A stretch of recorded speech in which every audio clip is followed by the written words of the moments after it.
You can organize. You can do it if you think you can. Come on, computer. You can do it if you think you can. You can. You can. You can do it. There's an update available. I'm not updating now. I'll update later. Yeah, get that one. Get that one. It's live. So live chat. Talks. Chat.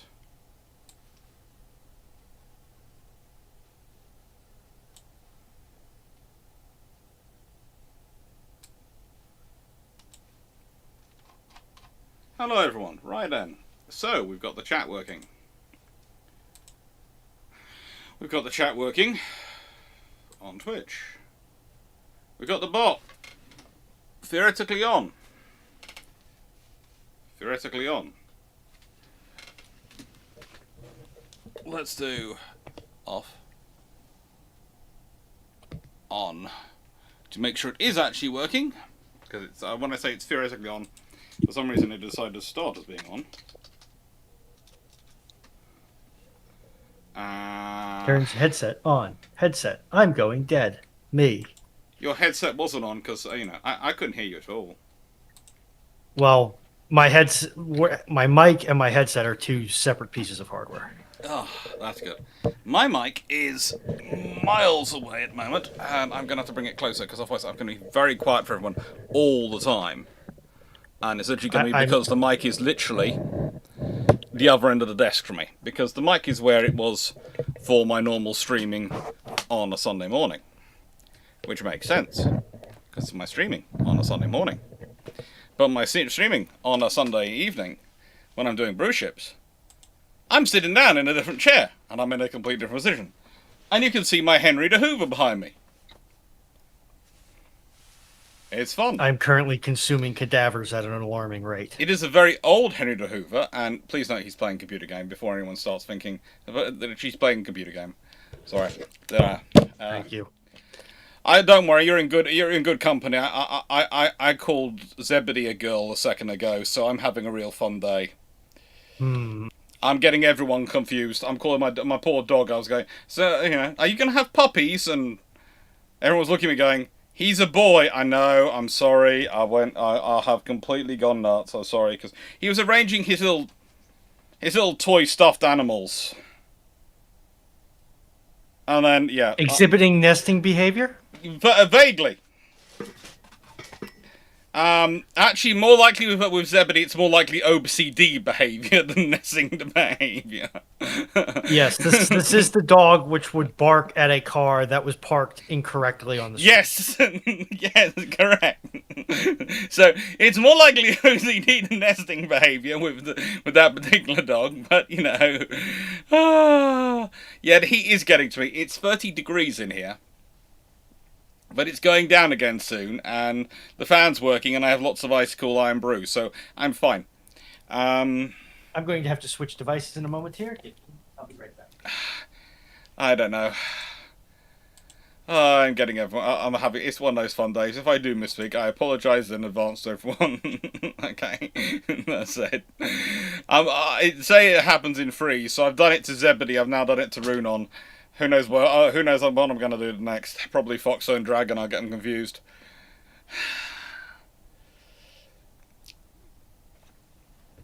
Now, let's go to this.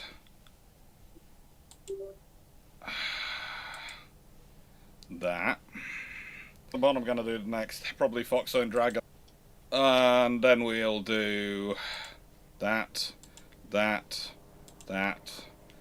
And send out, make sure that the update, which is always slightly delayed for the lives, because to make sure I am actually live and not dealing with computer issues, versus the recorded videos where it's always set to go off while it's going out. Make sure the live message update actually goes out on time. Ta-da! Coming to you live from my cellular telecommunications device. Okay, that's good. What happened while you on the cellular communications device? What happened? Are you getting food? I began writing my manifesto relating to why the Butlerian Jihad should have permitted us to carry as many cadavers on the back of our motorcycles as we care to. Oh, great.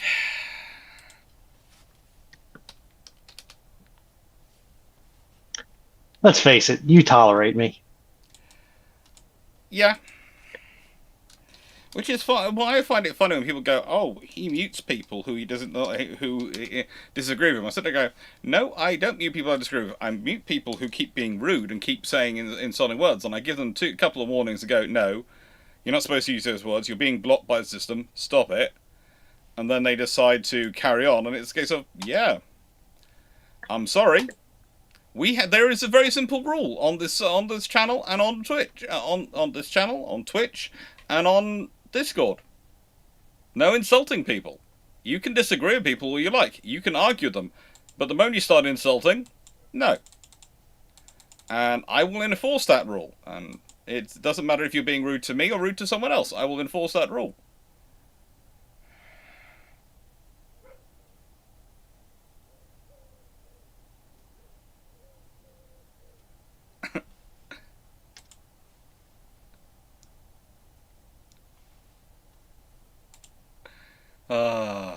Right. Done. But have you considered that perhaps the insults are 100% accurate and this person has never been wrong in their life? And therefore is without sin and can throw the first stone? Infinitely? No, because they're human. Questions are live. Should be taking questions. Should have space for about 30 questions to start off with. I'm not sure if Steve's here today. Not sure if Steve is here. If Steve isn't here, is Paul here? If Paul and Steve both aren't here, are Timu and Stafford here? Paul is. Paul is here. We're fine. We're fine. Yeah. Paul's running things. And I need to get back at poking at that. Paul is running things. I have prototypes. I do know that I have found some interesting things because you see, whilst I've been spending time on Jack Ray's GitHub, development for my site, so people can find all the stuff on my site, and there should be a link now. There's a link in the community section on the YouTube channel.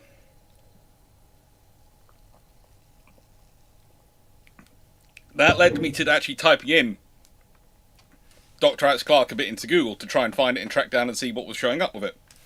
And I have actually found a message board which has a ranking of my admins by perceived severity and likelihood to ban you. Ah, good. Do I want to know where I rank? You are apparently all talk, very unlikely to actually do it. Would this be a good time or a bad time to mention that I think, aside from you, I have the highest ban count on the server? I don't have the highest ban count on the server. Cyclic does. I think in the last year, I have been the primary banner of malefactors. Yes, but we are still mere amateurs compared to Cyclic. Seneca wants this link posted in mod chat.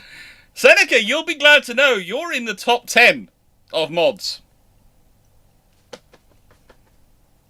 When I'm not when I'm not at a high risk of getting wormed, I'm going to actually go through and count the. I'm going to go in and count the number of people that I have bamboozled. Mm. My usual thing is, the thing I've been having doing the most recently of dealing with people, and I have to say this, is gaslighting and straw manning. I sit there and go, no, that isn't what that person said, and there is no way to inscribe that to that person, what that person said. You're arguing with someone who holds a position far to the left or far to the right of the person you're debating with. That's been my discussion recently. Do you know what I mean? I've whacked a few bots. Yeah, bot whacking is just fun.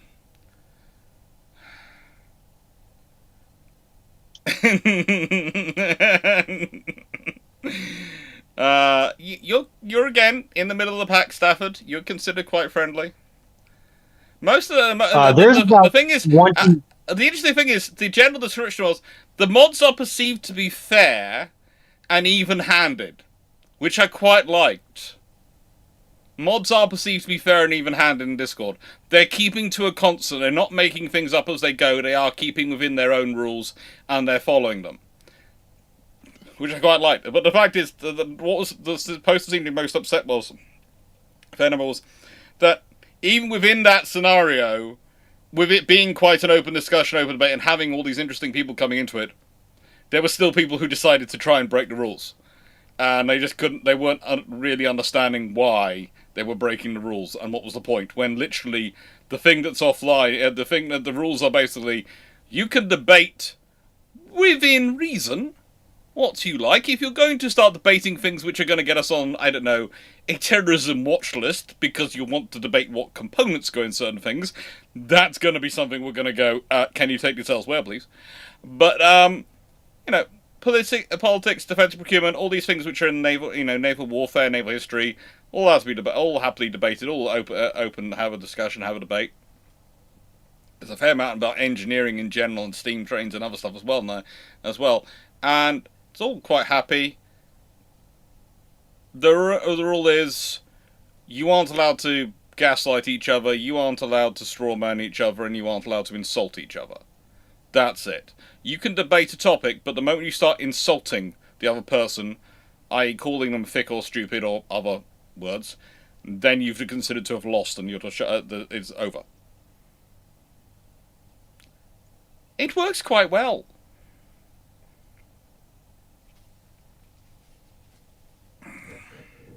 Righto.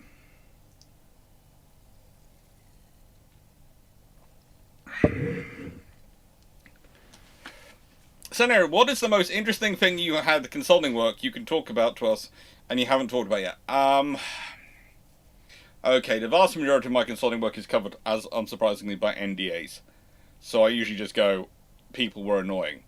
In fact, my consulting work is great because it's all word of mouth, but I'm not allowed, none of my consultants, none of the projects I consult on will give me a reference for anyone else.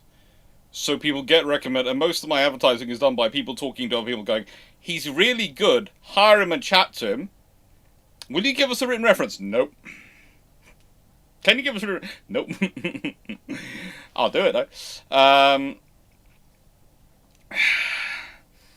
But the thing is, one of the other projects I have worked on, which was a sort of historical consult, realistically. And, most interesting, and in quotation marks, I'm presuming you mean interesting as in, oh good lord, this drove me round the bend, was the one which was trying to make the case for building a new ship canal. This project didn't get further than the consultation phase, others had.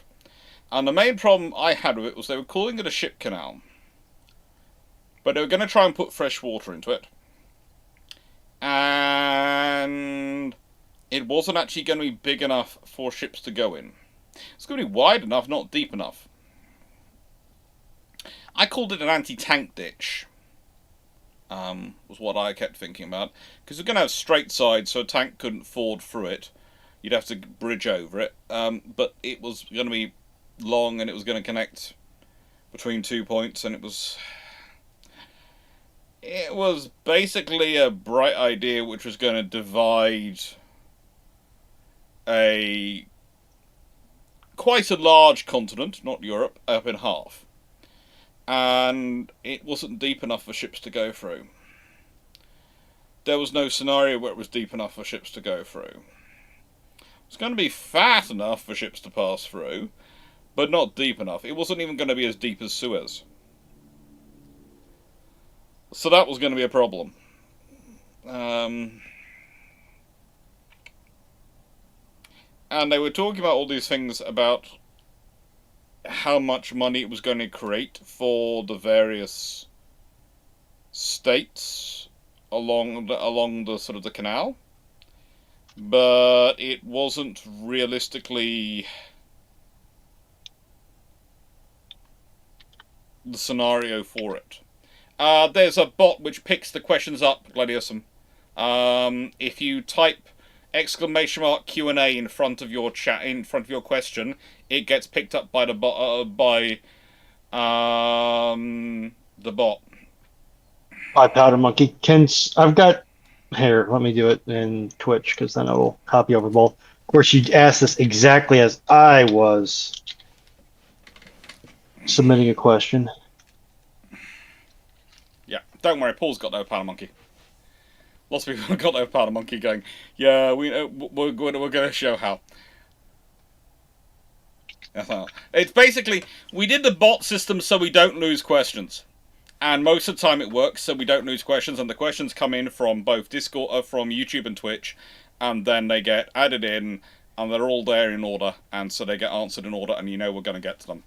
And I'm told that's actually quite a bad way to do it financially. So far I've been to about 3 different discussions where people tell me, that's terrible to do for money, you know. You've got if you do it that way, you're never going to get enough super chats in to pay the bills. And I went, well, I do it to answer the questions. I'd love to do it to pay the bills. It pays for my research, so that's as far as I'm happy. But I do need to push the update that Super Chats move to the head of the queue because that system actually works for the ship shape streams you've done, but for some reason it doesn't work for this one. I don't know why. Mm-hmm. Oh, we'll sort it out. But yeah, it was a whole interesting project, but it was not a serious. The main thing was, but we can do it because there's no mountains in the way. Have you looked at the sheer frigging geography there is in the way? Just saying there's no mountains is not an invitation to do it. It was a debate. We got all the questions in.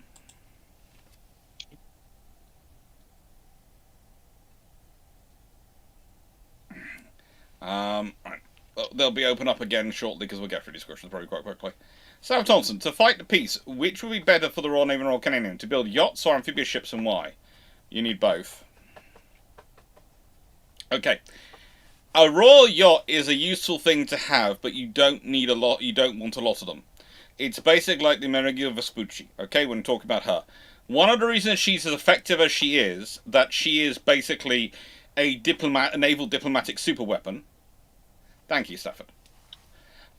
Is because she is one of a kind. And it was the same with Britannia. She was effective as she was because she was one of a kind. What you realistically want, therefore, is one yacht. You want one yacht. One national status symbol flagship like that. Royal yacht, sail training ship, something which can do those kind of duties. And what you then need on top of that is your amphibious ships. You need your amphibious ships to be a sensible mix. Now, honestly, the British are going for small amphibious ships at the moment, which is fine if we build enough of them. If we build enough of them, it will work out fine. If we do the same trick and we only build we only build a small number of them, and we've still got smaller ones, then it won't work.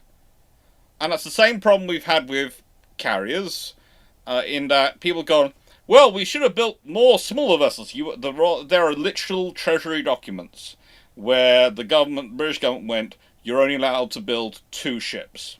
We don't care how big or small they are, you're only allowed 2. Because BAE have done this study where they say with 2 vessels you can keep one available.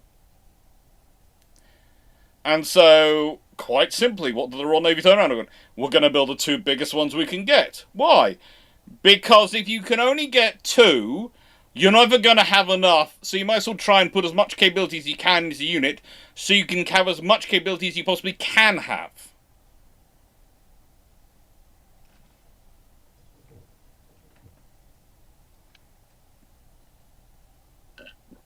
Hurdy, dirty, dirty.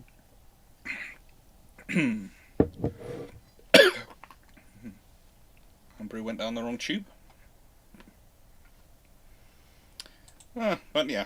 So basically, It's supposed to go into the blood tube. it's supposed to be going to the blood supply, definitely.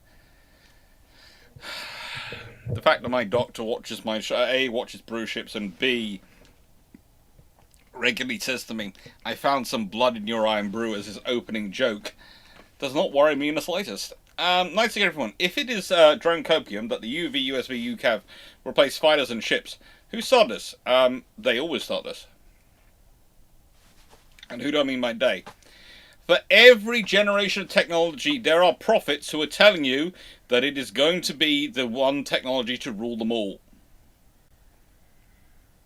And so far, none of those prophets have ever been right. Queue will open again, don't worry, in a second, Glassroom. But what we will do is, as it's your first question I think you've ever put in, I will probably actually make sure it gets in, and I will add it in myself.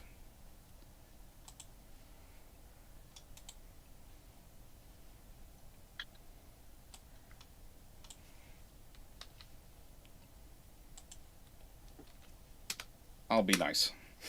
Because you were having trouble, because you weren't sure how to do it, and you put it up a bit late, so I've grabbed it, don't worry. Streamers' favorites. Everybody cancel him! I've always been nice to people when they're putting in their first question.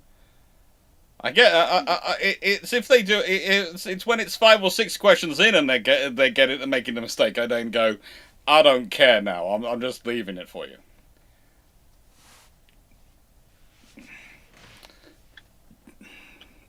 Okay. But so does the Irons hybrid approach? I think it's always going to be a hybrid approach. This is what I've kept saying, is that there's the reality I can see for drone warfare is that it's going to be a hybrid system because its fatal flaw is going to be communication systems. And I've had some interesting conversations this week, and one of them included someone telling me, well, it's all right to rely on satellites because treaty forbids you to attack satellites because you're not allowed to militarize space.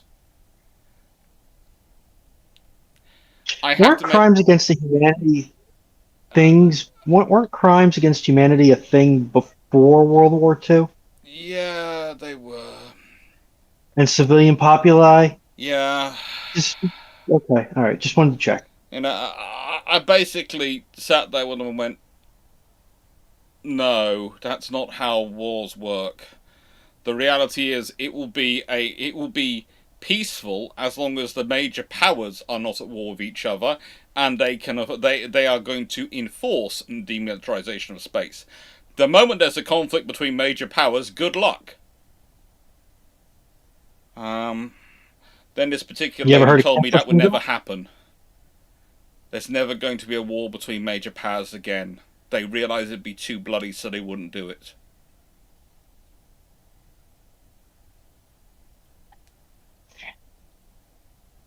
Which people said before World War One, before World War Two. They said a lot during the Cold War.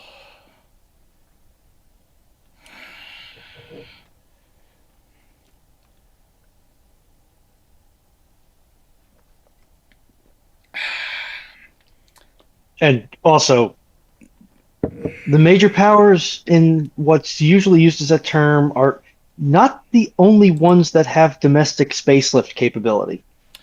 Well, when we're mentioning major powers, we're including major regional powers, and a nice way. There aren't any minor powers which have a significant spacelift capability. They're all major powers, either regionally or interregionally. Okay. Or, aka globally. Because apparently they're supposed to replace globally with interregionally now. It's now interregionality rather than globally. I'm supposed to be saying. How much did a consultant get paid to make that proclamation? I have no idea, but I was sitting there listening to the person who was telling me this and telling me off using globally for about 10 minutes thinking, I'm getting paid to sit here and listen to this, so if you want to keep spouting at me, that's fine. I can sit here and listen to you for a while. It's amazing what I can do with my ears, turning my ears off and just sitting here looking blankly while you talk.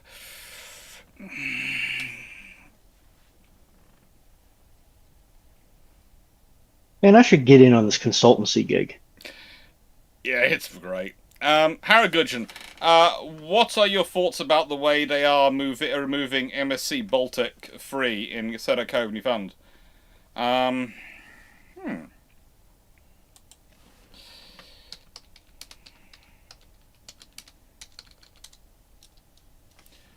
Let's see. I'm just checking to see if there's been an update recently, because the last one I read was a while ago.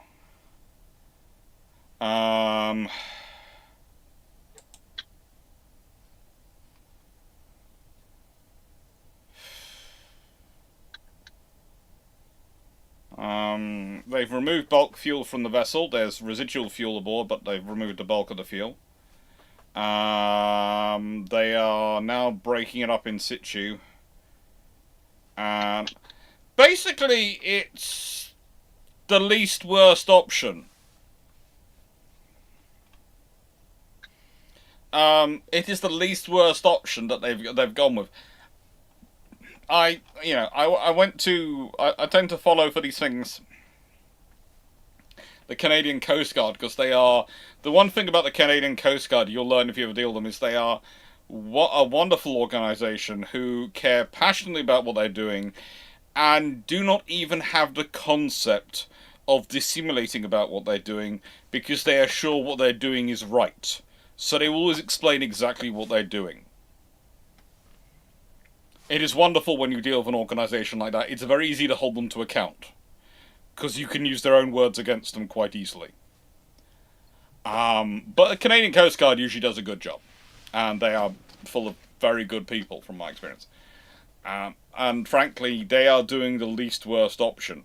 Is it what I would like to do? No, but in the nicest way, I prefer to not get a vessel stuck there in the first place.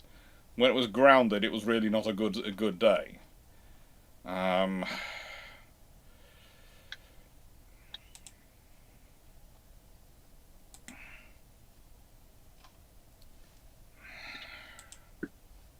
There is some real fun going on. There's some really fun. Actually, what I'm going to do is I'm going to put a link. If you want some cool pictures and you want to follow the updates, I'm going to put this in the chat.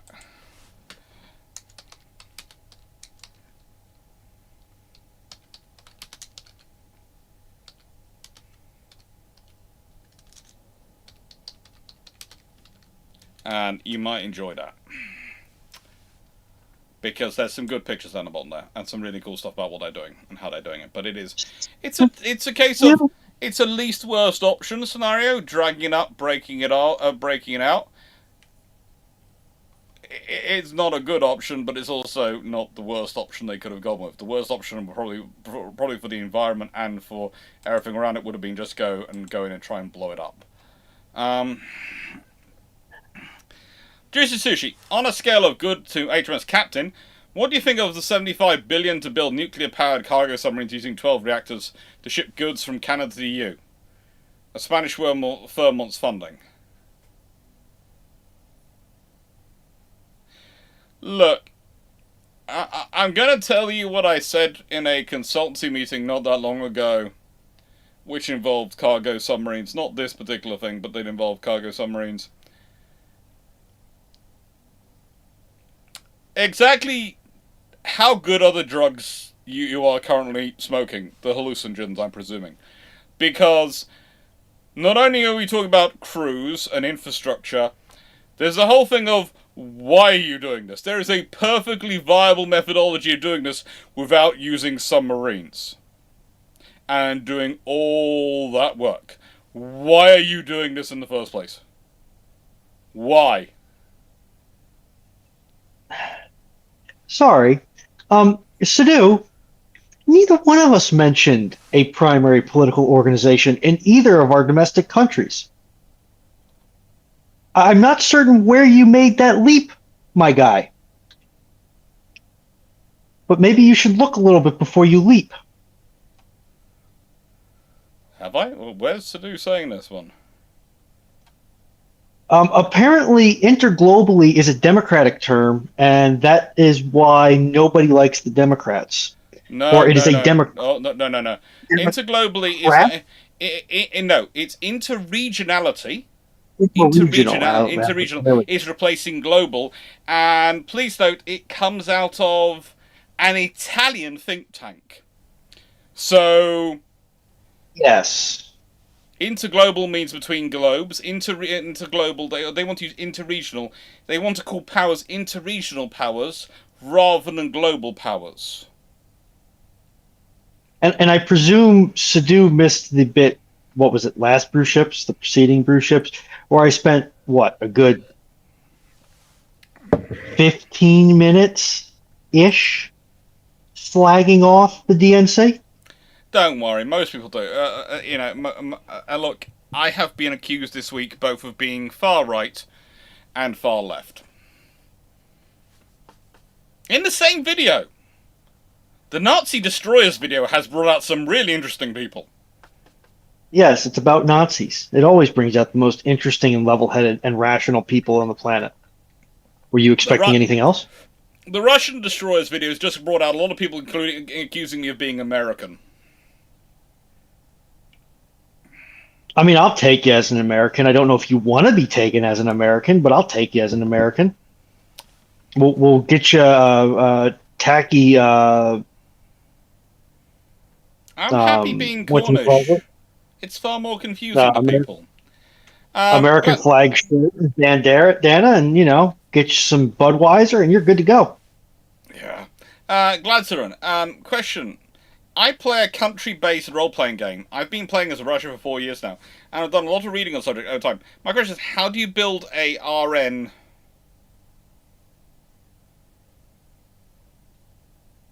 RN what?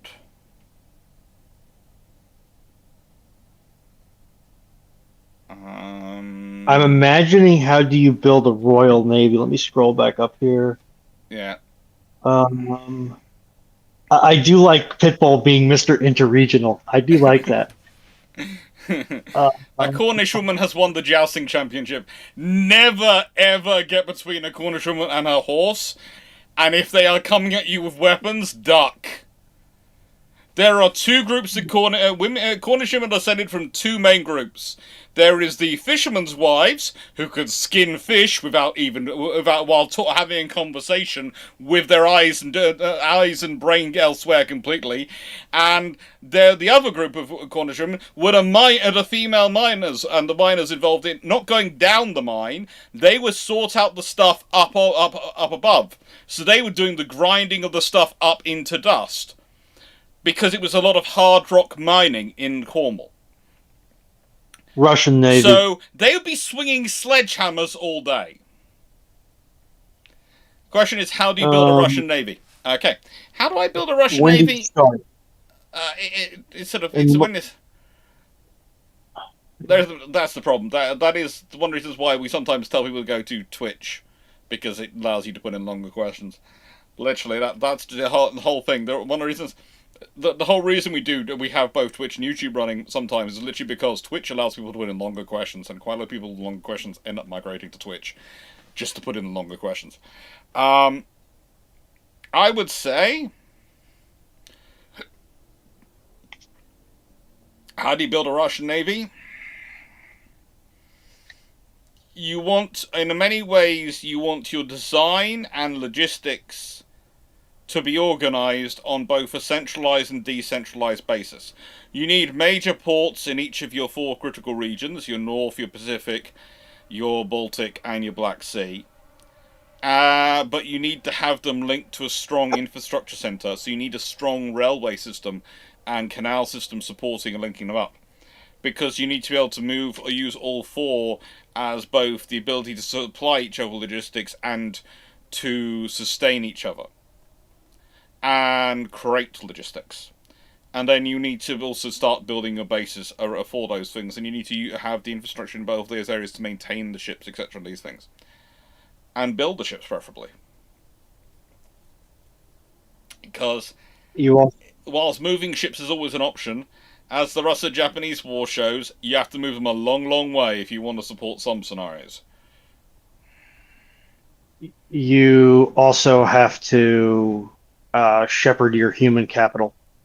Oh yeah, because that seems to be a recurring problem for not just the Russians, but the Russians, especially once you get closer and closer to modern times, seem to have increasing problems with retaining their. They get I'm going to blasé. use They've got the thing is we've got so many we don't need to worry about it. Becomes very much a thought.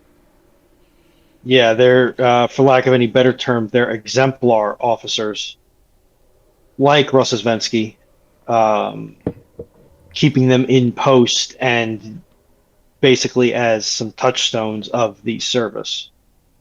They tend to get rid of them or lose them or do things that neuter their effectiveness as a touchstone. And for those wondering why my sister wanted a tow rope, it was to actually help out one of the neighbours whose car had broken down. Please I note, am though, that her mildly plan was not to attach the tow rope to a car. Because they were at the end of the road, she thought they could use a car tow rope, and four of them could pull the car along to the house, using a car tow rope, which is elasticated. Why don't you just pull it with another vehicle? Because the car in question is electric, and they wanted to get home without using using a vehicle which creates nasty pollutants. My sister was trying to help sort out someone who is a little bit more green than this family is allowed to be, thanks to her, because of me being here. Well, I've heard dumber things being done purely for pride and hubris, so yeah, I guess I can't. They do realize that the rolling resistance on those electric motors is going to be catastrophic, right? I'm hoping it has a way of putting it in neutral. As far as I know, the motors are usually maybe differential between them and the wheel hubs, but they're usually locked to the wheel hubs. It's why you can't flat tow or tow dolly a lot of electric vehicles.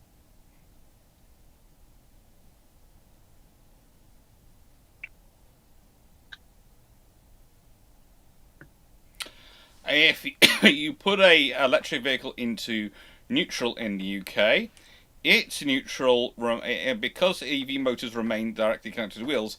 So when you select neutral, it tells the motor controller to stop supplying torque, and they turn off regenerative braking, which allows the car to roll freely without damaging the motors.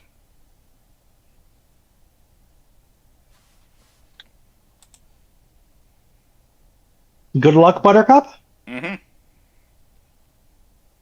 I'm not saying they're lying. I'm just saying it. I question whether it's actually that simple.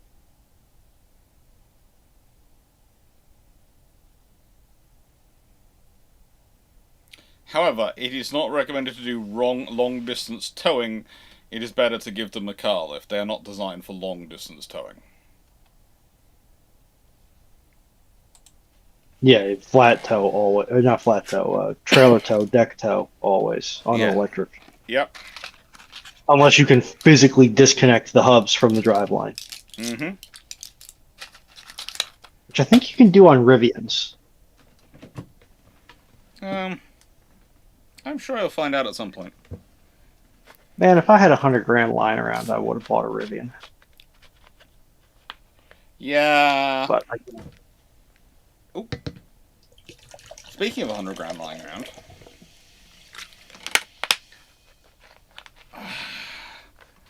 I got a message saying I won the lottery. Let's go see what I won.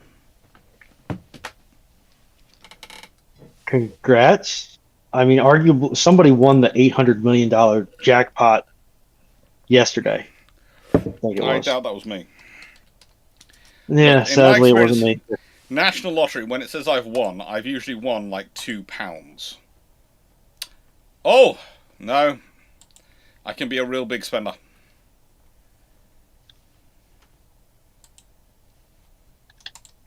See, I always argue that I win the lottery every day or every week because I don't play it. Therefore, I don't lose anything. I won £11. You can buy a additional case of Iron Brew. Yeah, that's literally what I can buy with it. That's what I will do. Do they sell Iron Brew in a 2 liter over there? Yes. Okay. You can buy Iron Brew in a 3 litre and a 4 litre bottle in the UK if you go to the right stores. No, 4 liter bottle. £11. £11. £20 is where it would be joyous, but it's £11. What if you won £25?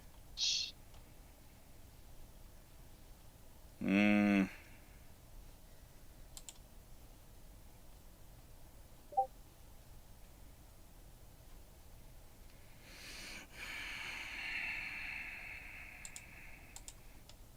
I need to find more bodies for my moisture farm.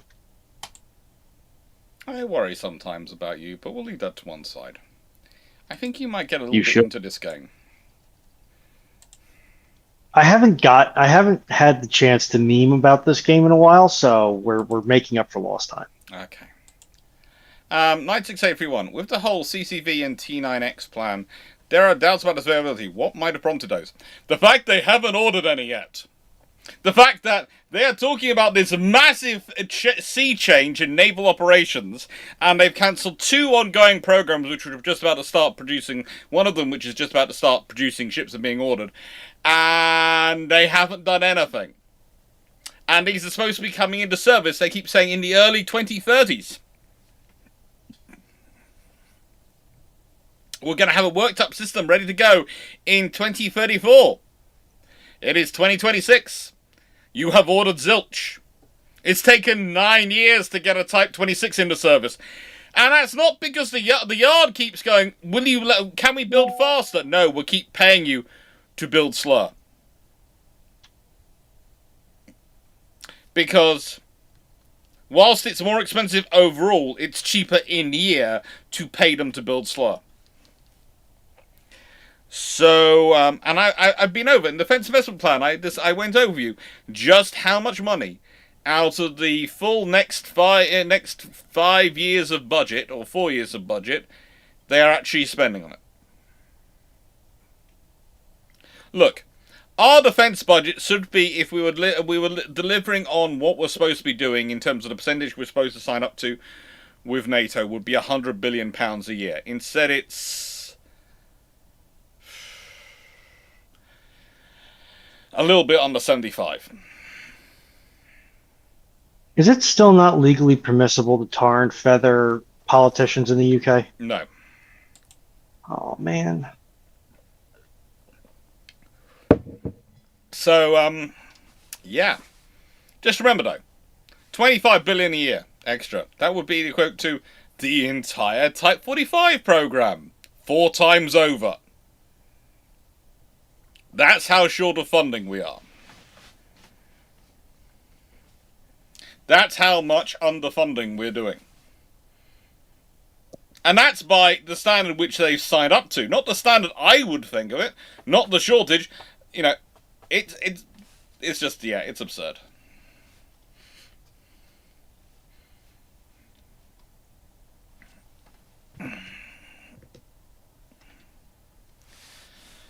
Robert, pardon me. I don't know what's caught my throat, but something has. Robert N. Dubin, if the US Navy fighter squadrons had the strength of 36 instead of 27 planes at Midway, would it change the battle that much? The thing is, has the air group have the air group capacity of the carriers expanded as well to accommodate extra aircraft, or have you lost aircraft from elsewhere? Because if you've lost aircraft from your strikes, that is going to have another impact in Midway. So, having more... I'm doing the thing I do when I think of that. I'm playing my nose. Having more fighter aircraft will probably improve some things by giving you more defensive firepower, more escort, all these things. Useful. But if it comes at the expense of strike aircraft, that is going to be a reduction in your strike power. If it comes at requiring more aircraft space and aircraft capacity on your carrier, that's going to come at the expense of armour or something else, and are these treaty-designed carriers. So, what are you trading for those extra 9 aircraft? That's the question. That's how you work out, how much it would have changed the battle.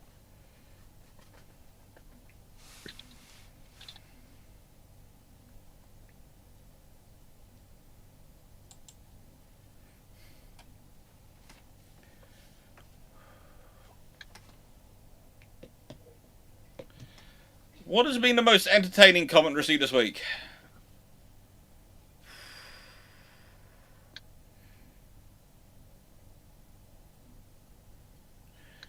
Probably some of the hidden comments. And when I say hidden comments, they had swear words in, so they were automatically blocked by YouTube, because I've got my list of, it's supposed to be little cousin friendly.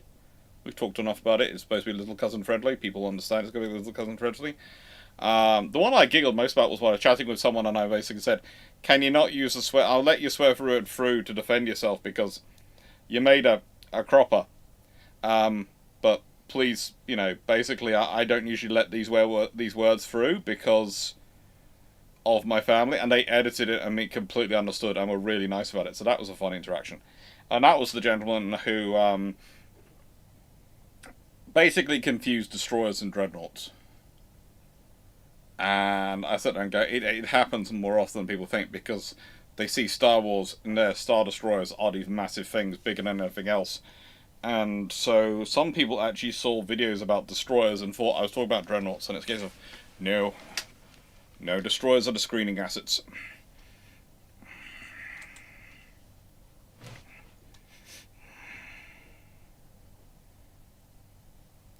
Boy, after reading this Freeman article, how aware was NATO during the Cold War itself that the bastions were built to secure SPNs, as well as to secure Soviet strategic areas from carrier attack? Incredibly aware. They knew exactly what they were for protecting. They were for making sure the SSBNs had a place to basically hang out, hopefully.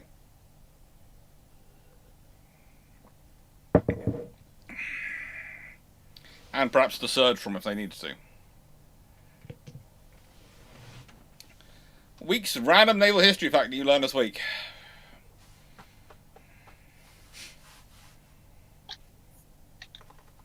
Okay, when I was doing the Russian destroyers, it was really weird when I started working out just how old the Russian fleet were. And we've talked about this before in the context of World War I and World War II, how the vast majority of World War II's capital ships and quite a lot of their larger, powerful ships in World War II are World War I vintage. The vast majority of the capital ships we're dealing with at the moment, in terms of carriers and large warships, are Cold War vintage, first Cold War vintage.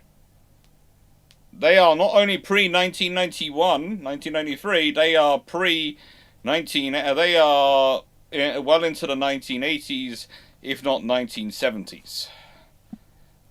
That's quite interesting when you think about it. It's not just the not just the Russians, because I was using the Nimitz as the example there. But think how important Nimitz still is to the American carrier force, and think how old she is. She's 54 years old. She's 51 years in service. She's completed her half-century. She's old enough to run for Congress now. Certainly. And let's be honest, for a record like that, who's going to beat her? What hasn't she done? Not going.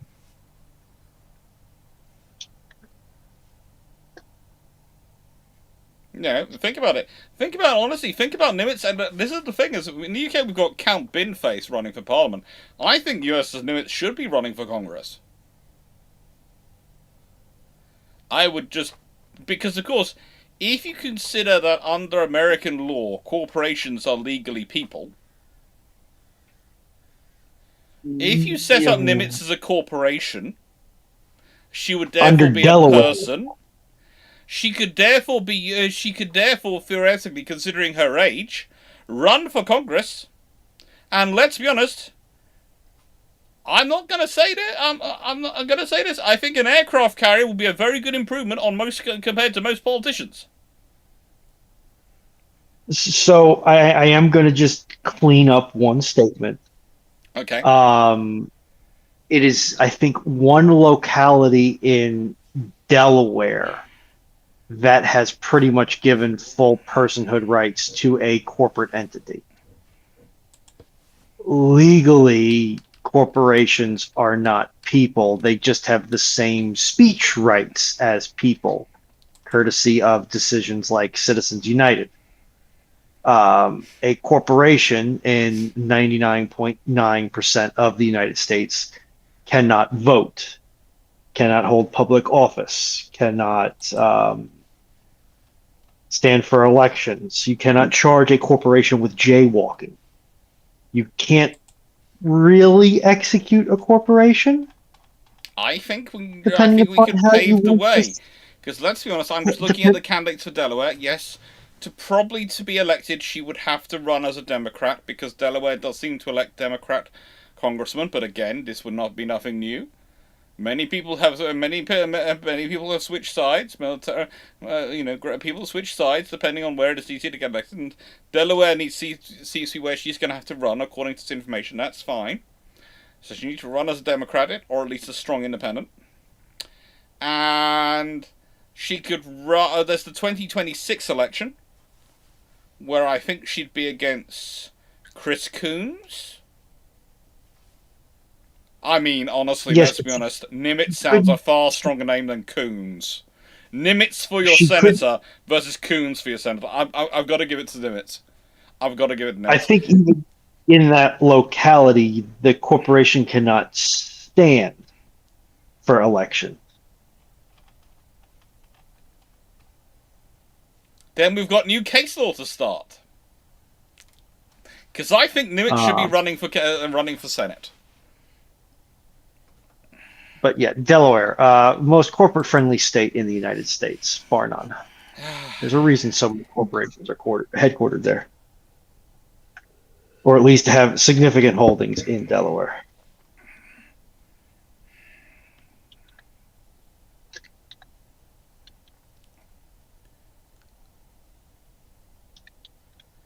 Probably for 7 or 8. My fact that I heard this week was that the Falklands Task Force was carrying nuclear depth charges. I've heard discussions about this before.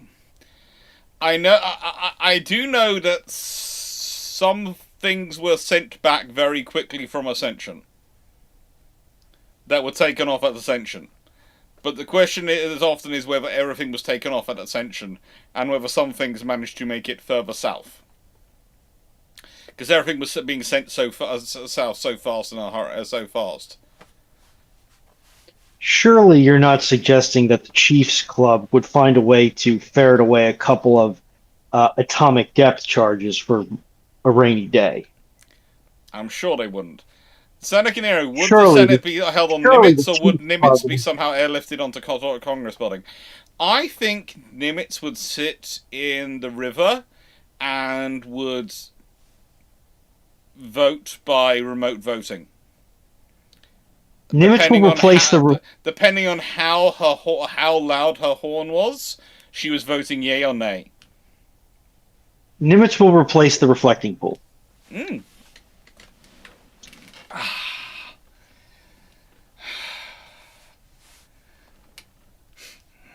We can issue a third no-bid contract to No, dig a channel into the reflecting pool for the Nimitz voting desk. look, let's be honest, Sadu. Nuclear depth charges are for when you think you were sure there's a submarine down there. You don't. Pardon me. You don't know exactly where that submarine is, though. So you're going to make very damn sure it doesn't exist by the time you finish with it.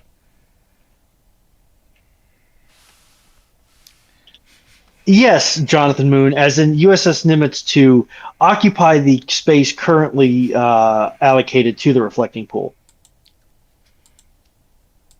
It can't be worse than the most recent renovation. I think she's bigger than the reflecting pool is, actually, from memory. All right, well, we'll just award a fourth no-bid contract to enlarge the thing. I mean, it's, this is how we do things in the modern American era. We'll get 4 seasons total landscaping on it. I'm sure they'll do it in a jiffy. So what is actually the stream, my man? What is going on? We're never quite sure, but currently we're trying to work out whether Nimitz could run for Congress. The ship. The answer is no. Yes, I think she could. I think American law No, is flexible enough that it could accommodate a ship running for Congress. legally, there is no way that a non-human entity can stand for election. There is literally one locality in Delaware that permits local corporations to vote in, I think it's either town or county elections. And that's as far as it goes. Forgetting That's the important thing going on. What? The fact that there's no law that say you can't do it. Exactly, I Foxo! I don't think the Airbud loophole will apply here because it does specifically state person. Yes. I think it may use the term man. And Yes. so far, I don't think any corporation has been declared to be as Nimitz is a ship, and therefore ships are female, therefore that is sexual discrimination against Nimitz. And she will fight that. If it says... I'm sorry, have you seen the recent promotion chicanery going on in the DoD? Yeah, but let's be honest, in a nice way, who is going to argue? And that becomes a very powerful argument for women's rights. Nimitz is in the Senate as the female ship in the Senate going, so who wants to disagree with me when I declare this? I have a strike wing. What do you have? I have an American pin badge. If we were in Knight's favorite alternate timeline of Azure Lane, I would be all for this. But we're not. I can't ever see myself endorsing electing a very, very beautiful and powerful lump of steel, ceramics, and electronics to federal office. Robert Donovan, has the ship stream gone off the rails? A little bit, but there again, you see, the thing is, Runon started off trying to wind me up with her computer game. She sometimes forget I've been a university lecturer long enough that I am perfectly capable of getting my own back and winding back up. Ship girls running for elections would be hilarious. They would be really so quite cool. I just now want to imagine Belfast running for council seat of Belfast. Well, no, she's got a retrofit. She's getting a retrofit now. Probably doable. Yeah, she'd probably do it in Westminster, though. And she, unlike at least 2 or 3 of their councils, and recently, she wouldn't need to put her address as being a tent in one of the parks. She could actually afford to live in Westminster. What does a River Thames berth cost per month?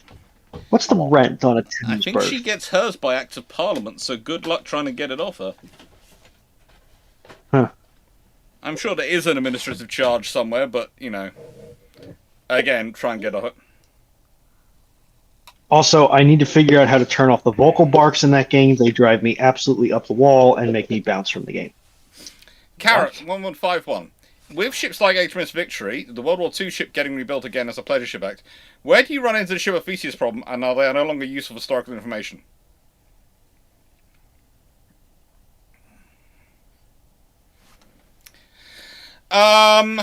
Let's put it this way. If you're having a major rebuild, it stops being useful for a lot of historical information almost immediately, because it's a major rebuild and it's kind of difficult to go in there and analyze it.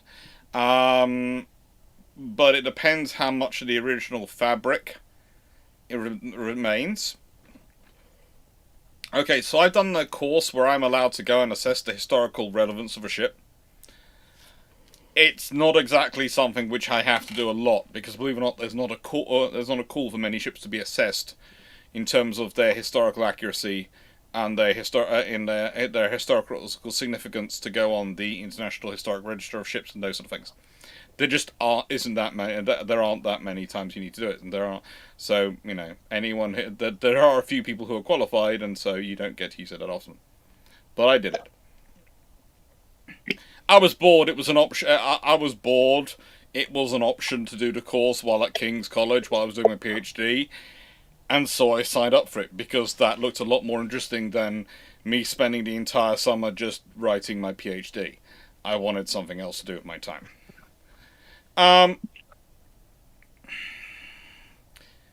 But basically, we are doing it by we analyze the historical significance by how closely it stuck to its original form, its original shape, its original internal design, and how much of the original fabric remains.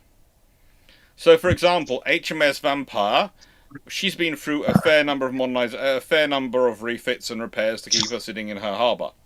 Same with Belfast. Belfast not probably as many as Vampire has. And so you could argue, well, hang on, there's a lot of fabric which is gone. Yes, but a lot remains. But more importantly, they've kept the original outline. They haven't changed the shape. They haven't changed the layout. They've just repaired, or rather renewed, some of the things which need to be renewed for her to still be floating. So that's considered a very good continued ship. But the more you change a ship, the more it becomes like the ship of Theseus. The more it becomes, basic something which is not the thing it is.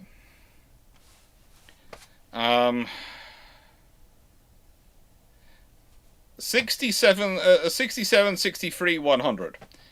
If the Royal Navy, I'm presuming that's if, not 9F, if the Royal Navy would have turned the third Cunard's class carrier into a cruiser, would it have helped the Royal Navy's strategic situation? Not really. It would have given them an absolutely amazing cruiser. It would have given them an absolutely massive combat vessel. It would have, if it's been loaded up, it would have been carrying like 3 times the firepower of a daring class destroyer. Who knows how many Tomahawk cruise missiles and everything else. But yeah, it would be a it wouldn't really help Britain's strategic position, but it would give them a pretty useful asset to have wandering around the world as a one ship turning up to places and going, "Hello, we're here," and everyone going, "Yeah, you are." And did you get talked into this by the Swedes or the Texans? Who persuaded you to buy all the missiles? Is there a problem? Do you have something against having all of the missiles? Speaking of all the missiles, all the questions, Knight has put in a 2-parter. So I'm going to put a smiley face until we find a second part. Leslie, I'd like to ask the panel to consider this from a naval strategy perspective. If Japan had turned north in November 1941 and opened operations against the Soviet Union, rather than launching its December strikes against the United States and British Commonwealth, how might that decision reshape Japanese naval planning, fleet deployments, and maritime logistics? In particular, what impact might a northern campaign have had on the Imperial Japanese Navy's force posture? Well, honestly, they'd already had a bit of a beating from the Russians in a land war in northern. It's going to depend.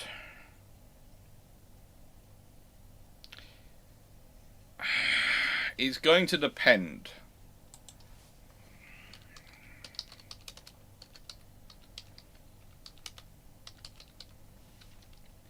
You see, it's after the Germany's invaded the Soviet Union, so technically, by that point, Russia of the Soviet Union is allied with Britain and allied Britain receiving aid from America. So that means whilst they aren't attacking Britain and America, they can claim they're just fighting the Soviet Union. It is probably still going to lead to issues.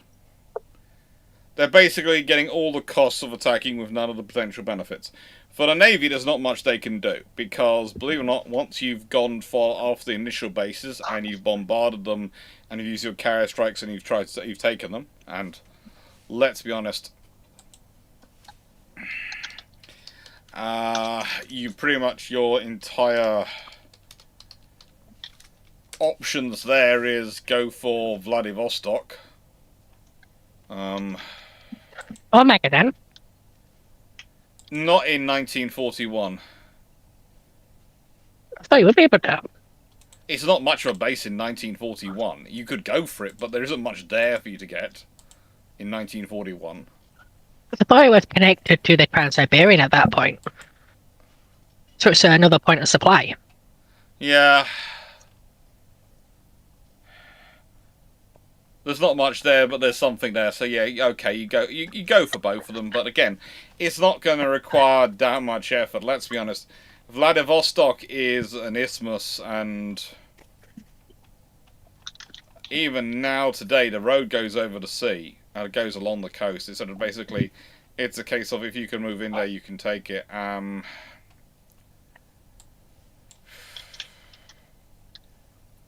Yeah. You've got two bases. You move in, you take, and you smash them with as much firepower as you got. By that point, the Russians will have a whole lot of forces heading to in the other direction. The big thing you're going to do is you're going to wreck Russian resupplies across the Trans-Siberian Railway. You're going to be attacking them from the other side. You're going to stop them being able to really free up their Siberian divisions as much as they did historically.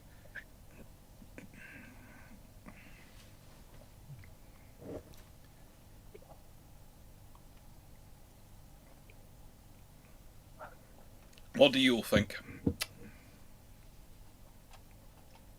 What do you think, Raj? Because to my mind, realistically, attacking Russia, the Japanese Navy can blockade, they can attack, but they can't really do that much. And it's not as if they're going to manage to go and base in Europe to attack from the other side. So I know there isn't really much of a Soviet Pacific fleet. I suppose they could act as a deterrent. Hmm? And basically go to the Royal Navy and the US Navy. Okay, we want the Finland treatment. Well, we're fighting the Soviets, but we don't want you to get involved against us. Yeah. And we've actually got a navy that can overstretch the Royal Navy to the point where it's going to have severe troubles. And the Americans, you've got to get over here first. So do you really sort of basically risk fleet it? Yeah. How valuable are is the Trans-Pacific supply line to the Soviets? Very. Very, very.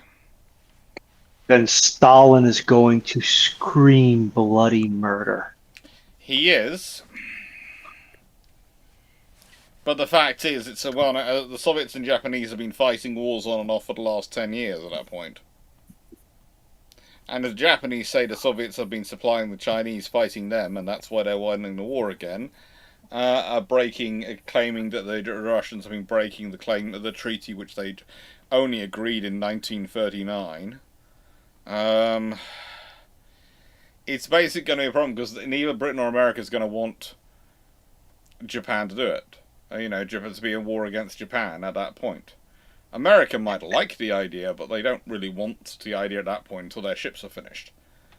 So yeah, and you've also got the issue of the Soviets and the Allies in 41 aren't friends. No. Yeah. Because the Allies haven't forgotten that the Soviets invaded Poland. No. Yeah, The reason they're fighting together against the Germans is because the Germans attacked both of them. If Japan's only attacking one side. Yeah. Without Pearl and the Philippines, I don't see any government authorizing a war against Japan making it through midterms. No, I don't see them doing it because they don't. Why would they want? They don't want to do it. They don't want an offensive war. They want a war which they can at least claim as defensive. I think. Hi, Thunder Chaser Combat Simulators. Hello. I think. So just in case you missed it the first time and the second time and the time that's on the screen, we'll reopen questions in a little while here. So just keep your powder dry. We're not that far off in opening questions. Honestly,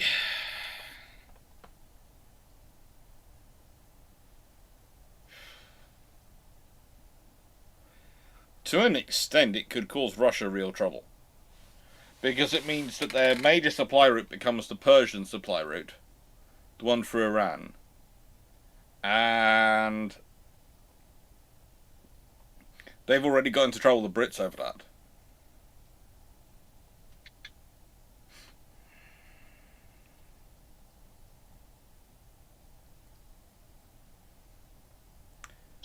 So it's going to be... I wonder if they try the often theorized Arctic resupply route. Trying to go across the ice. Oh, I don't want to be I don't want to be managing that logistics train. The idea was you could make a road route across the ice and just drive. Yeah, but I mean, you can do it. Yeah. You don't. I don't want to. I don't want to be.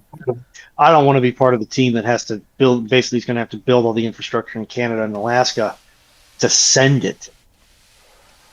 I mean, you're already building all that infrastructure historically for the actual supply into Siberia. Because most of that's coming from places like Anchorage and northern Canada. Yeah. It would be fun.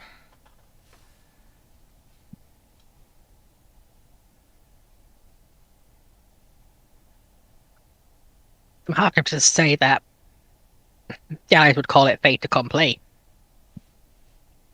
when eastern Siberia falls. Mm-hmm. The Soviet Union started a whole bunch of wars, and now it's losing a whole bunch of wars. You want us to fight to save it? Trouble is, if Japan doesn't declare war on America, does Germany declare war on America? If Germany doesn't declare war on America, then America can't get into European war either. Technically, Italy gets there first. Well, from what I remember reading, there's a period, it's some either de facto war or something, where the US Navy is sinking German U-boats. Yeah. That come into the Atlantic seaboard. Yeah. And that was very quickly spiraling into America joining the war.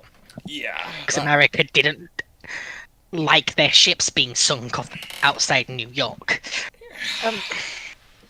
It's going to be basically in a nice way, especially if you consider Hitler's view that great powers are not declared war on, they declare war on others. It's going to happen, it just would happen later. Yeah. I think I've covered it, Lions. I think I've already mentioned the fact that interregional has apparently replaced global. And we should now call people in their internet nations interregional powers rather than global powers. I would like to uninstall that Italian consultancy firm. It was an Italian think tank, and it's been copied by a German think tank, and it's now been repeated by several British think tanks and American think tanks, who all think it's a great idea.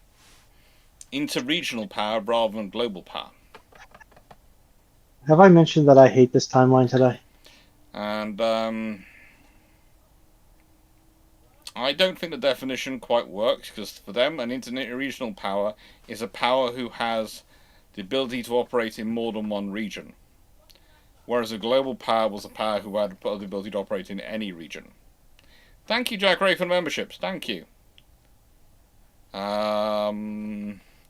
We'll see what happens. But global power is a hegemon. Basically. Hegemonic powers usually are... There's very few of them, whereas global powers is more a global power is they have the technical capability to operate in multiple regions. A hegemon has representation in those regions, if that makes sense. Yeah, okay. So, for example, the US would be a global power. Yes. Egypt could be a multi-regional power. Interregional power. Interregional, sorry. Interregional, We'll yes. be able, I know, Fox. we'll be able It doesn't to sound project into Europe. Yeah, it doesn't sound sensible at all, Middle but East. that's fine. Yeah, Indian Ocean. They can get Indian Ocean. They can get to Africa. They can get to Yeah. They also sit astride a very important trade route. Mm-hmm. Kind of makes sense. Yeah, it makes some sense, but it's Because also you wouldn't a case expect Egypt to be able to throw down with the US. Oh. Mano a mano in the Pacific.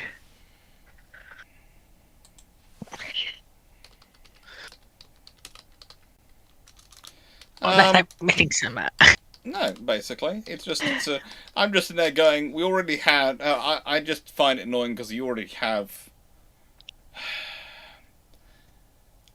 minor regional power, major regional power, global power, and it was already understood major regional powers could normally project out power outside of their own regions to a limited extent.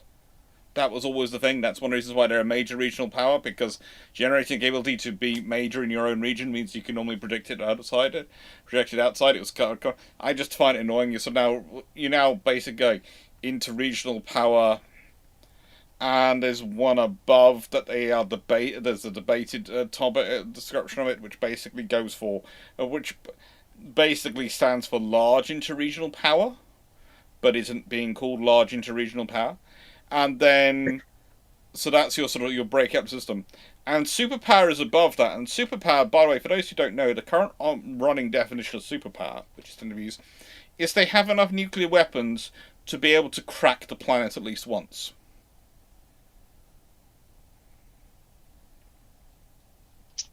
That's the superpower. What? You have graduations of regional power, of conventional power. You have nuclear power, and then you have superpower. Nuclear power merely has nuclear weapons. Superpower has enough nuclear weapons to crack the planet at least once. I didn't know we had Peraton warheads. Basically, it's sheer amount of nuclear weapons you have. It's the theory. What was the random question? What was the biggest subsurface munition detonated? 25 megaton, I remember. Yeah. Good to know. It was a French one, wasn't it? Yeah. Yeah. The French, the only nation on Earth which isn't quite sure how many nuclear weapons they've tested. South Africa was there as well. So we turn basically enough nuclear weapons that if you place them in the right points and detonate them, you will turn Earth from a spheroid into a debris field. Alderaan it, basically. Basically, yeah. It's basically you have enough explosive power that if you aim them all at a single point on the Earth's surface, you would probably crack the crust on the Earth. And let's be honest, anything like that is going to be probably at a minimum civilization ending, probably life extincting. Yeah. By the way, the current rating is Russia has, I think, enough to do it 3 times over, America twice over, and China like 4 about the same time as Russia. But there's a debate as to how many nuclear weapons each of those have, because let's be honest, whilst and even the American nuclear stockpile, is occasionally people look at it and go, "You quite sure you have that many weapons?" Because sometimes the maths of the uranium and the other stuff you have doesn't add up, and it's life. But they all have enough to crack it at least once. It's just how many times once they have, how many times after that they can do it is open for debate. But yeah.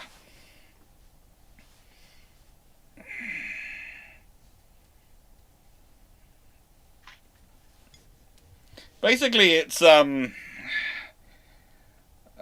it's the kind of conversation which, when you're in, you're sitting there going,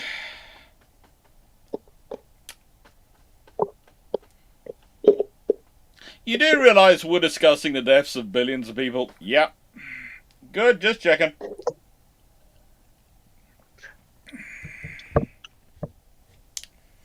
So, The Portuguese have gone for free, and Harrogation, what are your thoughts on the Portuguese frigates? They're going for some modified Frems built by the Italian side, and they make perfectly good sense for them. I'm not sure, frankly, especially as they are...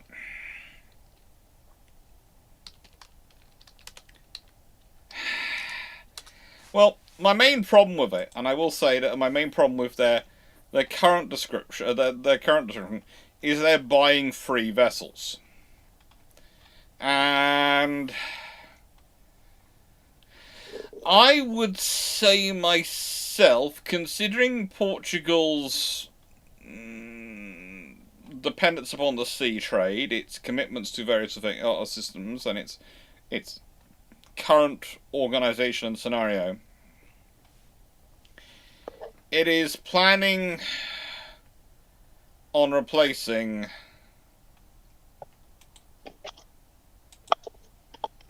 I think it's 6 ships with... No, 5 ships with 3 ships. And that's both the following DS class and the Vasco da Gama class. And I would say, whilst they're at the right age to be replaced, let's be honest, they're all built in the early 1990s, so they do need to be replaced. They are 30 years old and gaining. I would have hoped they'd at least be going for 4. I think they should have been going for 4 or sort of more than they're currently going with, because yes, they need some combat capability. Yes, they've got some ideas going there, which are good ones, but replacing 5 with 3 is not an idea I've been down with these days, because 5 guarantees usually 2 available. It guarantees you 1 at sea and 1 more available. And that is a very nice capability to have if you're Portugal, because it means you have 1 at sea operating off your coast, doing your security area, and we're able to surge another 1 should something else happen. Going down to 3 means you lose that. You lose a lot of capability in terms of availability. And people might go, well, they're gonna have uncrewed surface vessels as well to back them up. They might do that. They might. But the thing is, again, those assets, the first generation, are going to be orientated around whichever surface ship you have at sea. So you probably want to have the surface vessel at sea to support them. And if anything happens to the surface vessel at sea and it has to come back, how are you going to support the uncrewed vessels if you haven't got anything else uncrewed to go out there? You're entirely dependent on them. And that might work for a short time, until you're dealing with a complex situation where you want to have someone physically there to be involved.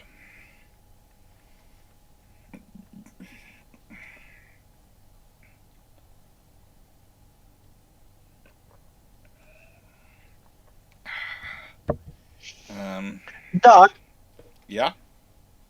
did you do something to your right eye? Why?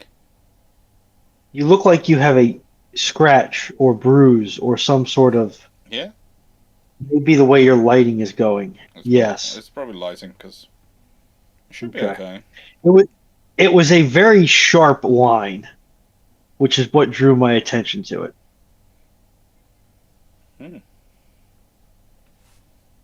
Maybe I slept on something funny. I don't know. Wait, you sleep? Occasionally. I had some sleep Wednesday night, I think. I think I did a couple of hours Wednesday. But yeah, they're good. They're good Frem frigates. They're not. The Frem Evo is a slightly modified design again, but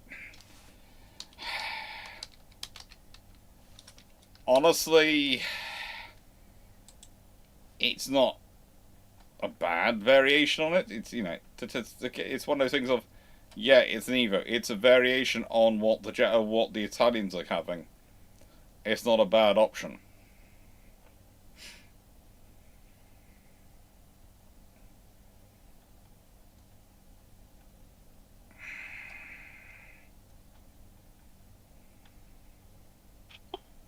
But yeah, there are a lot of FREMs in production.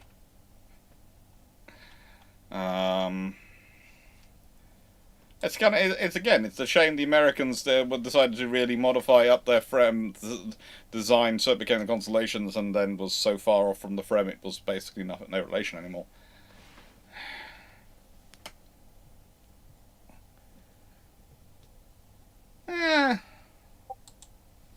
Sleep is something that happens. Right, so, Knight's got a two-part question.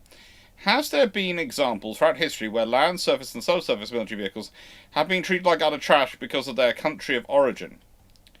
As I've been seeing this week with US stuff lately, and it prompted wonder, have we seen stuff like this in the past? This attitude then now is complete and utter trash. Often it does come up the idea that certain nations just produce trash equipment. In reality, they don't. In reality, very few nations produce trash equipment. They produce equipment which might not be as good as yours. You know, I got into this debate with mine. The amount of people went, "How do you know Russian submarines aren't as good as British or American submarines?" I was sitting there going, well, because we know where the subs were in the 1990s. Because Russia broke down completely and pretty much all the information came out of there. And everything got bought. I'm sorry it did. We know where our subs were in the 1990s. They were ahead. Okay, there were some areas where, frankly, the Russians were doing better than we were. But it was basically 8 of 1 we were ahead, 4 of 1 4 they were ahead. So, you know, we were ahead more than they were. And then they had all the breakups of... I talked about all the pipeline breakups in terms of the engineering training, in terms of the production, in terms of all these things going on. And yes, they've worked to rebuild the pipeline, restart things. But most of their effort has been getting the program going and in getting a functioning product out of it that is a useful product. Not necessarily trying to build up to jump ahead again. Their next generation might jump ahead. Will probably jump ahead further. And will probably start to catch up. But this generation was about getting the program working. And I realize some people are going to hate me for saying that. And I'm going to go, but you're putting it out. I'm not. They're still producing a useful, viable asset. Is it as quiet as a American, British, or even French sub? Probably not. Is it as efficient in terms of its fuel, etc., as those subs? That depends a lot on reactor chemistry, but we'll see that. Are its sensors as good? Probably not, because they seem to be about a generation behind in terms of the electronics and things they have access to. So, there's the reality. That's the reality of it. That's not saying it's a bad unit. That's saying it's an amazing they've managed to get something out, considering what was against them. And it is still a useful unit. But the thing is, when you're facing all that, your criteria change from getting out a world beater to a contender. You don't get out a world beater, you're getting out a contender. The Russians have built world beaters in submarines. They have. There are times when they've produced submarines which, frankly, scared the bejesus out of everyone.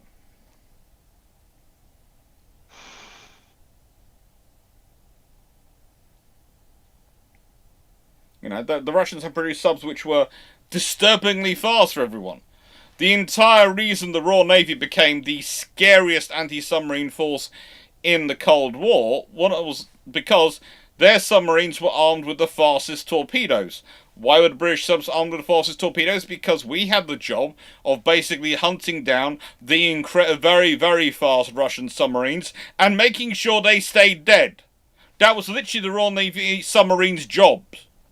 Their job was, you will hunt down Russian fast submarines, you will kill them.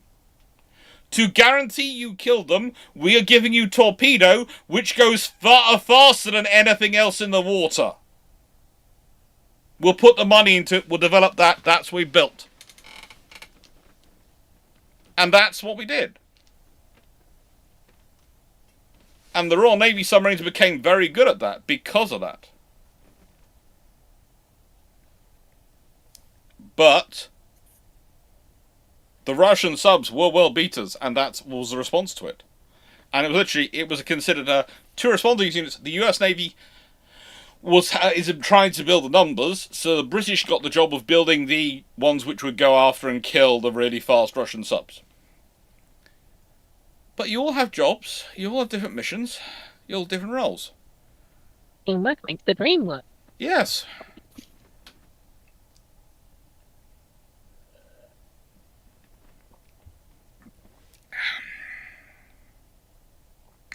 The Papa's the really scary one.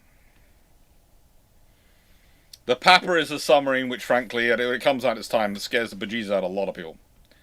But this is the point. There is differences between building a contender, something which is a viable unit, and building a world beater. Which also decided, it keeps coming up, and this is one of the things I get a lot of moment, is people going, but why build surface ships, submarines, or drones, or hypersonic weapons? Insert super weapon of choice, will annihilate them all. And you sit there and go, well, it's not that easy. For starters, hypersonic weapons are great. They're coming in incredibly fast.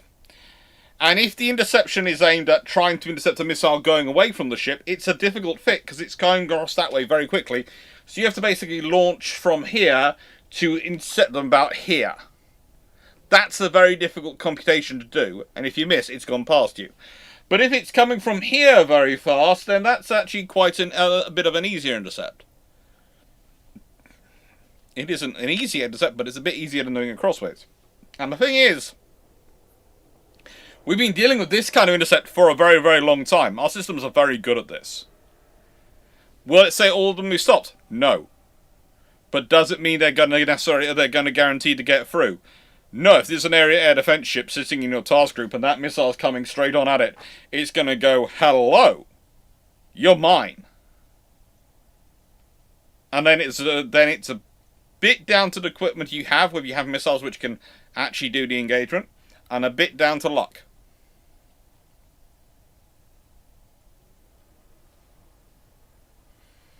And it's the same when we talk about drone swarms. Oh, we can't... how do you defeat drone swarms? Well, we would say electronic warfare, jamming their command and control systems, low-cost rocket weapons, there are lasers, there is flak cannons. There are lots of options out there for defeating a drone swarm. The question is fitting it to the ships, not actually this is an impossible task, we can't do this. I'm sorry again. I was told by someone they've got no response to a $2 drone. And I went, yeah, they have. It's called a 20p shell. Shotgun. That literally, if you're talking about a $2 drone, I don't think there is actually any $2 drones out there. But this was someone who was commenting on me going, "You've got no response to a $2 drone." I would go, well, 20p shotgun shell. Because a $2 drone is not going to be a threat to a ship on its own. It's going to require a lot of them. But that's when you go, hang on, that drone might cost $2. The entire swarm might only cost $2,000. But if they hit my radar, that costs a few million.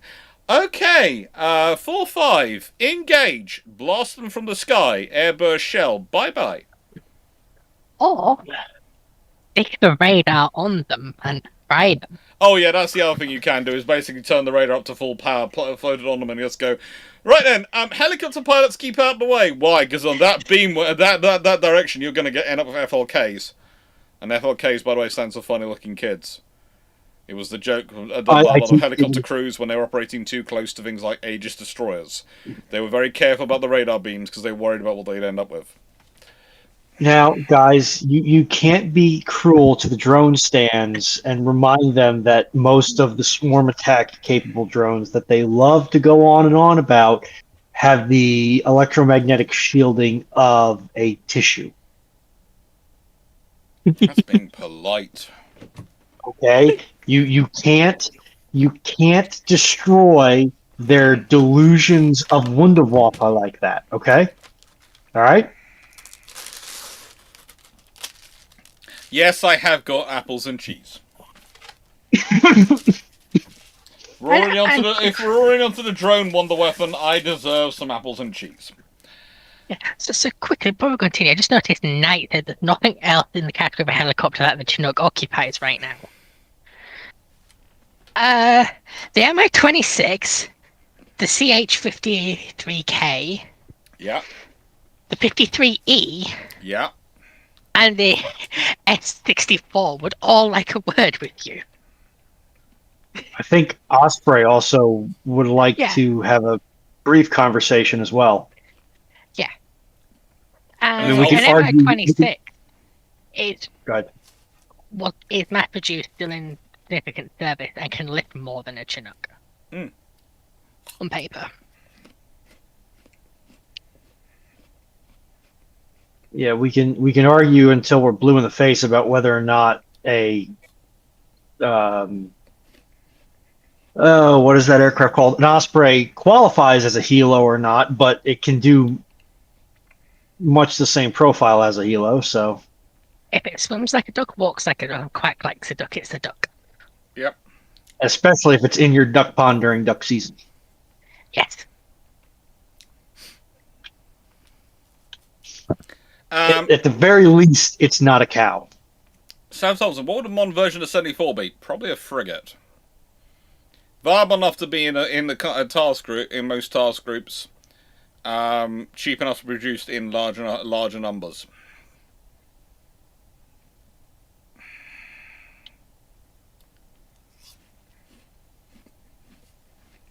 I rebooted my Satisfactory save. I don't know how I got here. Okay. Nice to Don't even know. For the Royal Navy, what would it take to get them to field a cruiser with 20 533mm torpedo tubes in 4 quintuple torpedo tubes? Well, Beatty was always obsessed with the idea of a torpedo cruiser. He wanted a torpedo carrier. So basically, Beatty getting his own way at some point probably would be it. Can we uninstall BT? Drew Manager, what do you think the Anglo-French relations would look like if the French Revolution was crushed very early on? Oh, we'd have still been fighting them. We'd have still been fighting them. In a nice way, it would just been the war between the royal families. By the way, Britain, you have to remember, the French royal family decided to, French royal France, led by the royal, decided to intervene on the side of the Americans in the American Revolutionary Wars, or the American Wars of Independence. Or the Colonial Rebellion, if we want to talk about of the 13 colonies. So they let the cat out of the bag on a lot of the ideas, which then eventually came to cause the trouble in the Revolution. The thing is, the British are just the same to the French. Any chance to smite them, they're going for. So, yeah. If the French relationship will not change that much, it won't have the same ideological edge to it in that period, but it'll still be pretty thorny. Floppy78, how are modern warships heavier than their World War II counterparts? Type 26, the same displacement as a light cruiser, but without armour. Mainly it's computers. Copper is very heavy. I keep explaining this in a nice way. It's the power supply for the computers, because you need a power supply system. It's all the weapons requiring power system. It's the size and scale of the space that things like Mark 41, VLS, etc. take up. And it's all the computer and electronic sensors, but it is the computers. People forget how much computing power. They are literally... Most modern ships are server farms with power plants attached, a hole wrapped around it, and weapons festooned where they can.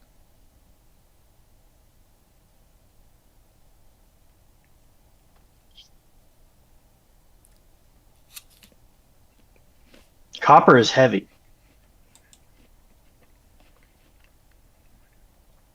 So is cooling all those computers. Which is often done with copper heat exchangers. Yeah. It's just a massive concentration of copper. I have a question buried somewhere in this queue that ties into that.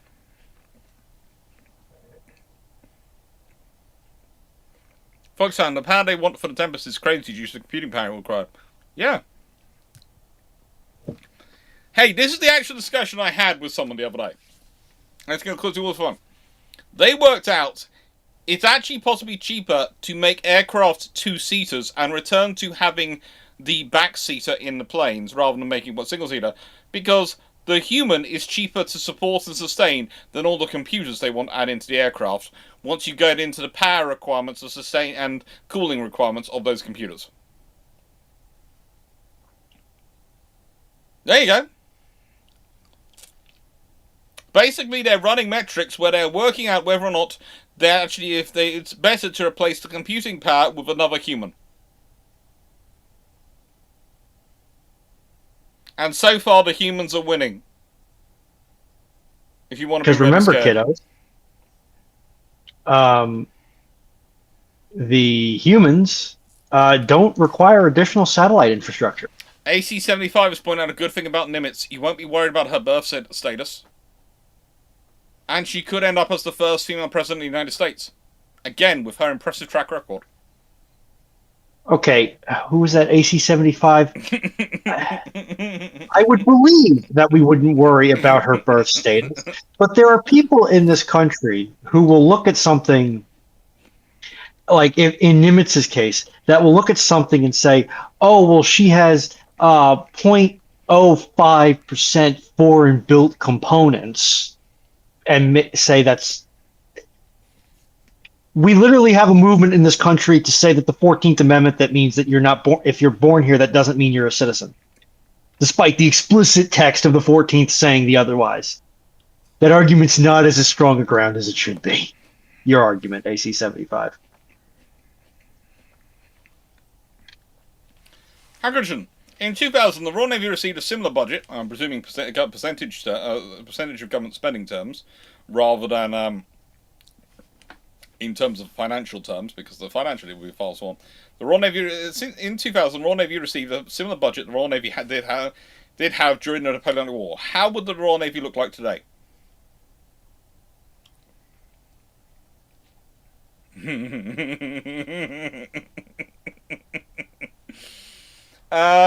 If the Royal Navy is getting that level of funding, then I'm sorry. There's probably going to be a few. There's probably going to be a few nations complaining that they are not they're not going to be the same size as the U.S. Navy, but it is going to be the second largest navy in the world. And the Royal Navy are probably getting a budget which is something like 3 times the size of the combined Army and Air Force budget. The Royal Naval Air Service will be bigger than the Royal Air Force. And won't that just tweak the nose of those gold-visored sun gods?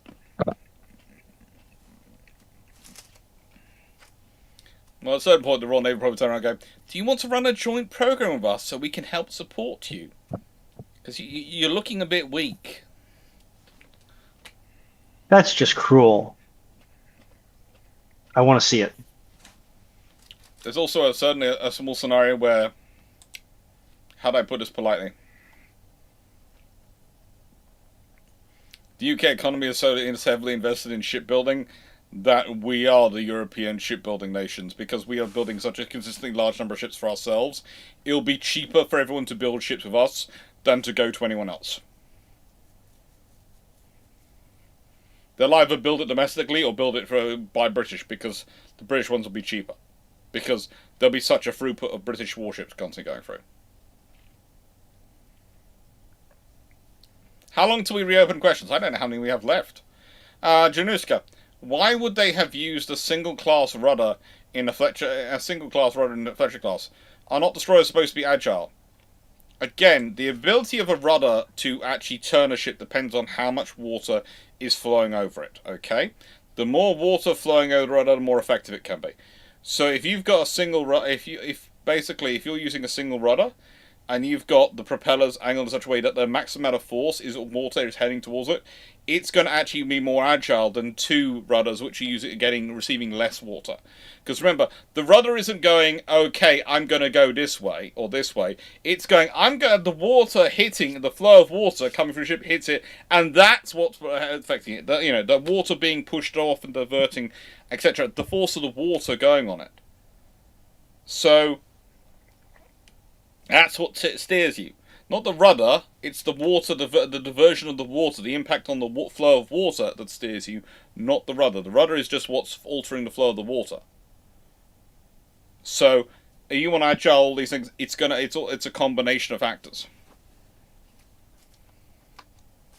8 left in the queue. We have about 10 questions. Yeah, 8 to 10 questions remaining. Mm-hmm.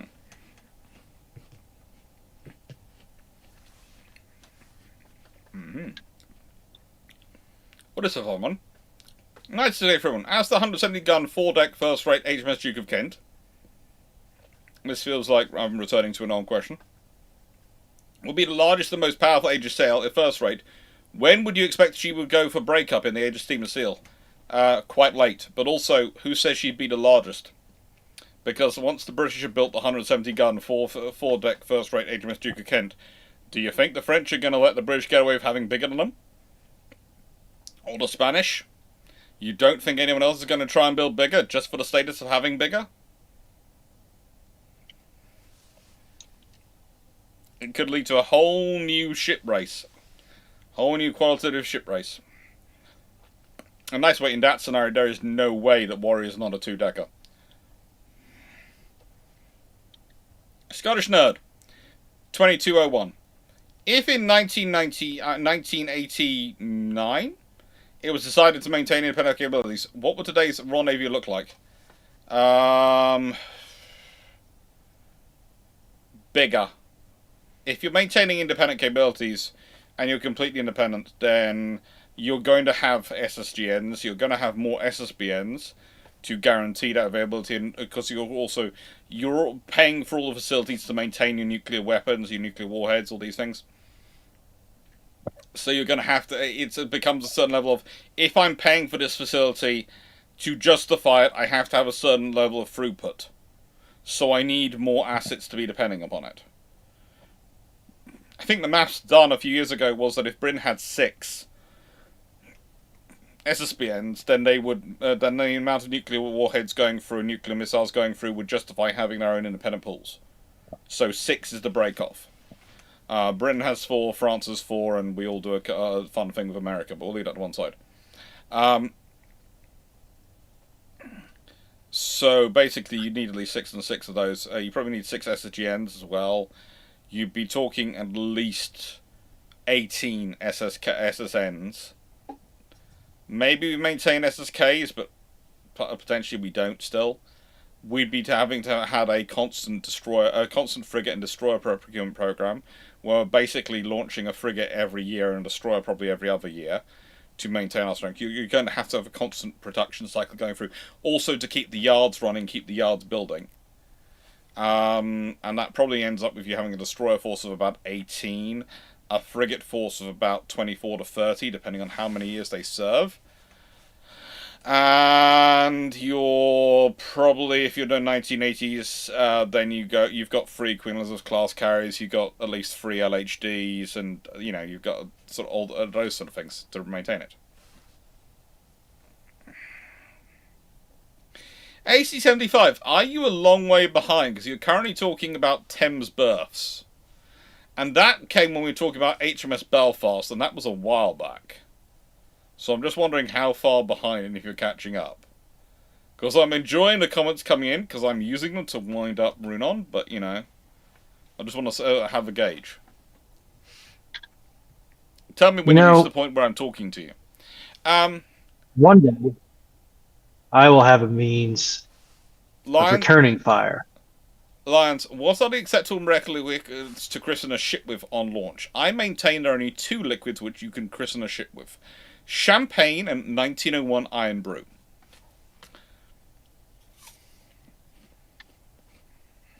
One day I will have my revenge.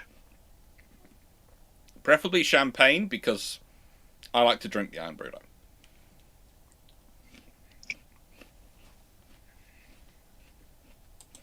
One day.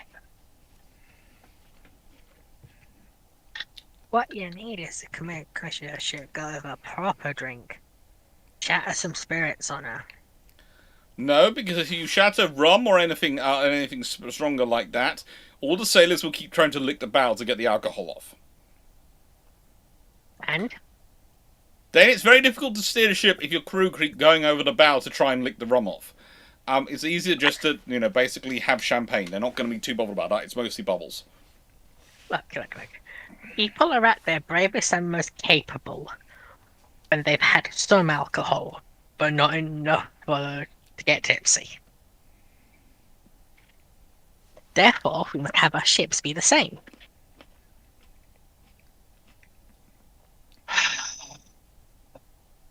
And besides, we've got to give the ship a lot of spirit.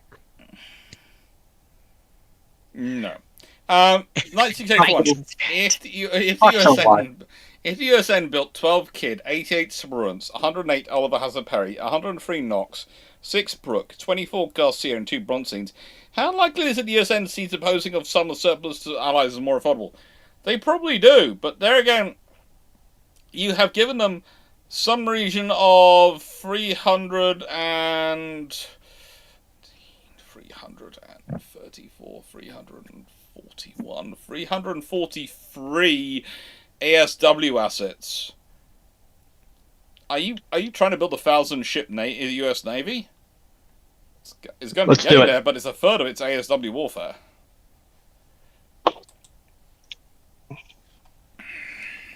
Mark Vrem is playing weekend question roulette. Let's see what question I just walk in on. Questions on that? Paul, you open questions. That's wait for the banner, and yeah, wait for me to do it in future, because it just makes life easier. I can time it with the banner more if I do it than if other people do it. Thank you, Doe. Stafford, what impact would making the entire St. Lawrence Seaway, Lake Superior, to the Gulf of the St. Lawrence, to post Panamax capacity beyond the surrounding landscape and economy? It would have a massive economic impact. It would be incredibly expensive to do it, and it would probably muck up quite a lot of infrastructure in terms of bridges, etc., which would need to be rebuilt, redesigned, reorganised to go around what is going to be Panamax capacity. Because that is a much wider, much bigger seaway you require. And a lot more concrete to support the weight of water. Right, to go for one. So, compared to the completed Ark Royal, what's different about the Ark Royal's preliminary design 1934? Which one? There's a preliminary design which is a full 27,000-ton ship, which includes armour equivalent to an Illustrious class, but still has the air group of an Ark Royal. The major differential in preliminary design is that they're still trying to hold on to a lot of the anti-torpedo defences, etc., and torpedo subdivision and all these things. They don't get to hold on to them in the end, but they try.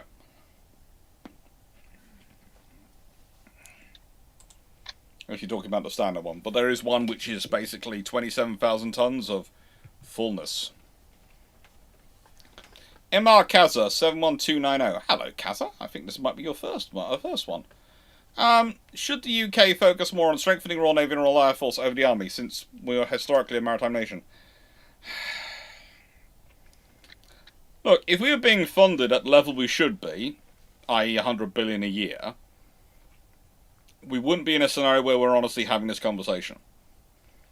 But if you're not prepared to fund Britain, to actually be providing the money we are supposed to be having and supposed to be using, then you're left in a situation where you have to make hard choices. And I would say Britain is a tech-rich nation, not necessarily a large population-rich nation. Yes, we have a lot of people living here at the moment, but we don't really have the massive population.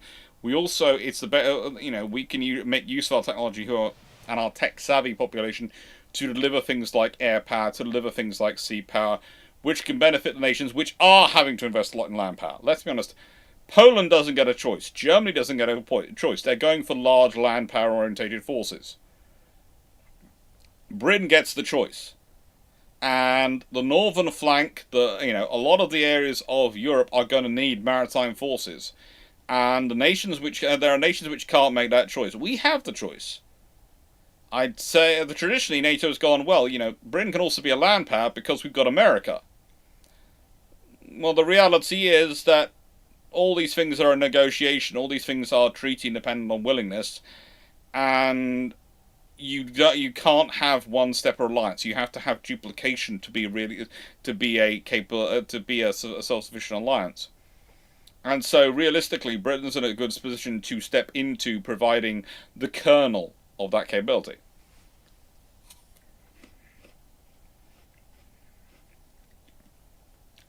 So that, worst case scenario, NATO still has sea capability. NATO is off to see the sea. So, in an ideal world, we'd have the budget. We wouldn't be having that conversation. As I said, basically, the UK budget is short roughly the equivalent of 4 Type 45 destroyer programs a year in funding.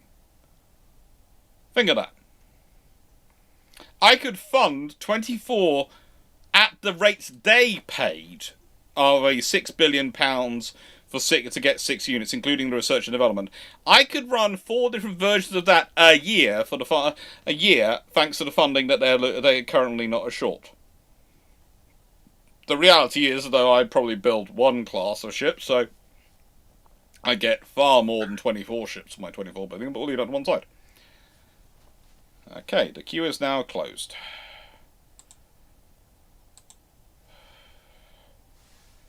Right then. Runon. Assuming the metallurgy can meet demands, how useful would ALU hulls be for tertiary warships? Not really that useful. Really not. Yes, you get a lighter hull, but the weaponry you'll get... one of the reasons why aluminium starts to make sense is the weaponry and you're engaging and what you are hanging from hulls versus what you're hanging from hulls in terms of the time period we're talking about.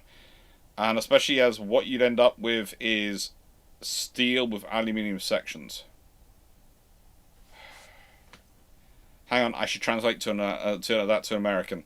What you'd end up with steel with aluminum. Because for some reason you pronounce it weird over there. Aluminum, not it's aluminium, but okay, aluminum sections. Thank you for finally speaking proper English. I got really confused there at your initial answer. I know. I had to be kind to you. And now that question's been answered, I'm going to go have uncontrolled steam explosions in my kitchen. Okay. Look after yourself. Don't do anything we wouldn't do.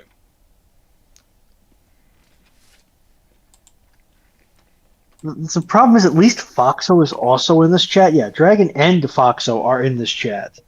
Yeah. So I'm not certain where the list of things that we wouldn't do is going to end with those 2 august personalities being involved. Well, considering I'm once again advocating for war with France. I'm once again advocating for just don't get caught.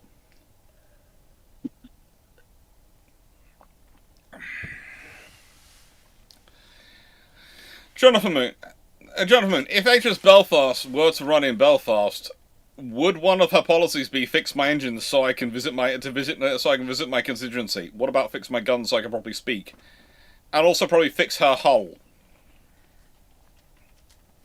Because there are bits she needs to have looked at.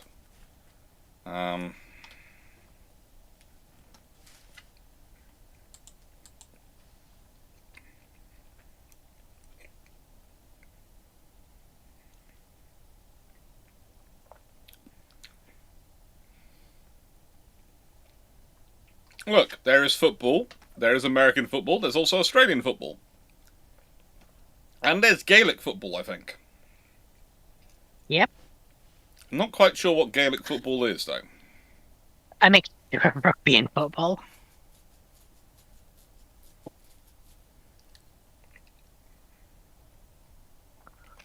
Okay.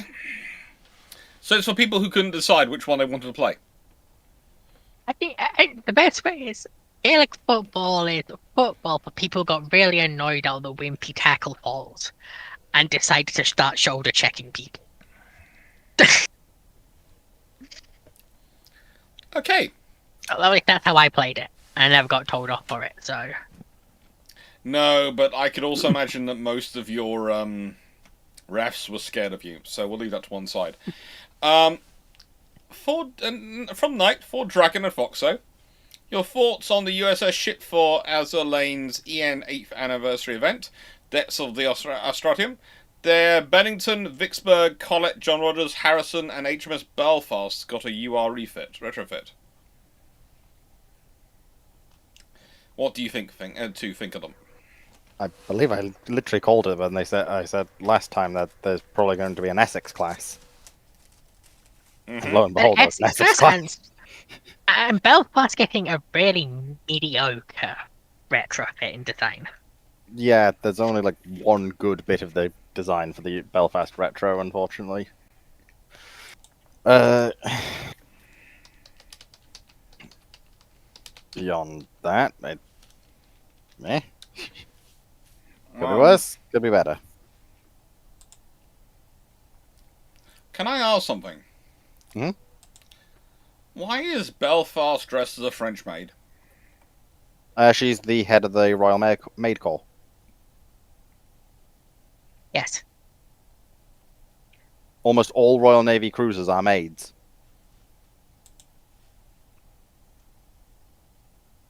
Even I say almost all. A large even percentage. HMS Jamaica is a maid. Yeah, but she doesn't wear a maid outfit.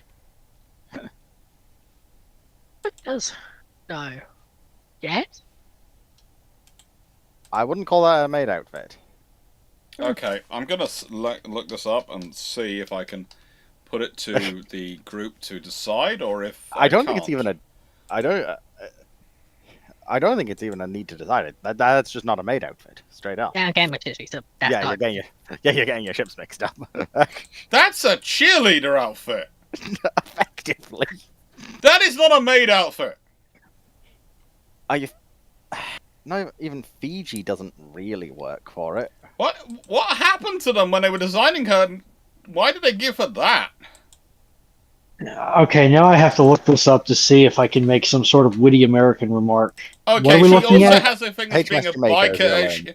She also has a thing of being a biker chick, and I would say she looks more. She definitely looks more like she's from the cast of Fast and Furious than the Singapore Fast and Furious Tokyo Drift, rather than a maid.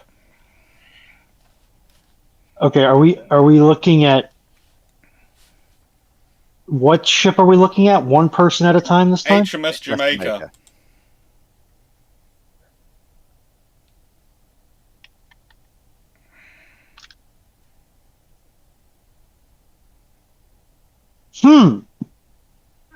Yeah, that's actually a little light for some cheerleading outfits.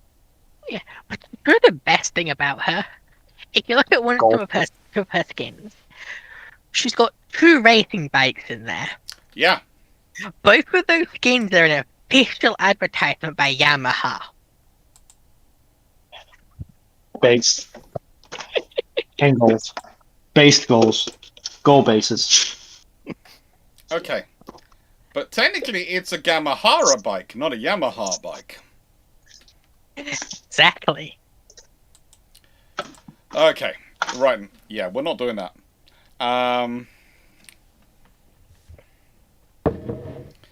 I do not want to... there is something which makes me want to do this, and I don't know why I'm doing this. Because people are currently asking, what does HMS Seek look like in Azur Lane? I'm not even sure she's there. HMS what, sorry? HMS Seek. Not in game. Not playable character yet. No, not even being shown off. What class was she, sorry? Tribal class. Tribal. Yeah, there's very few tribals actually in game at the moment. So that's something they're going to have to work on. Give me a moment. There is 2. HMS Nubian and HMS Eskimo. Can I just say this now? Eskimo does not look as lethal as she is. I think that's part of the intention. She's in a yellow sundress. Just happily enjoying herself and apparently making fire with a magnifying glass. Okay, Doc, let me ask you this: if you're in an active That's all right. combat zone, who are you more terrified of? Are you more terrified of the person decked out like a tier 1 operator coming at you, or a little girl skipping in a yellow sundress like she's not afraid of anything in her immediate surroundings? To be honest, I'm mildly terrified of both. Because one, I'm going to need to do some heavy work to put down, and one is probably going to dodge the heavy work, so I'm going to have to be more creative for.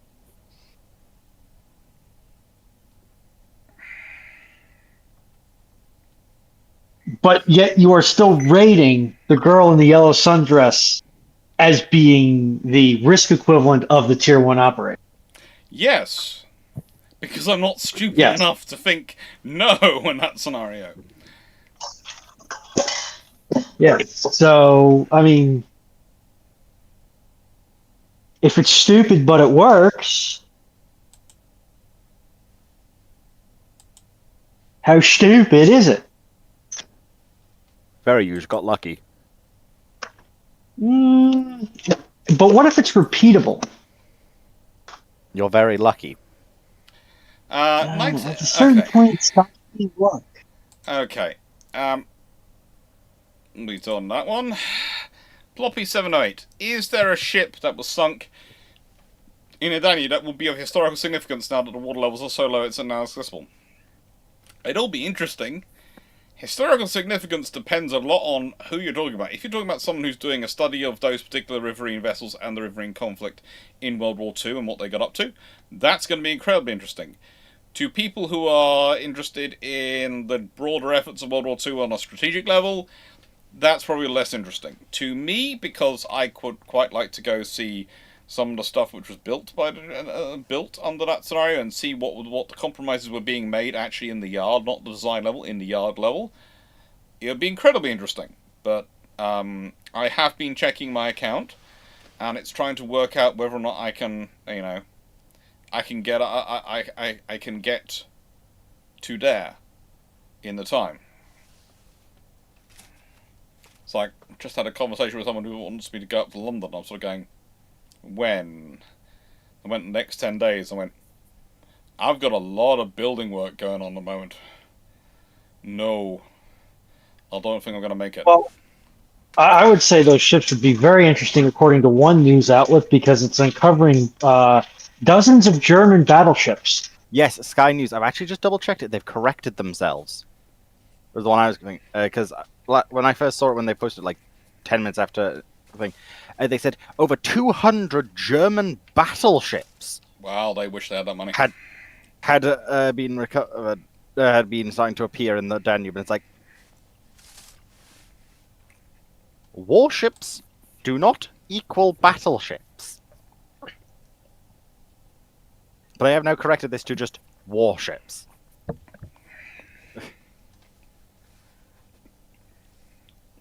Makes me wonder if they actually had an analyst go, hey, this word does not mean what you think it means. That is one of the joys of life. Oh, that's why you keep popping up. Okay. Shanta Kumar. Thoughts on the P-17 family Shivalik and Nilgiri RFP for third batch 7 times P-17B are out. How do their roles differ from the Talwar? Their new corvette with... Oh, yes, we're talking about the... It's the Indian frigate program, isn't it? Those are some funny magical numbers and letters there, Magic Missile Man. It's the Indian frigate program.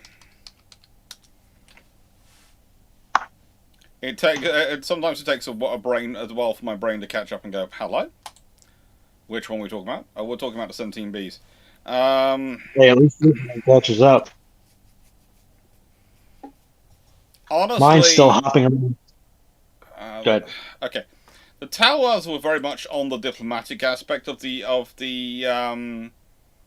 Indian Navy. They were about providing a presence, especially forward, and demonstrating capability. 17Bs are about building on that, but also they're about task group operations. They're about growing numbers. and they're increasing capability in terms of air defense. I would say the next generation frigates, the 17Bs, is going to be interesting.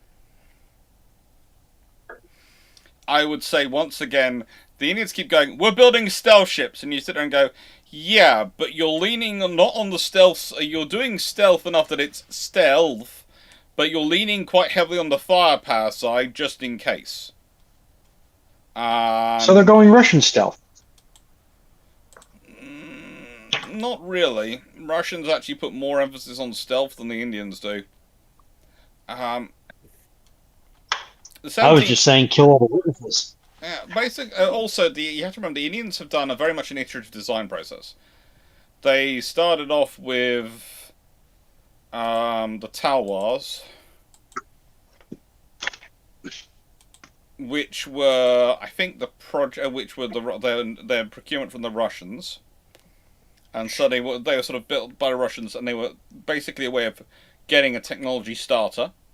And then they did the Shivalik, which are a good ship, a good growth for it, and a good capability for them. But again, it's about building domestic capability. The improvement have been they were the Project 17s, then the Project 17As, which were the Nilgiri class, which are currently in construction and in service. I think the first ones have entered service. Yeah. They commissioned Nilgiri Andirgi in 2025. They commissioned Taragi and Mahendragiri.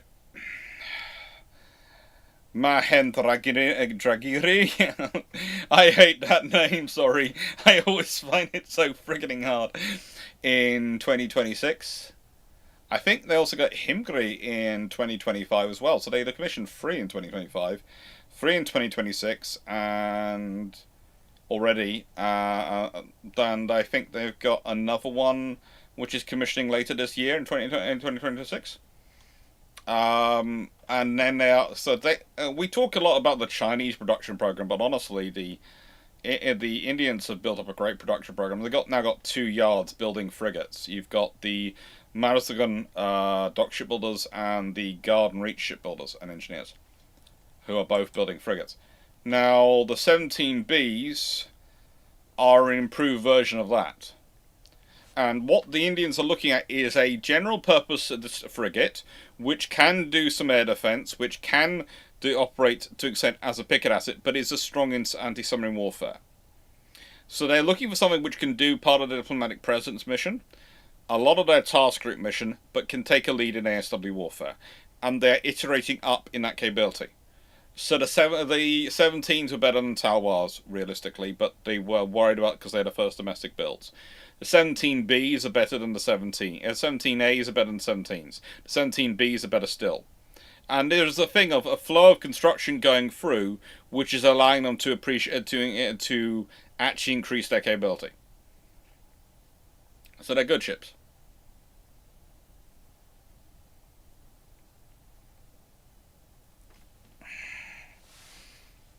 I hope that answers that question. The new Corvettes are something which I'm still familiarizing myself with.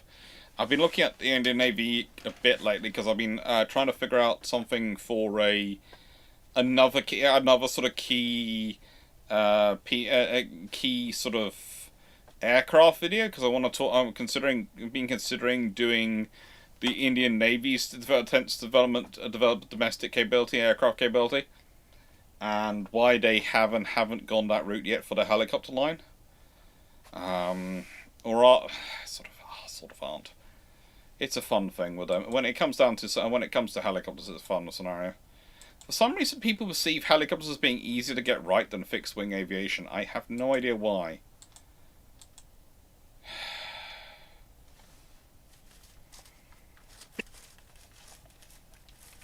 I don't know.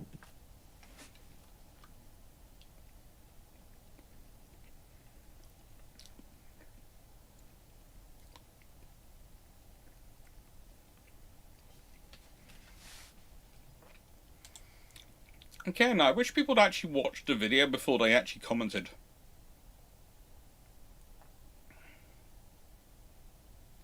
Again, it would be so nice if people actually watched the video before they actually commented. It'd be so helpful, because I sit there and go, do I bother to respond to you or not? Because you put an interesting comment, but you obviously haven't watched the video, because otherwise all your points are answered.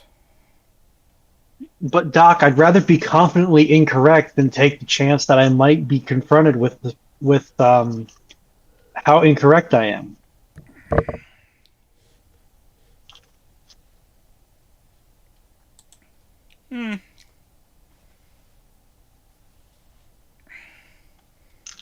Someone watched a whole stream on naval diplomacy and loved it. Thank you. I'm getting the comments come in while I'm live. I'm sort of going, thank you, they're popping up. And the reason they're popping up is because I was going through my notes on destroyers and notes on Indian frigates. I tell you, their Corvette program is something which I haven't got. I'm still building notes on, because basically it goes year of the destroyers. Next year there's a bit of an iffy point, but I do know 2028 is going to be year of submarines, and so probably 2030 is going to be year of the frigates and the frigates. But we'll see. It's funny to think I'm talking about 2030 and I'm going to be... Oh, I'm going to be old by then.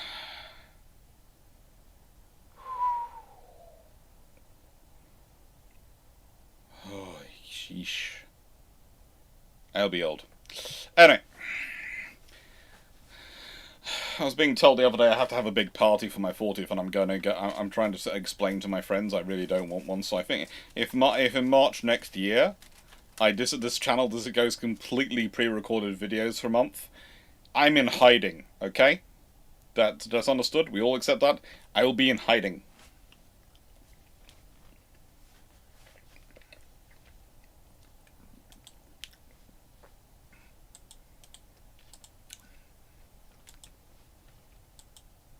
I'll be telling people that if they want to find me, they have to contact Foxo, because Foxo won't know, but also Foxo tries very hard to make sure people don't know where she is and can't contact her. So, but it'll add another layer of difficulty to them finding out that no one knows where I am. Thought this through. And Foxo's silence on this matter is acceptance. No, she did respond with a Yeah, she accepted it. So I'll be forwarding all my messages to Voxo. I'm not paranoid, I am merely cautious. There is a difference. I am paranoid. AC-75. In the event of the Cold War going 7 days to the Rhine, what was the estimated survivability of both sides of naval assets?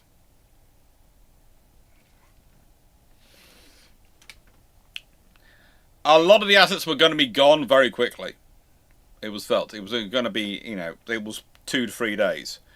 Anything that survived 2 to 3 days was probably going to be around for quite a while, because there was going to be a lot of things killed off in those 2 to 3 days. A lot of things killed off. How nuclear has the scenario gone from 1 to 10? Is probably the answer.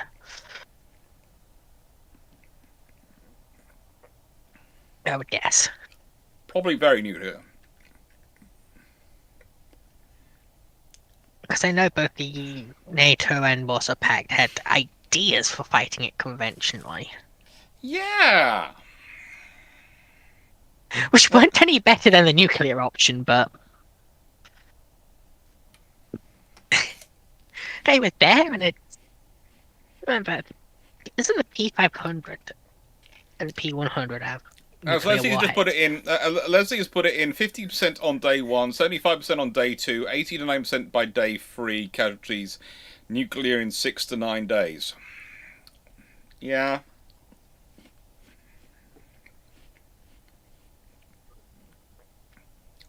As I said, vast majority gone in the first 48 hours. I'm not quite sure about the losses after day 2, because to my mind the sea becomes big, but also a lot of the assets hunting for those things get destroyed as well. So your problem becomes a lot of the reconnaissance assets which were out hunting, which were finding you, will be lost. A lot of the missile trucks which are out trying to kill you, a lot of the ships which were trying to kill you, submarines which are trying to kill you, are also going to kill. There's going to be a lot of people which are mutual destructions. Because you have to remember, one of the reasons why you have things like nuclear depth charges, nuclear warheads for your torpedoes and these things was, if I think I'm going to be killed by a submarine, I might as well make sure I take it with me anyway and fire the torpedo. And there are people actually literally believing that using nuclear weapons as torpedoes, etc. things, do not start.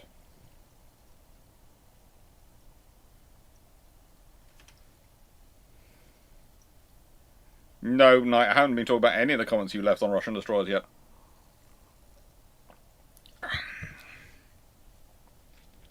Chemical on day one, yep, definitely.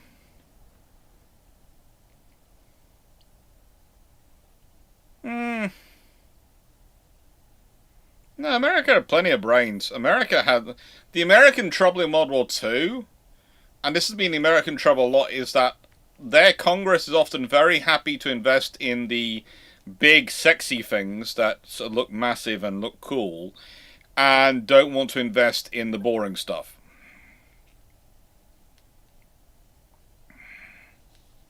But there again, there aren't many governments which do want to invest in the boring stuff. Ah, the Dash, the drone whose whole point was keeping the launching ship away from nuclear depth charge, yeah. Nuclear depth charges, sheesh. So what if the Canadian Navy hadn't been underinvested in the last 2 decades? Yes, I'm aware of what the Canadian Navy was. Then it's probably kept up a simultaneous destroyer and frigate program, and so it's not trying to replace everything with destroyers right now. Or rather, a frigate which has been promoted to destroyer by being longer and being more flexibly armed. So it fits the Canadian definition of destroyer, but everyone else are just going, that's one chunky frigate. And the Canadians are going, it's a destroyer! Okay, but we think it's a chunky frigate. It's a destroyer. That's fine, you call it what you want to do.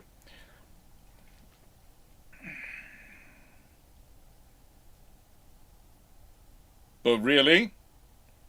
It's a chunky corgi of a frigate. Which is a good thing. Because, let's be honest, any small ship which you associate with a corgi is a ship which is not going to understand 2 things. 1, it's outnumbered, and 2, it's outgunned. It has no concept of any scenario where that exists. In a corgi's world, more numbers you bring to a fight, the more targets it has. Not there's a problem. It's still a Royal Navy destroyer. Yeah. Oh, it is a frigate. The Type 26 program is definitely frigates. They are definitely frigates. But yeah.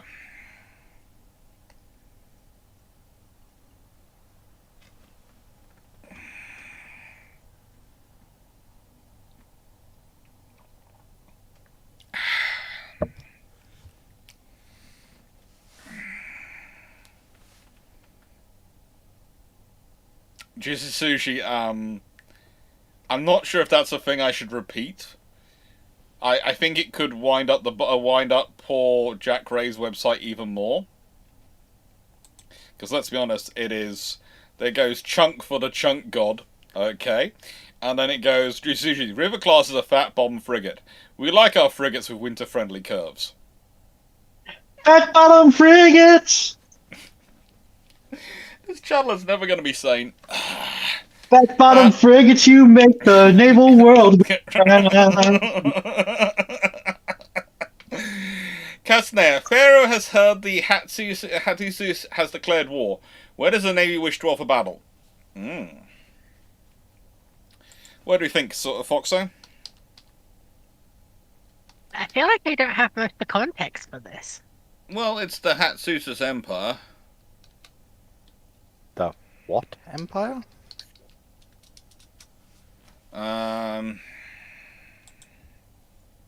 They can't be thinking of the Bronze Age. It's the Hittite. It's a late Bronze Age sort of Hittite empire, realistically. But basically, they're coming from Turkey, so that sort of area. If they are still around, then they are declaring war on the Egyptians, then probably going to be going on somewhere up the coast. Because let's be honest, the ships they have at the time do not realistically like to go out to sea a lot. They don't. They tend to hug the coast. They don't. It's very rare they cross the actual open sea. Even the Mediterranean is a large formation. Probably you're going to end up either fighting off the coast of Israel, sort of territory-wise, or you're going to be fighting off the coast of Cyprus, that sort of area. You might get naval battles as part of sieges, but yeah.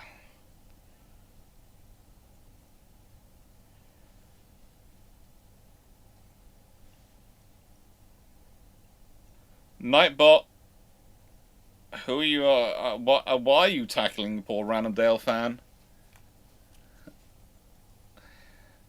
Okay, Randale fan, that's better. This is the Capitals. Nightbot doesn't like the Capitals. Also, why are you doubting my sanity? And none of us ever claim to be sane. Yeah, to doubt my sanity implies its very existence. Like, well, to doubt have it you implies seen the plausibility of its actual existence. Yeah, that's kind of what I just said. I will say we are 3,500 subscribers short of this year's target of 25,000. So anything anyone can do to start helping getting more people here will be really appreciated. Because, yeah, I want this. I want the family bet to be over between my mum and my aunt. I'm fed up with my aunt Yes, not getting the bragging rights, and I'm also. A nice way. I know the competition between the two of them is literally one bakes a cake for the other, or the other one buys a spa day for the other one, and they both go on a spa. Literally, by the way, it's if my aunt wins, she takes my mum on a spa day with her, and so it's the twin sisters going for a spa day. And if my mum, if my mum wins, that's what my aunt has to do. If my aunt wins, my mum bakes her a cake. Because that's what she wants. And for anyone else, why isn't my aunt baking a cake for my mum? I love her dearly, but there's never a scenario you want to hear. If my aunt is baking for you, you want to run. She is a very good cook. She is not a very good not a very good baker. She will often tell you quite happily, there is a science to cooking. It is fine. There is an art to baking. It is not hers.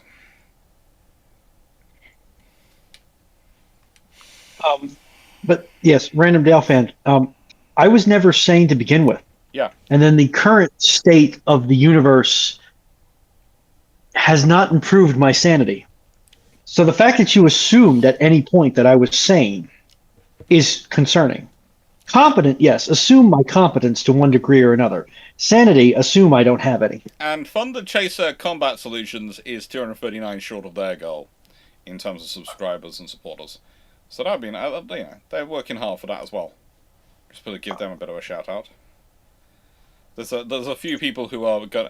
I've got a lot of message from a lot of the people who do the channels where they like to do the computer games and they like to make scenarios. Coming back to me going, that Denmark Strait scenario with the French Navy all going the British. How many exact ships could be there? Should the Rickaloos be there? What else is going to be there? Yeah, it's fun.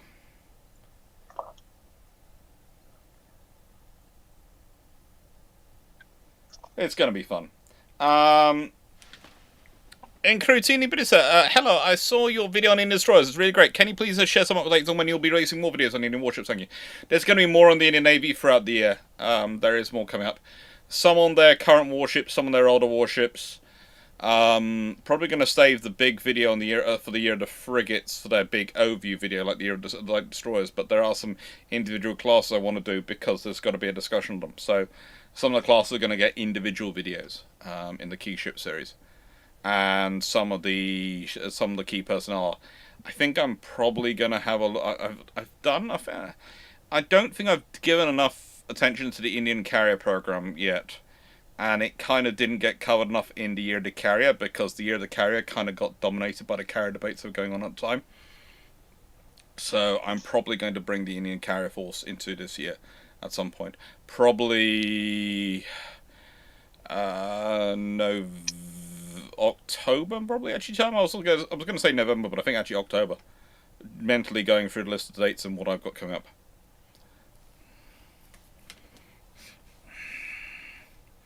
Yeah, family bets are weird. In a nice way, family bets is never a financial thing. It's never for money. It's always, I will do this or this for you.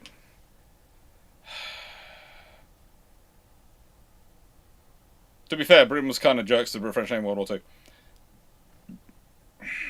Yes and no. It's kind of a case of the British were just the British were. It's one of the things of the British liked the French Navy. They didn't like the French government, and they had no faith in them. So the British were kind of jerks to the French, yes, to the French government. The French Navy kind of got caught in the crossfire. Pardon me. Do you see a move towards minimally crewed ships like the LCS was supposed to be?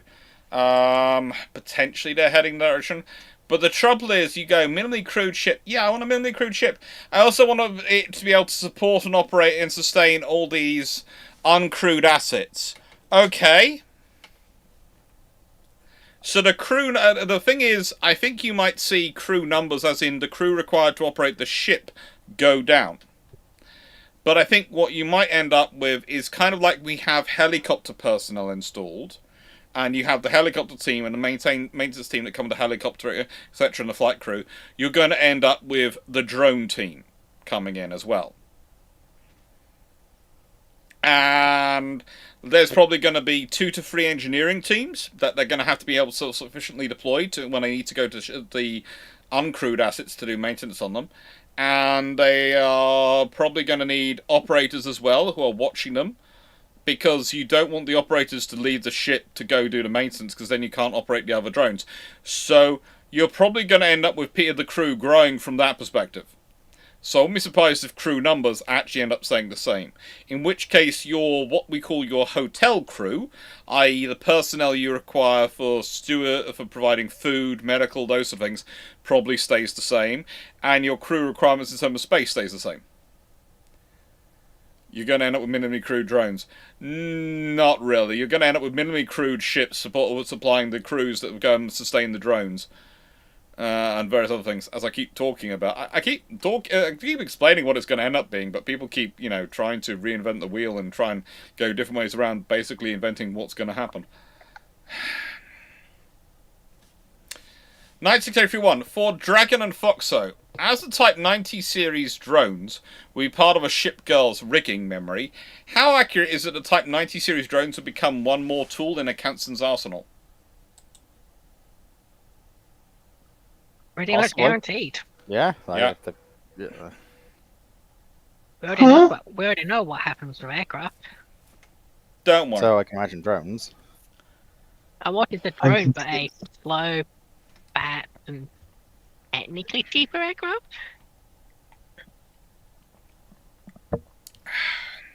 I'm deeply confused. Yeah, but as we were talking about earlier, they're starting to find out with the drones, if they want them to do more, they have to have a lot of computing power put on, which costs power, and this will lead to all sorts of discussions of whether or not actually it's cheaper to make a crewed aircraft than a non-crewed aircraft. What are the odds I can get some context? Foxhound, the army is getting rid of their Wildcats that they removed the radar on. I feel fitting the radar on Martlet would mean the army has a counter-drone capability that doesn't require Navy or Royal Air Force to save them. It would, but honestly, the Army's been trying to get rid of those aircraft for a long time. The interesting discussions I've seen is how marinized were those airframes? Are they designed to the same standard as the naval airframes? In which case, can they be given to the Navy to help the Navy shore up their numbers and go for a program? Because they've been barely used. Yes, as I'm told regularly by Royal Naval fitters, the Army doesn't do helicopter maintenance.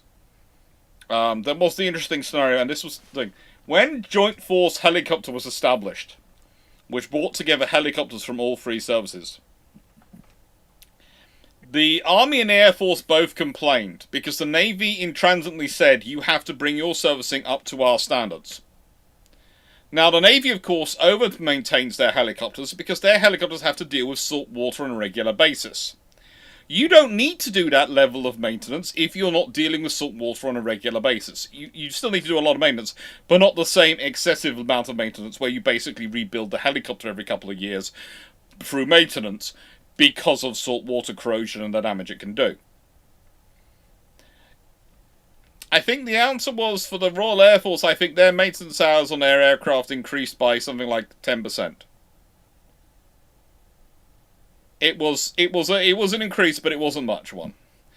I think it was worked out, I seem to remember something like the Army hours of maintenance increased to like 3 times the requirement per airframe than it had been previously. And there were quite a few people. This was told to me by not by an RAF personnel who was working as a Royal Navy working with the Royal Navy as a fitter.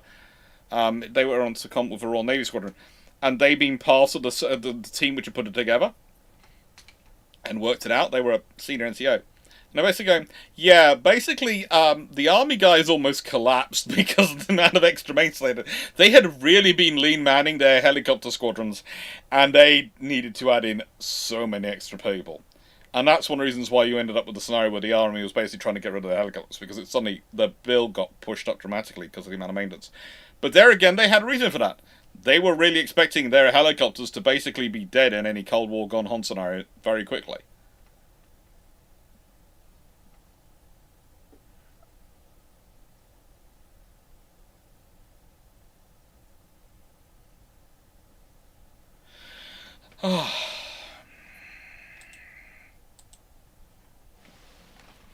I wonder when the questions will be reopened. How many more do we have to go? We have 1, 2, 3, 4, 5 more to go. 5 questions to go, 3 of which are on the screen. What are plans in a fun 1930s carrier design but not with armor? Yes, but that one's not built because it's worked out when you're sticking armor in at the level you're going to stick it on a carrier. It's too high up enough it's high up enough that you basically want to get it right first time. You don't want to be adding it later when you could muck up your stability calculations. It's too high up in the ship. Shantankuma 9364. Thoughts on the future of literal warfare in general, and in particular around the many checkpoints in the Indian Ocean region. What's in the context? What India should invest in? Okay, so if I'm reacting to scenarios, considering the distance in the Indian Ocean that I'm going to have to cover, whilst normally when I was talking, it would be talking about choke points and securing them, I'd be talking about SSKs, because SSKs basically are mobile minefields. They go places, they sit down, that's their area, and Lord help you if you try to maneuver in that area, because they're going to be silently waiting to pounce on you. They're kind of like a Karen at a birthday party. Or a street party. I'm not talking about my sister here, I know she's also that, but we all know what we're talking about in that scenario. As much as I don't like using it, people know it. But with the distances we're talking about for the Indians to cover the Indian Ocean choke points, you're probably wanting nuclear powered submarines because you want to reduce the transit time and extend the period on station, especially in peacetime, for monitoring and intelligence gathering. In wartime, you're still going to have a hefty churn of vessels because they're going to run out of torpedoes. They're going to run out of torpedoes. That is going to be the problem. And they probably will want to have a bit of capacity to lay mines as well. Because if you can lay a few mines, they can cover a couple of days of causing trouble. Because as we've seen recently, the thing about it is we all have theories of mine warfare. No one has the hulls. This is the thing with the recent conflict when people talk about, look, Iran shut down the Strait of Hormuz with mines. And so going, this is amazing. This shows technology and skills which we're not able to do. And I'm sitting there going, no, we have the technology. We have the skills. But we've got rid of the ships, so we've got nothing to put the technology and skills on. Because we were morons. We were saving money. But Doc, war would be over in 3 days, so what's the point of economic conflict And then after we got out of that risky scenario, we were never going to go to war unless we planned to. So we could just build up those little cheapest chips assets. It would be so easy to do that. Why would we keep these assets on hot standby or in reserve If you or were under in reaching continuous range, you production would to keep the seriously be cost down? getting an iron brew chucked to you. Probably one of the empty bottles, but still iron brew chucked to you. Yeah.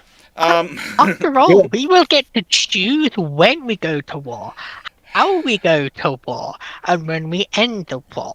After all, it Yeah. will be our wars of choice.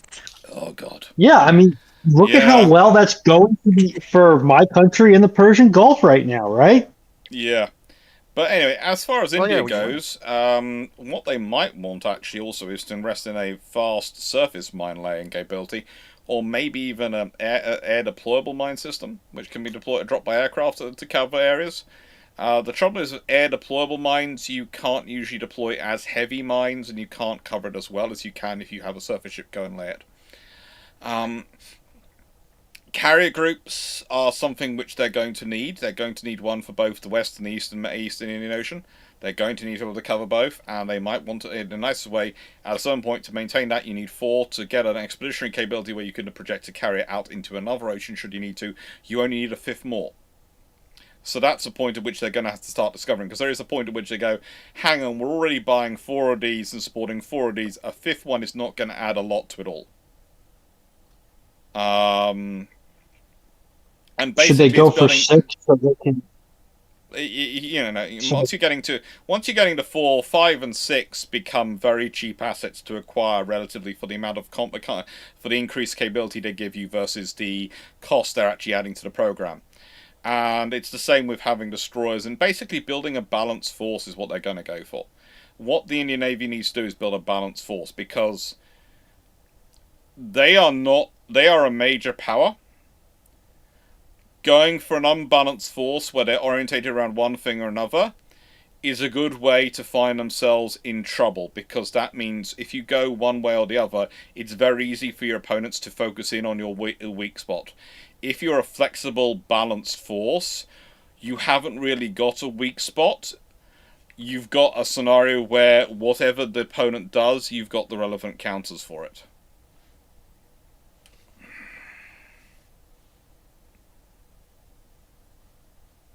Why is there a Canadian complaining they have enough scalps? Yeah, I'm not. I don't know why Sadu is We're not about getting into his scalp count. Just saying, how much research has there been on how changing the sea level will affect ocean currents? A fair amount, but I would say most of it is still provisional, because one of the problems we have is modelling the oceans.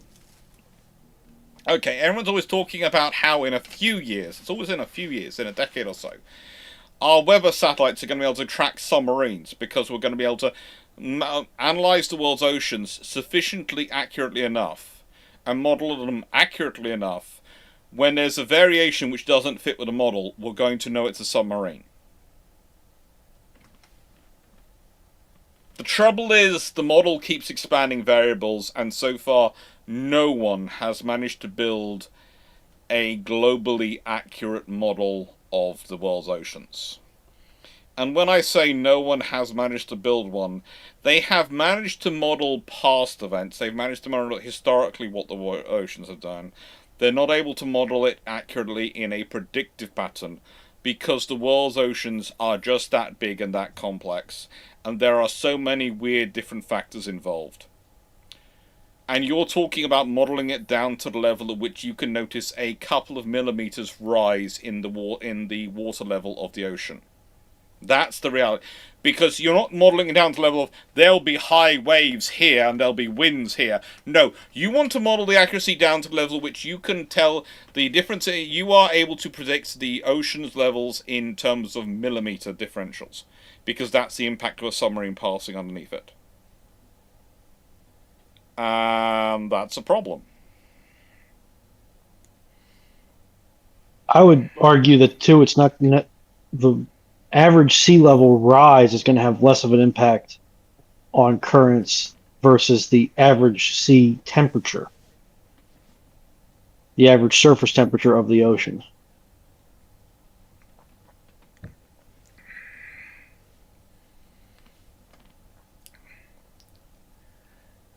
Yes, Colin, that was the other trouble. We found out that there's a lot more things going on underneath the ocean than we thought there were.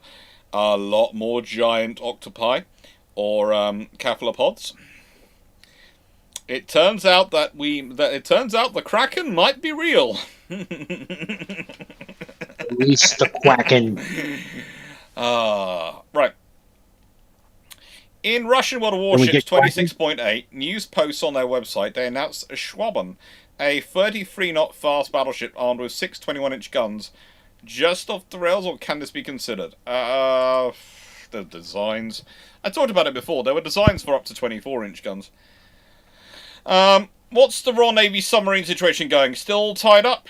I think one's out at sea at the moment. And why have they not gone to SCG conversions? Because, honestly, converting an actual in-service sub is very difficult, and you're going to muck them up the pressure hull. As for the SSBNs, because they don't want to spend the money, I would say we get a few years out of Vanguards, but they say they won't. And also, one of the problems is we've been basically running it almost on free subs for a while because of the delays in the maintenance and repair of the SSBNs, and that has been difficult and has really hurt their limit. And with that being said, we are now going to open questions. I'm going to open them quickly, and then whilst I'm opening questions, I'm going to go check why there has been a banging coming from downstairs quickly as the questions come in. Not that one. That one. I should not have those buttons up one above the other. Be back in a second. Listen, all I'm saying is that the Kraken is going to be the next strategic resource for defense spending. Random Dale fan. I don't know why you're saying that the Kraken isn't real. That's just what the global elites, or I should say, the trans-regional elites want you to think, that there is no Kraken. We are embarking upon the first great Kraken race.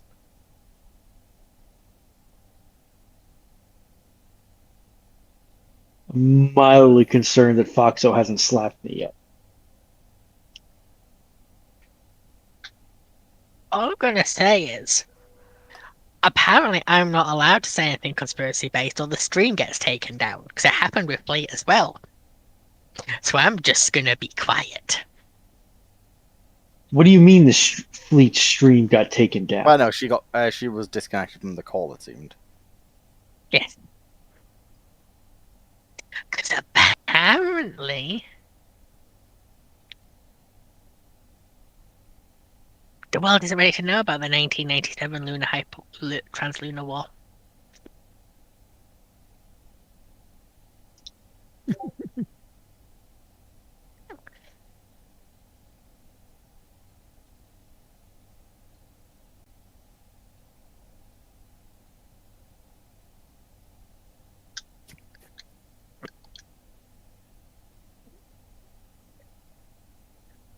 Because the chem rail is such a cool concept.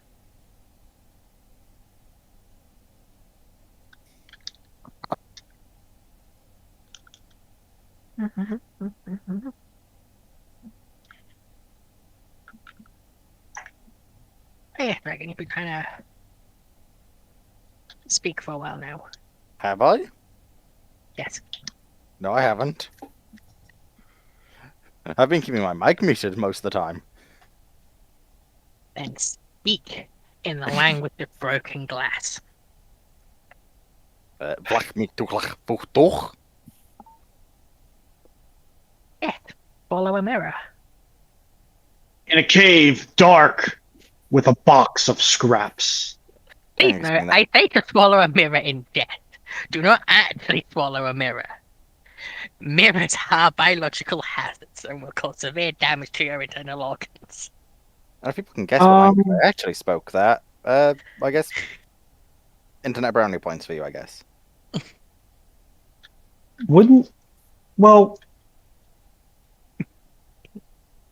Silver. Are you not aware of the 1987 Translunar War?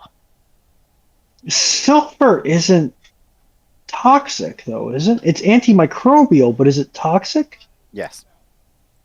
Also, the idea of eating a mirror, well, that's a lot of glass, and human bodies don't do well with glass inside them. Yes, but as long as the glass is smooth, like my No, brain. that's still bad.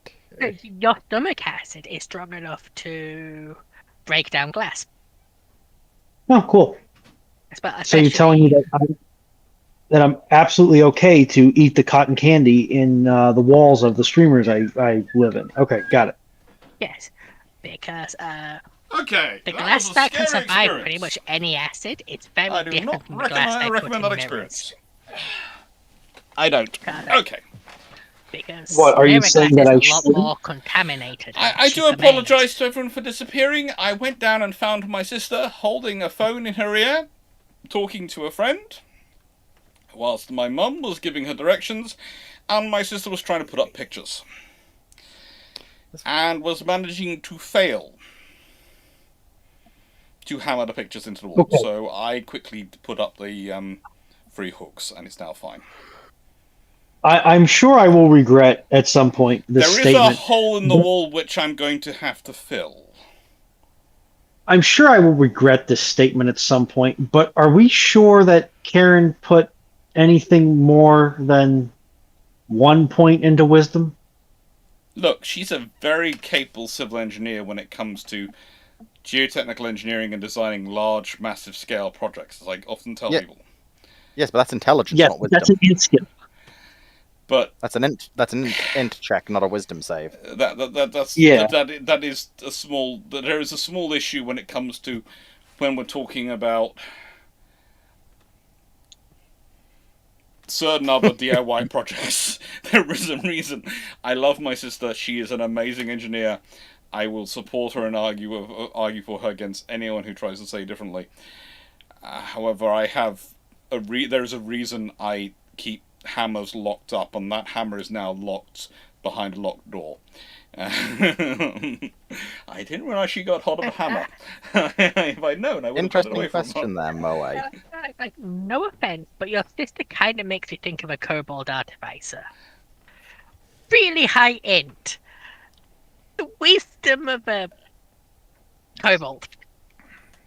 She has never, never knowingly considered the context of, should I do this engineering project? It's always how do I do this engineering project. Dang, I want to play that character now. I need more D&D games. Like I need more 2014 5e games or Starfinder games. I'm not picky. I'll take either one. Okay. Heck, I know what you gotta do. I'm already got that Star Wars D&D that should be starting sometime next week. Heck, I'll even run it as long as I can. Next week for the last month. That's because people keep saying, "Oh, next week." You know, Heck, the only way you can run these programs is if you actually set a date and you go, this is going to be it.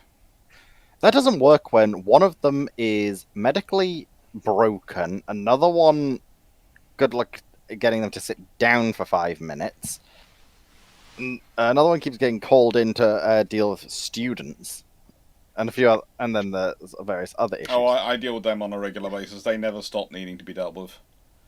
There is a reason why I like being a contract lecturer rather than a tenure lecturer. Yeah. Isn't Titanicus a high school teacher now? I don't know. I'd have to re-ask him. It's been a bit. Oh, good lord. The younger they are, the more problems they are. It's one of those things of, I don't mind dealing with my cousin's issues. I'm quite happy to deal with that. But when you see the amount of paperwork you have a school teacher has to deal with as a uni lecturer, it's absurd. Yeah, I have so many characters that I'm developing that I need to run, and now I have this idea for a cobalt artificer. Yes. Artificer with Wiz as the dump stat. And I'm just imagining how that character would look and what that character would do, and like I need to make this real now. I don't know where I'm going to have the time because I'm about to go halfway across the world, rip my upper body strength, and then I'm going straight into back-to-back 120-day outages unless I've been lied to, in which case I might drag up. But I keep threatening that, and then I never do it. So. Yeah, so we've got another 15 questions. Stafford Thompson, how different would the Winter War have turned out if Poland was as armed in the 1930s as they are today? Okay, are we talking when we say as armed? Are we talking as armed in terms of fighting capability, or are we talking as in they can roll? What are they armed with? Leopards or Abrams right now? I'd They say run Leopard 2s they would have equivalent weaponry from the period. Okay, so then an immediate question for tanks. What are we going off the Polish tank? Because M3. no, 'cause it's not M3s. I know. If it's the They're not. if it's the Winter War, Well, Poland in the Winter War. was it Winter War? I need to recheck that question. Exactly. The Winter War, Finland. Yeah, Winter War. Yeah, so it starts in the Winter War.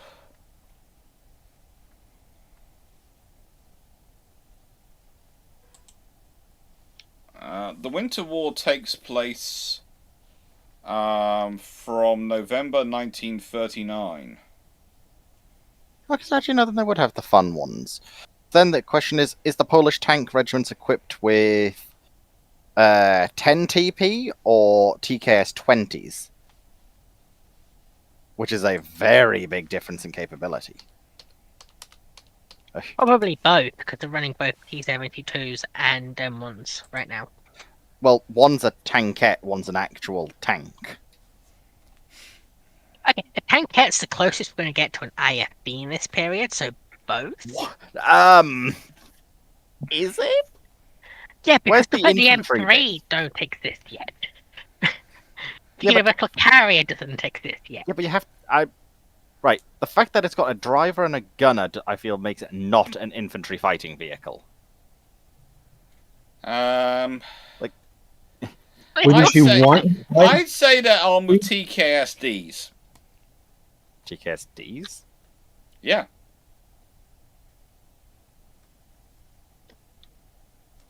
Either that or this is. I am parsing this question as the joint German-Soviet invasion of Poland. Yeah. The TKSDs were only prototypes, and only 2 of them were built, though. They don't Yes, really but enter in this case, in this scenario, they're armed as well as they are today, and I'd reckon that's the best vehicle, best equivalent of a tank they could have. So I reckon no, they they have 10 TP. Well, yeah, I would say if you have both that and the TKSD, then you're pretty. That's your 2 types of tank because they currently operate Leopards and Abrahams. And let's be Why do you honest. keep saying Abraham? Wait, Probably wait, because wait. it gets you. Father Abrams. Abraham has many sons. Creighton There's Abrams. many versions of M1 Abrams. Yeah. Let's be honest. It's part of the Abramic tank dynasty. Yeah, but it's named after Creighton Abrams, though.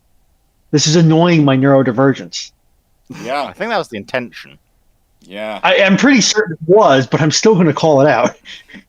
But the thing is, if you've got the TKSD, and you've got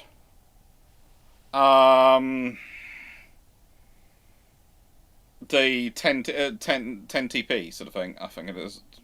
I keep forgetting what the letters Yeah. come after the 10. 10 TP. 10 TP.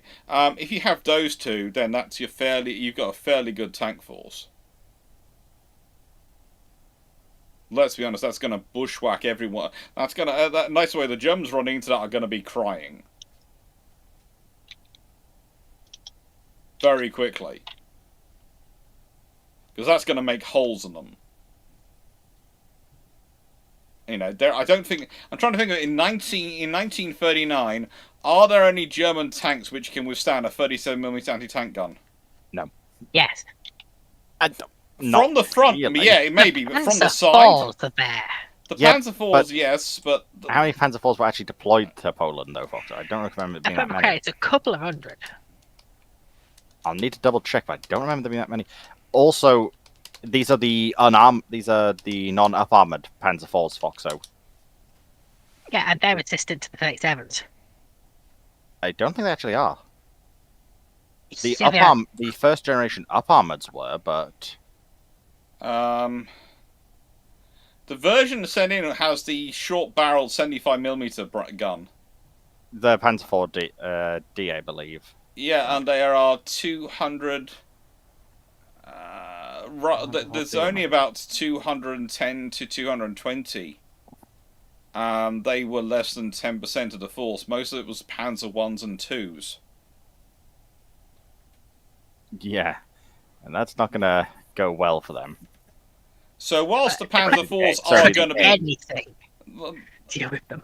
The Panzer 4s are going to be the powerful weapon, but the moment you bring in, you're also going to have all the artillery divisions, and Poland is one of the few NATO nations that have artillery divisions from memory at the moment. So you've got a lot of heavy artillery as well.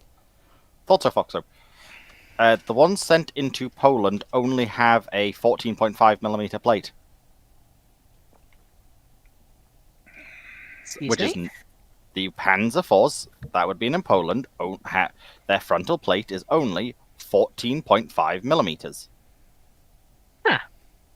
This is why I say the first generation Panzer IVs are really lightly armored. Yeah. What's it called? The Aus B finally was upgraded to 30mm, but that still is not stopping a 37.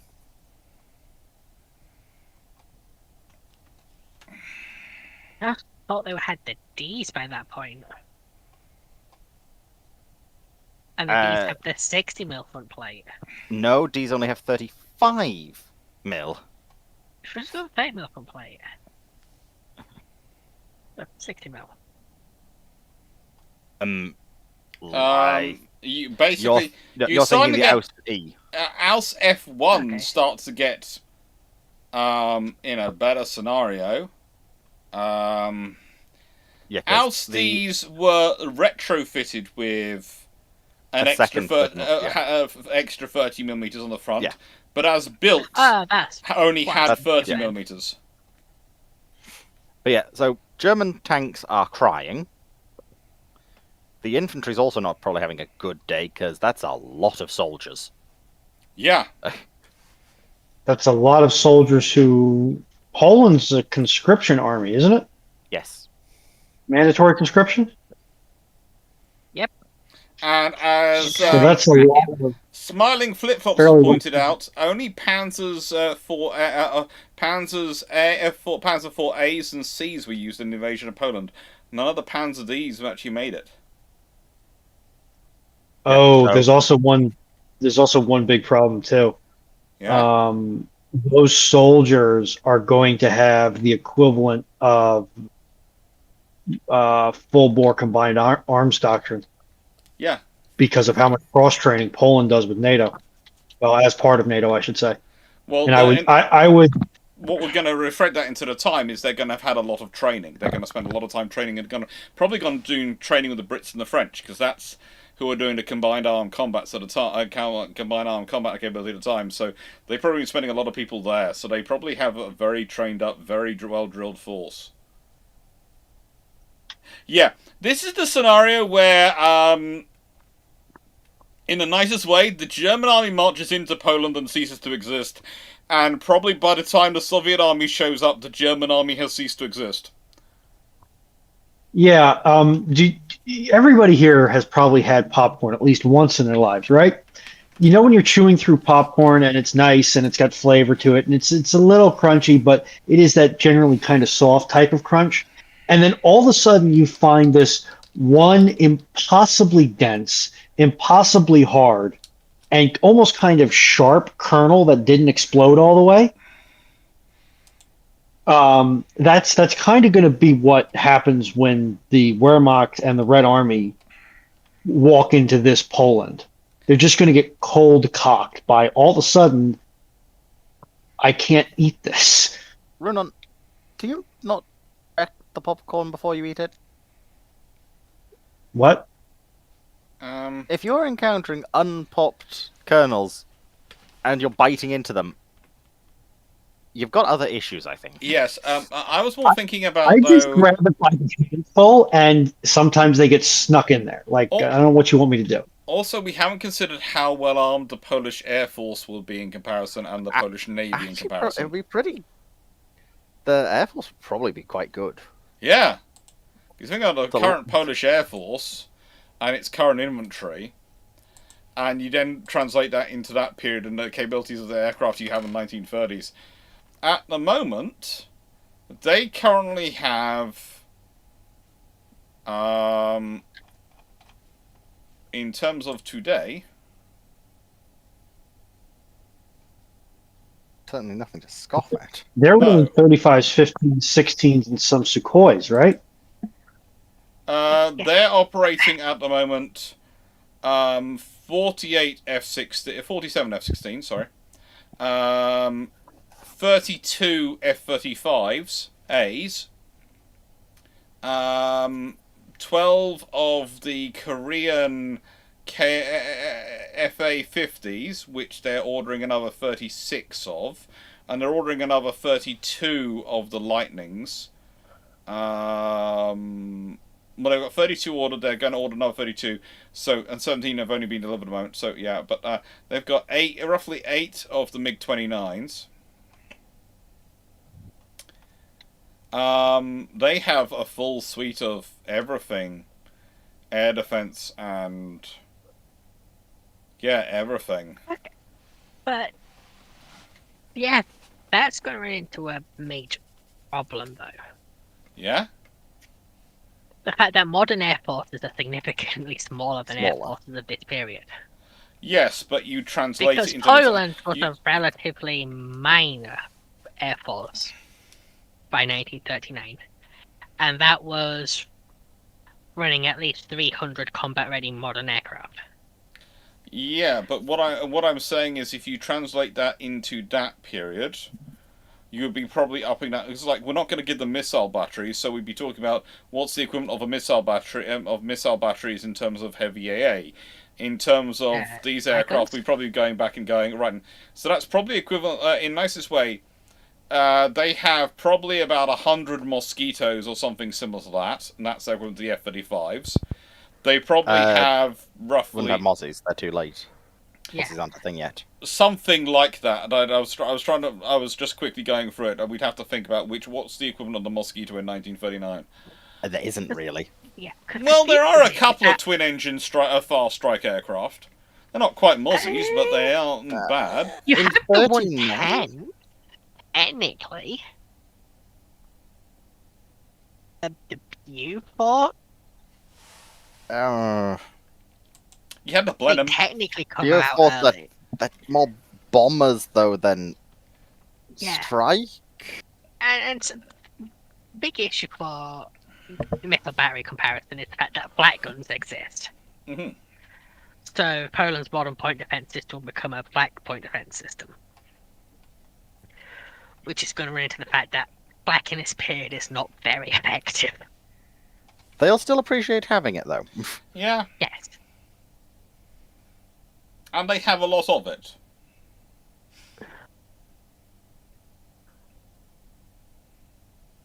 But they already had a massive anti-aircraft gun network to begin with.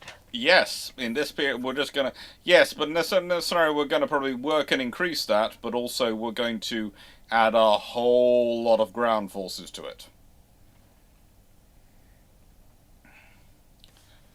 But no. And they probably don't have quite a think few Chief aircraft of- developed themselves as well. If you consider if they've got the funding to get this force, they've probably developed quite a lot of aircraft themselves. I don't think Mustang enters trials. Mustang A's don't enter trials until 40, if I remember correctly.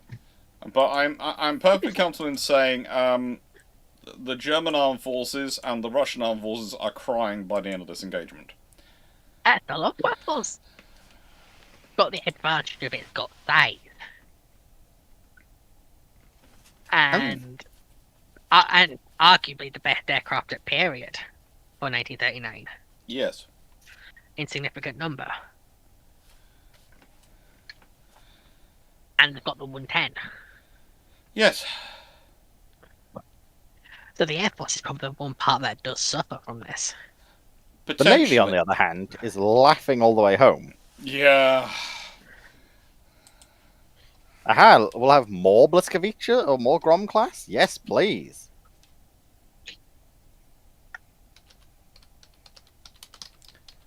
And probably got some cruisers considering the size of their some current ships.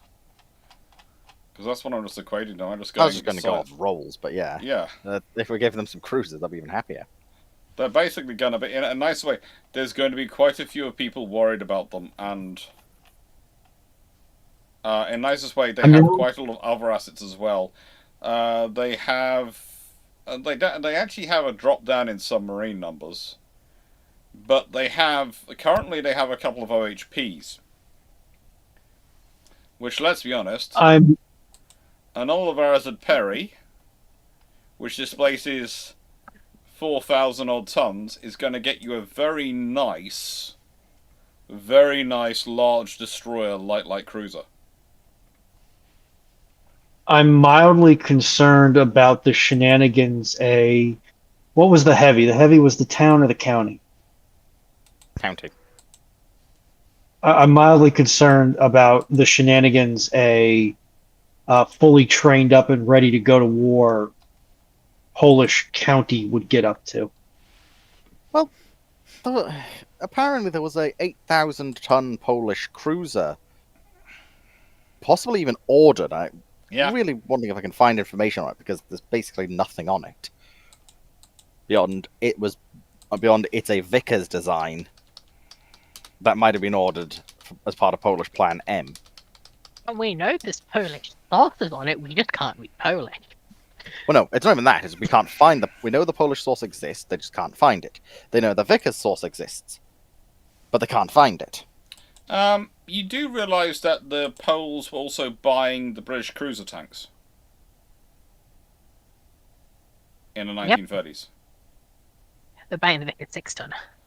Yeah, but they were looking at the next generation, the cruiser tank after it. So also looking at that. Which is the cruiser tank which comes after the Vickers 6-ton? I'm trying to remember it. Yeah.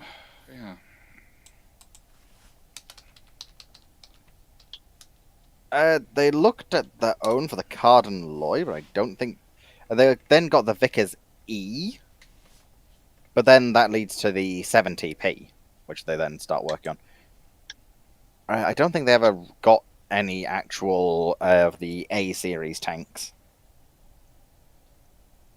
Okay,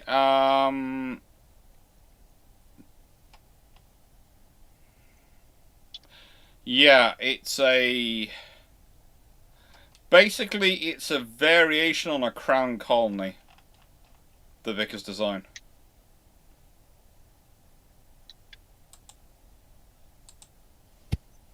It's a variation on a Crown Colony with a lot more, because I am reading the Polish. I love that engineering documents are written in engineering, doesn't matter what language they're written in. It has...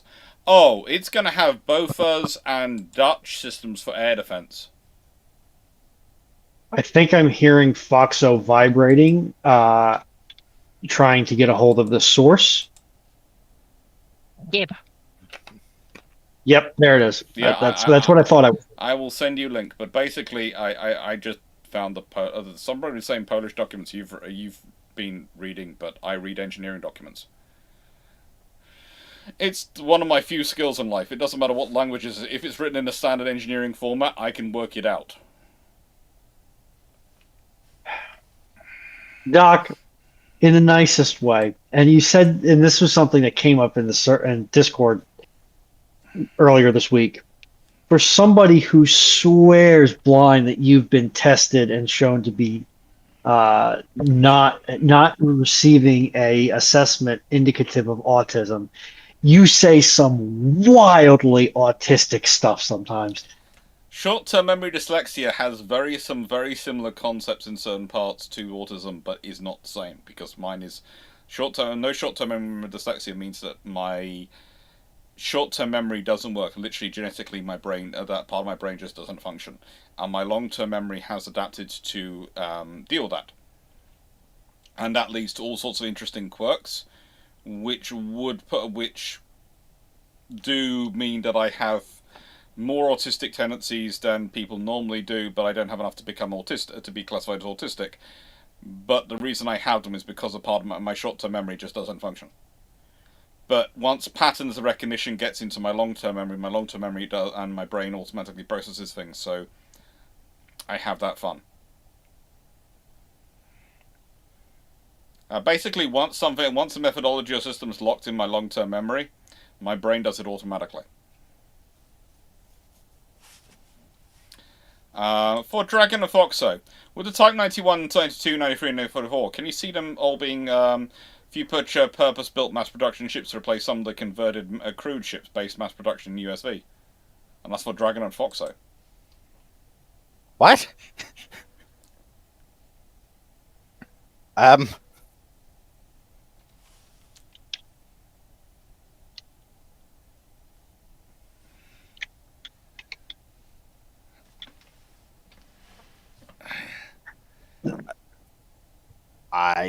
I don't know. This is like out of a... Look, in this way, for them to become mass production, a large number is going to have to be ordered in the first place to set up mass production facilities. Unless you're ordering a large number of them, they will not become mass production. Because if you order them in bespoke numbers, they will get built in a bespoke manner. Wait. Oh, wait a moment. He might mean... Oh, right. Recalculating that question a bit. As your lane has something called mass production ships, which are effectively automated warships. Yeah. That they use as chaff. So that the ship girls can try and do stuff. Yeah. I'm assuming then he's probably actually referring to those. But honestly, converting the 92s into them? The 90s into them? Honestly, no, because they're probably going to be less effective. Yeah. At the end of the day, rapid auto-loading 6-inch, 8-inch, and 12-inch guns tend to have effective capabilities. Auto-loading 12-inch guns? You're speaking my language. Stafford, for the whole panel, which is better, more accurate depiction of World War II? Masters of the Air, SAS World Heroes, or the Ministry of Ungentlemanly Warfare? Why and which did you most enjoy? Whilst you're all starting off on that, I am going to start closing windows before I get too many bugs coming in here, because I'm starting to get fed up with having bugs coming in and saying hello. That would require you to have seen any of those. Yeah. Uh-oh. Because I'm in the same boat as Rune on here. I've never seen any of them. I've seen. None of you have watched the Minister of Ungentlemanly Warfare? It's on the list. Where do I have time? I need to continue to collect desert cadavers to drain them of all their blood and bodily fluids so I can get all of the water out of their useless corpse hides. We have got to stop you playing that game. It's getting far too much like working with a vampire. I've got to stop Foxer trying to, make a multi-layer 16-inch belted battle cruiser doing 32 to 34 knots at the moment. I've got bigger issues. 16-inch armored belt? A 13-inch primary belt with a potentially 3-inch outer decapping belt. No. It's a outer belt for decapping of 2.7 inches. Then the belt regress behind that's 15 inches. Oh god, I forgot you changed to the 17.7-inch belt one now. Uh-huh. And potentially, I may be able to weasel my way in there to start an aluminum-based navy, because I think it would be funny. And yes, I see you there, Moe. This is what I've been having to deal with thanks to Slayer. But yes, so I think I'm going to have another intervention in this game and just add in some more history into it. It's just fun enough. I wonder, can you make a 5-inch breach out of aluminum? Okay, but let me ask a serious question. How do decapping belts work? Basically, they have to be solid enough they trigger the fuse system so that it goes off before it penetrates into the next armor belt. So basically, they mean that the explosion happens outside the main armor belt. And the thing is, if you design them properly, they'll stop shells of a certain caliber, and they'll trigger shells of anything bigger. Nice to everyone. Right then, so if you... It's always nice to get a loaded question. We've answered this one. I'm sure we've done that as one of us, but I will just say this on this subject, okay? The 45 trillion figure, I'm not quite sure the maths etc. behind it. I have seen a lot of studies which basically seem to base it on something which isn't actually. It is basically just the compounding constant of GDP growth and various other things, and presuming that India industrializes at the same point as everyone else does and achieves a cohesive working together, which at the time they had multiple states and multiple sovereignties, so it's a case of... It's a theory. I don't think it's an accurate figure. But in nicest way, Knight, also, how many times have we told you that this is a history discussion, not a politics one? And I'm not quite sure where this comes into naval, because politics is fine when it touches on modern navy stuff, etc. I'll deal with it. But I really don't see this one as a naval question. I see this one as you trying to put in a question about all sorts of colonial politics and modern politics, and we've been over this one as well before. It's a no.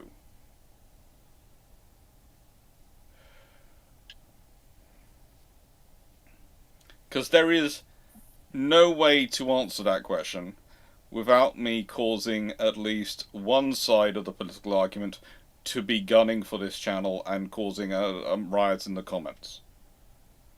And the reality is, was money extracted as part of the imperial system? Yes, it was from colonies. Was it as much as that? Probably not. But it's not the question this channel is set up to answer. And there are people who are far more competent than me when it comes to these things to answer them. I'm a naval historian. I deal with naval warfare.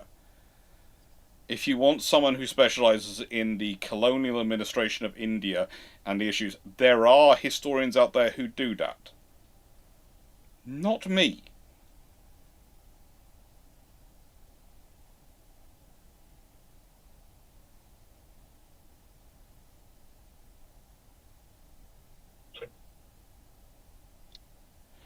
Stafford Thompson. The trouble is, I have to admit that I have seen two of those. I haven't seen Master of the Air yet because it sat in my to be watched folder for a while, but hasn't yet been watched.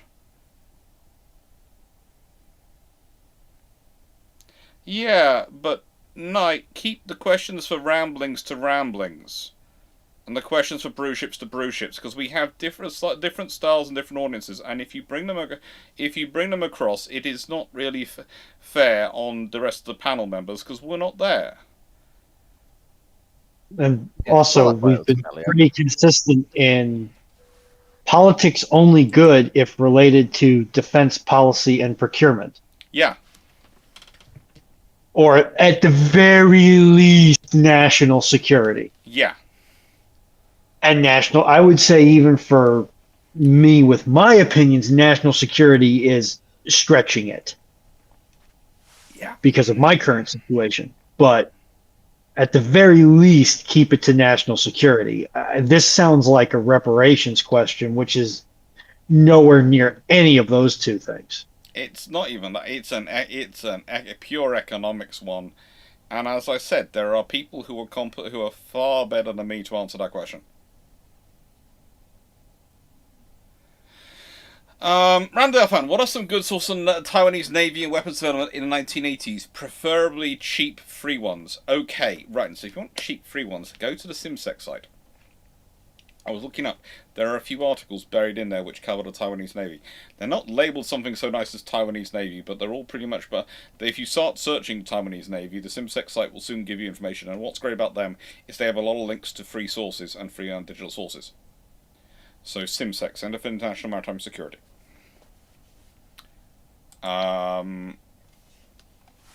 Rick Vasala, how long does it take for drone fibre optic cables to break down? And what will happen to all these cables which are up to 40 kilometers long on the Ukrainian-Russian front after war? They're going to be a nightmare. They're going to take ages to break down because they're plastic strand. But they will break down. But also, clearing up and deal... And there's also... To an extent, it works like it does on the Ukrainian scenario because of the fact that the war has been pretty stagnant.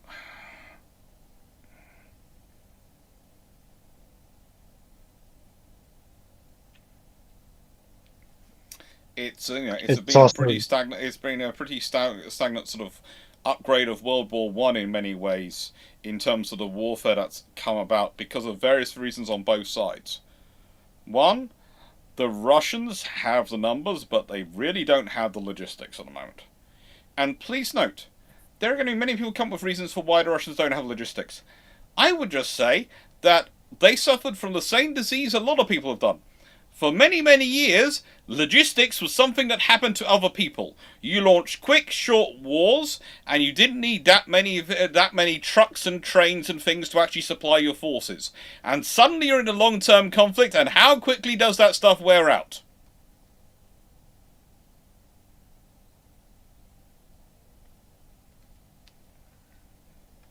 I would also argue that based on at least some of the headlines I've seen, they have not, their logistics network is not configured for defense.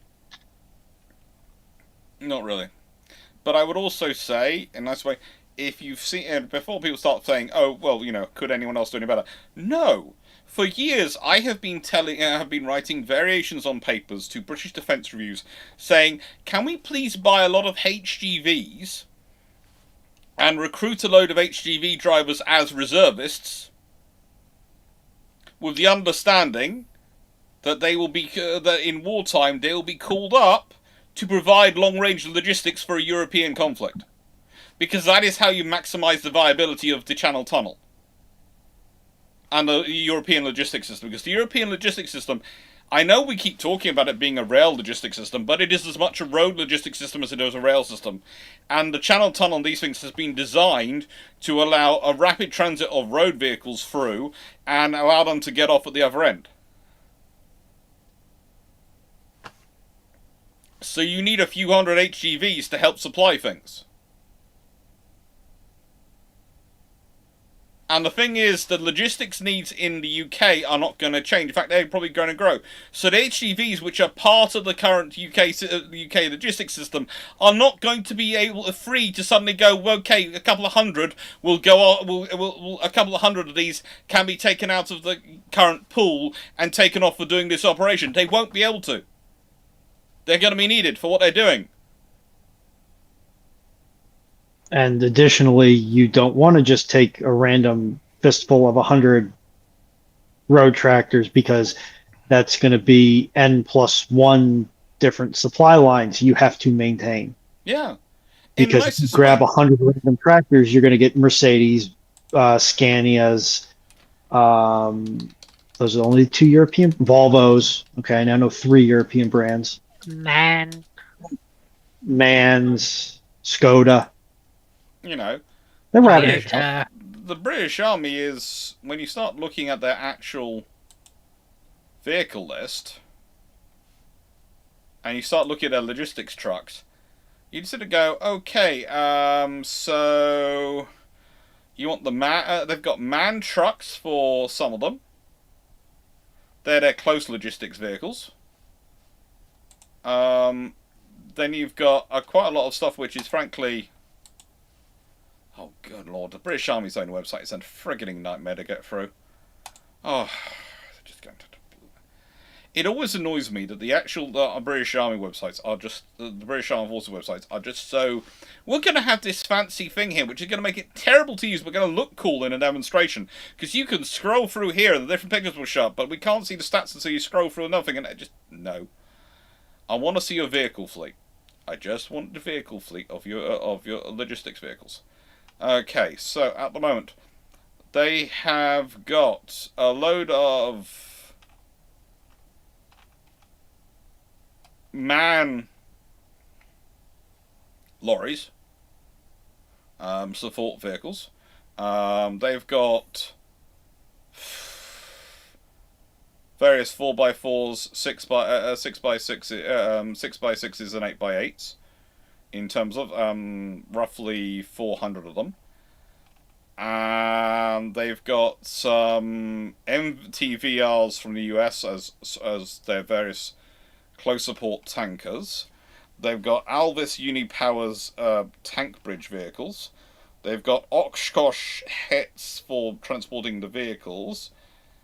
So basically the British Army is already a mess. Yeah, but you need an actual decent HGV. I think quite a lot of the systems are being mounted on variations nowadays. These days of the basically the variations of the man vehicles. So probably maybe you'd go for a man HGV program.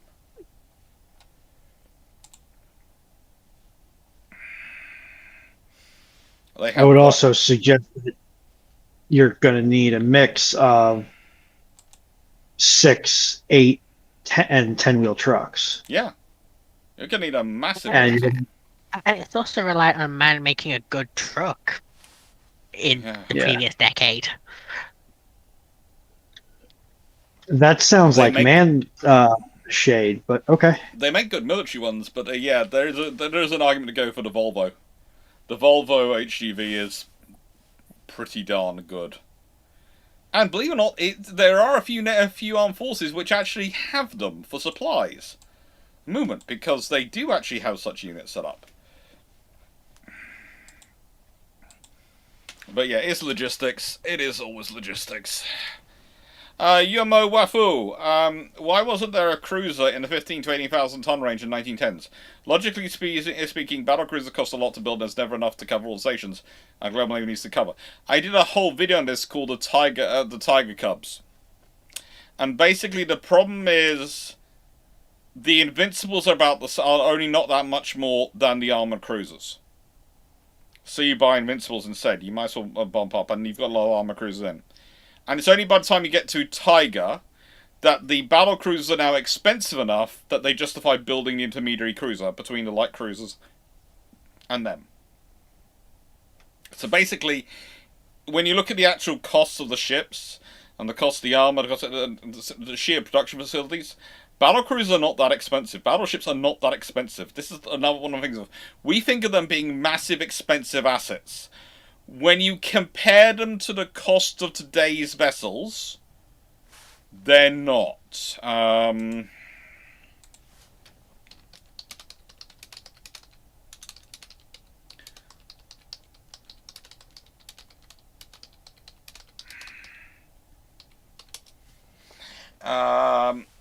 So, when Warspite was completed, her cost was $2.5 million.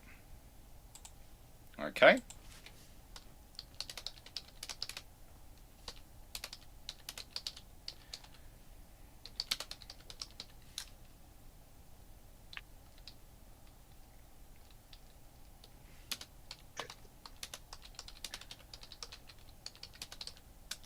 That today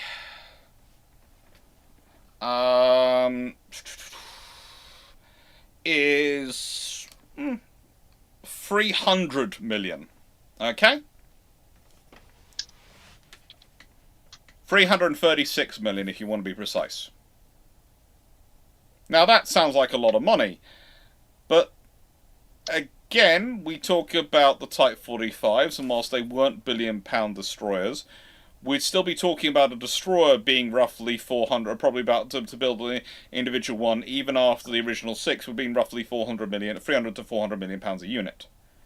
So in other words, the cost of building a battleship in 1915 is equivalent to the cost of building a decent escort, a decent screening asset today. Again, when we go to battle cruisers, it's about the same. It's things. They were not that expensive, and the thing that one of the reasons why they're not that costly is because realistically, what you're talking about putting in them is a lot of steel, a lot of engineering, not a lot of electronics. And remember, complexity adds costs.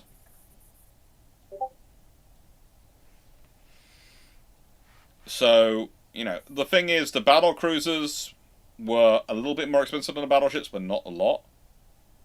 And they're only reaching that in 1915. You know, it's HMS Tiger.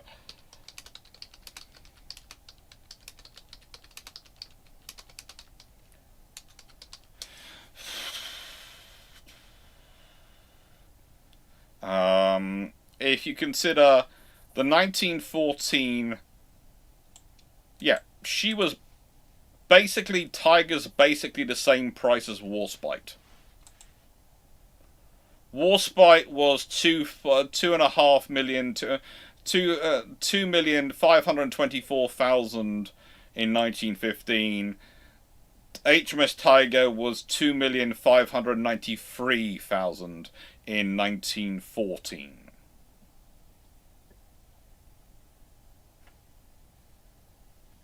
There's not a lot of difference.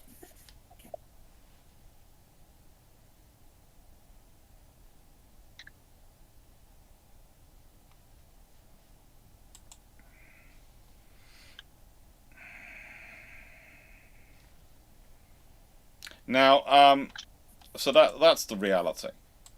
A Knight 6A31, with the first-rate HMS Duke of Kent 75-gun broadside, just how would enemy commanders fight her? Well, they try and bring in either equivalent to go head-to-head with her, or they would try and top and tail her by crossing her T's. Or they would try and multi-ship her, so she'd be engaging and she'd be engaged by 2 to 3 other ships. And Lord help the ship that's offside fighting alone.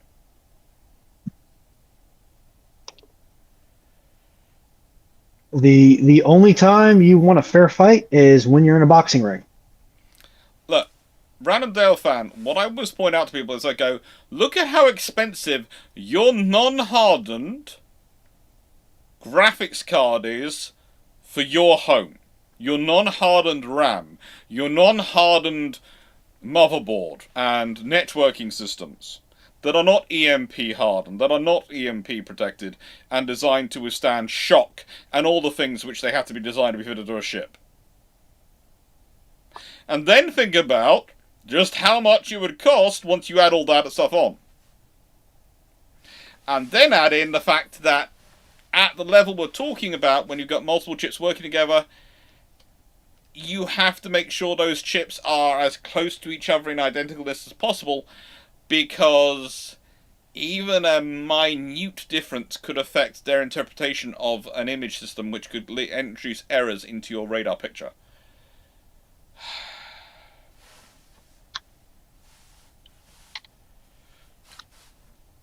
So the price of a luxury flat in downtown London today.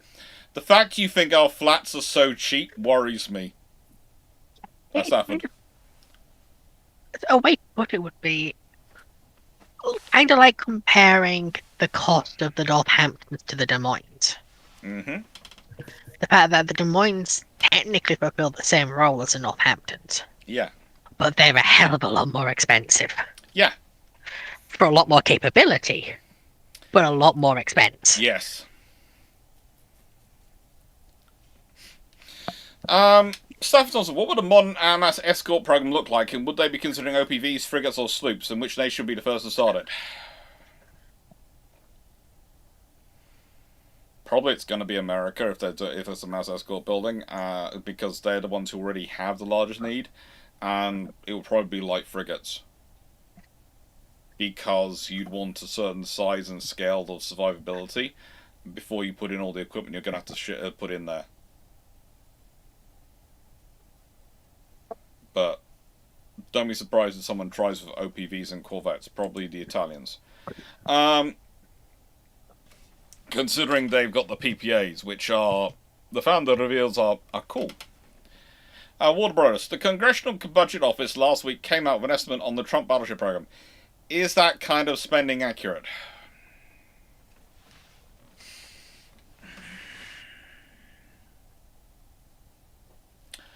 Once you consider the work that's going to have to be done to increase the production rate of things like nuclear reactors, and the infrastructure development that's going to have to be done to support the ships, as well as to facilitate their building without interrupting things like the carrier program.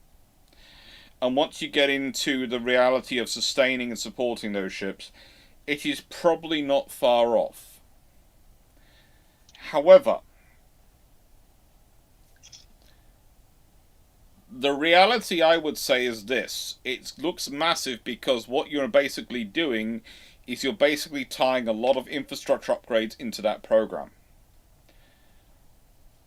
Whether you build the program or not build the program, I can make the case either way, and I can honestly understand going either way. The infrastructure, I would argue, still program needs to still be done, though. I would argue whatever you do, you need to do the infrastructure program. You need to increase the capacity for nuclear reactors to be built. You need to increase the infrastructure available in terms of dry dock facilities. You need to increase the facilities in terms of maintenance support, etc. in facilities. Because, let's be honest, the interesting thing about doing it for the battleships, if you did them, is that the infrastructure you're going to be building mostly is big enough to actually support the carriers as well. And that becomes really blooming useful. Now, you could argue, well, we should be just doing the infrastructure instead. Yes, I would love to be. But here's the question. Without a ship program to tie it to, a flagship program to tie it to, let's say, do you think that infrastructure will get done?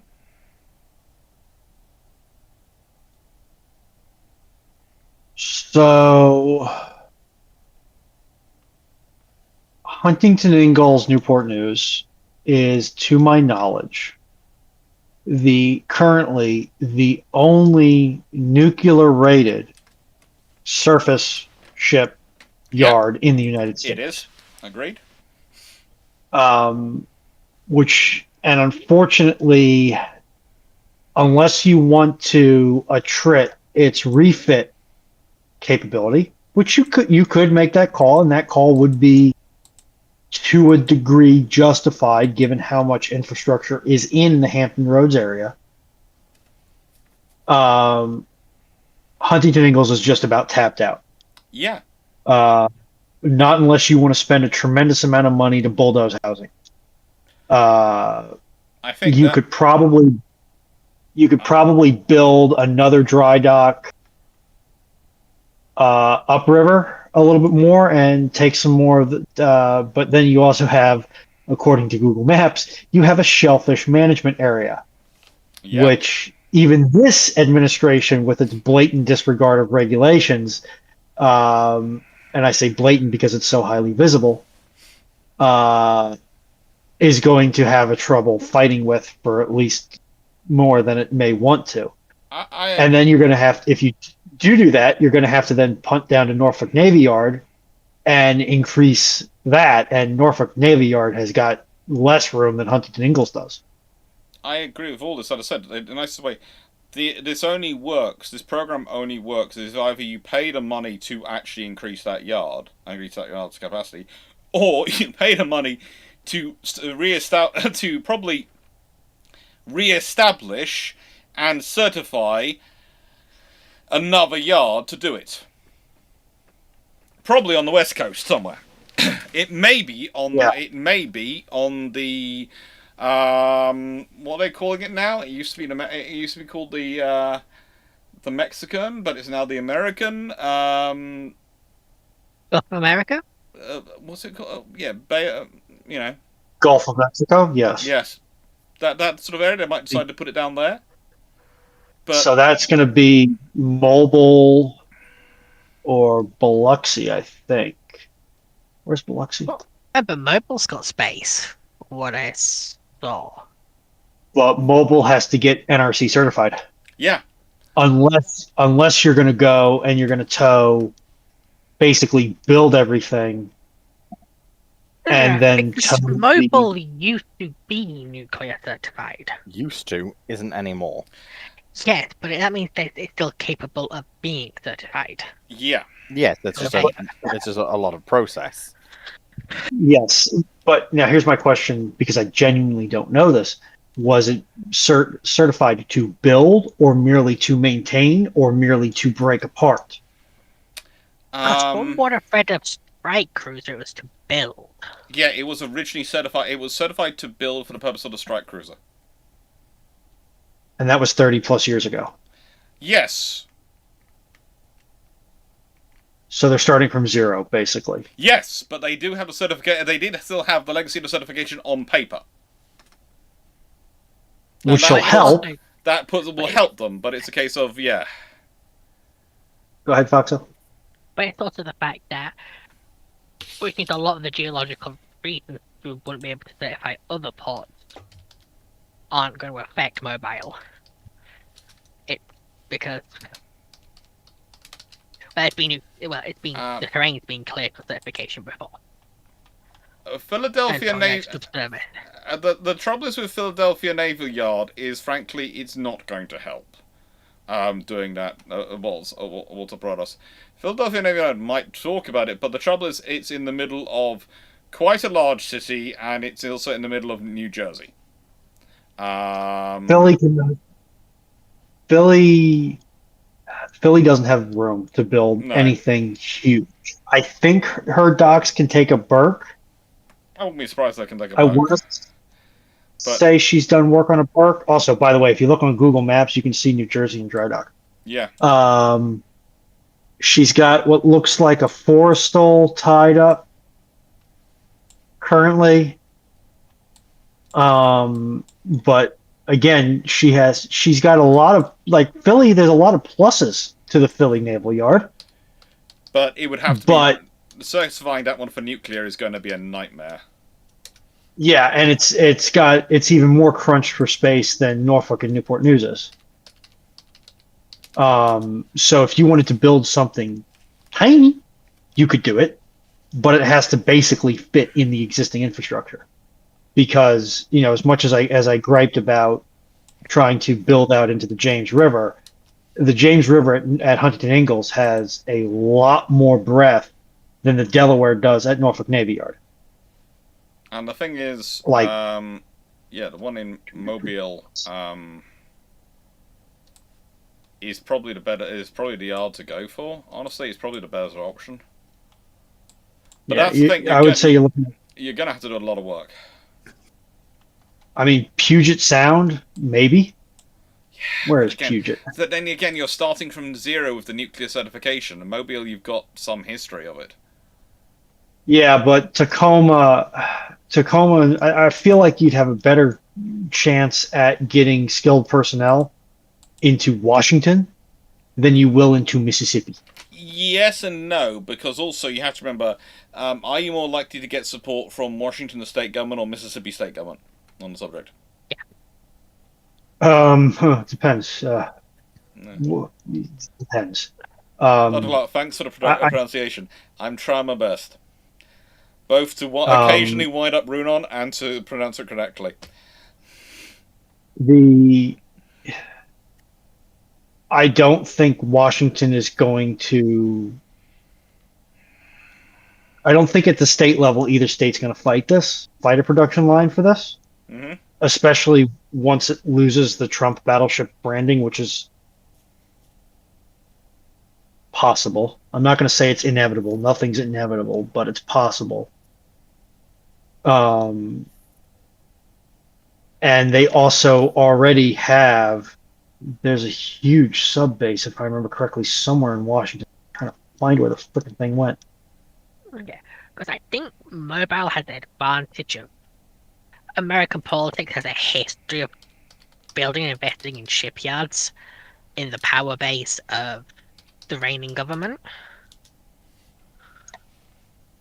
As far as I'm aware, Louisiana and Mississippi states are part of the core of Trump's power base. Yes, but they've also suffered, two of the states which have more or less suffered the most under Trump's presidency. Yeah, so a shipyard putting a major shipyard program, a shipbuilding program in them would be seen as a way of A propaganda victory. rewarding them in some regards. Yeah, I can't go there right now. I'd like to go there, but this is not the venue for me to go where my Also, brain you is. do have the USS Alabama, a nice battleship sitting there, guy, for them to be built nearby. Yeah. So I think I like personally the idea of having, if you're going to add more surface combatants, which these are, I think having a shipyard on the West Coast that can handle them makes a lot of sense. Where is Puget Sound Naval Base? It should show up like a. I would agree with you, but I think, honestly, I think West Coast would be great. I think you are more likely to get the Gulf basing myself. I think you're more likely to get it. But Puget Sound would be better. But wasn't Portland also nuclear certified for a while? Yeah, but only for maintenance, not for building. Okay. To be fair, I'd argue that if they're certified for maintenance, especially if they're certified for refueling, and they have a current certification, to get the NRC to sign off on them lighting new reactors is going to be not that difficult. A lot easier. Yeah. Because basically, when you brew to check the people. Yeah, when you're refueling, you're basically ripping the entire reactor down to maybe the reactor, if you're not replacing that already, and rebuilding it. Yeah. It's honestly, Gov, this is the same reactor. Yeah. He actually makes a good point. House prices would be cheaper in Louisiana, which would reduce the cost of the project. Yes, but the skilled labor that you're going to need to build this may not want to live in Louisiana. And the skilled labor that you're going to need to build this is already going to be making $30, $40, $50 an hour in the current nuclear certified ports. Because prevailing wage for Huntington Ingalls is already at $35 an hour. No one is going to move that has these certs. No one is going to move down to Louisiana to work a job that pays 20 to 25. Low wages are not a good thing here. Now, it would be great for the local economy because all of a sudden your prevailing wage for welders, electricians, pipe fitters, steel workers is going to go up. Walter, Philadelphia has no nuclear certifications. It has all the costs and all the political costs of trying to get in there. Philadelphia doesn't work better. And it doesn't have the... It doesn't have anything, basically, to help it on that front. It just has a yard. A good yard, a good history, but yeah. Another one I think's got a history. Not Houston, it's the other one in Texas. Baton Rouge? Yeah. Not Biloxi. Yeah. I think right. Or is it Galveston? Or Corpus Christi? It's I can't remember the exact one, but yeah.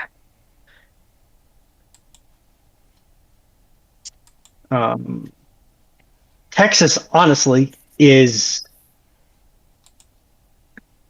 as much as I don't like Austin, Texas is actually a pretty good fit because wages there are competitive. Not definitely not bigger than Austin. Oh, Galveston, sorry.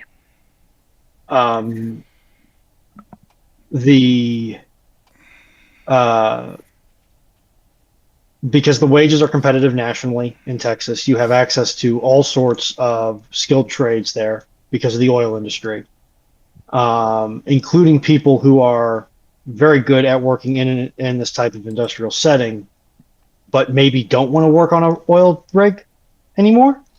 And and they want something that has them on the land or not out in the middle of BFE every day. Yeah, and you have some of the country's best educational institutions nearby. Because I've heard a lot of good things about the University of Austin and the University of Houston. Nearby is a very relative term, but yes. Yeah, in states, probably a better word thinking about it. Good Lord, Houston sprawls like nothing else. Someone just folded very quickly to the argument that the Arleigh Burke has a better seakeeping capability than the Type 45. Admittedly, the person who responded to them is literally someone who has served on both and is a naval engineer, marine engineering person who served on both types of the ship. So, yeah, that probably did crush the argument quite quickly, but it was a case of, yeah. I'm going to be in Dallas week after next. Pray for me. Yeah, Pick a god. I will do. Hopefully I don't get arrested for using the can. But yeah, Texas actually, if you forced me to build this port in the Gulf, which I don't think is necessarily the best idea, if I'm only going to build one, honestly, Texas is the better choice. Maybe NOLA. Probably from the wage perspective. But also, the thing is, are the actual government going to think about that, or are they going to end up paying $35 an hour in Mobile, Alabama? Texas also has a lot more political pull in so many ways over Mississippi and Alabama. Yeah. Like orders of magnitude more. Yeah. I can't remember how much land the US Navy actually owns around Mobile. Because I remember correctly, it's a lot. Mm-hmm. Will probably happen, especially under this administration, but even under a Democratic administration. They'll cut a really fat check to Huntington Ingalls, General Dynamics, Marietta Marine. Whoever wins the contract to build it will get a very fat check, and eminent domain powers to get the land to expand a yard and get it certified. Yeah. It'll take 3 years to get that yard certified minimum. Bobby, which one won? The Type 45 or the Burke? The Type 45 won on the stability profile. The Burke is very good, but the Type 45 is actually better at stability and seakeeping. But there again, if you consider it, the Type 45 should be. It's a 20-year younger design. That hasn't been modified as interestingly as the poor Burke has. And as the Kingdom of Finland, if the Zumwalt class wasn't cancelled, how would it change modern naval warfare in Iran and a hypothetical war with China? In terms of Iran, you'd have probably seen a lot of them hopping around going hello and doing the sort of the work in closer to Iran, and possibly even forcing the Straits. It would be a Zumwalt doing it. But also, you would probably be talking about Flight 2 Zumwalts, which would be basically have taken the Burke idea and be replacing almost the Flight 3 Burkes in terms of their build. Definitely the next generation of the Burkes come out after Flight 3s, because they basically would be a Zumwalt hull with a Burke on top. And that would probably be being built as the quickest way to get a next generation air defense ship into service. So you would probably have the Zumwalt shape becoming the new shape of the US Navy coming in. How would it change a hypothetical war with China? It's going to depend on a lot of factors in terms of the war and what happens. It's certainly going to provide a slightly more stealth fleet, but also a slightly larger fleet. The odds are you would also be dealing with what would the Chinese response be to, because in a nice way, if the Americans have gone for this striking, let's be honest, the Zumwalts, love them or hate them, they are of striking design, they are a very identifiable shape. The Chinese might well have decided they have to go that way as well. They have to compete on similar levels of, how do I put this, modern looks. So you'd see what would happen. What is actually required for nuclear certification? A whole range of things. That basically it means that you have the people, you have the infrastructure, and you have the procedures in place to handle and work with nuclear materials. Good luck. Yeah. And you're not going to cause a mass contamination if something goes wrong. Yes, hence the phrase about the procedures. Yeah. Yeah, And the people. you're basically saying I have the security facilities, the security infrastructure, the personnel, the compliance personnel. I have the correct geological and meteorological features, um, as well as the correct procedure base, which kind of ties into compliance, to safely handle, um, transport, receive, and dispose of nuclear material and build a reactor or reactors. Hmm. There was a civilian power station that took 2 years. I'm going to say 2 years. The station did not shut off. The only thing that was happening is Company A was buying it or buying the station or buying Company B. And it took 2 to 3 years to get Company A NRC certified to operate an existing nuclear power station Yep. that was operating. Yep. So basically, they are already inoculating themselves with the personnel, the systems, and the terrestrial green lights, and it took them 2 to 3 years to get the license moved over. NRC does not play around at Thanks, all. Paul. We'll reopen for another 15 once we get to Sadu. After we've answered Sadu, because I'm going to go check downstairs because I quickly want to check the hole in the wall before, so I know if I need to deal with it before I go to bed or whether we leave it till tomorrow. Is it going to be a quick job or is it going to be a long job? And by go to bed, I mean actually go off and read rather than sleep. But that's me. Carl goes, assuming frequent refuels, how safe is it to cross the North Atlantic in the Skald class?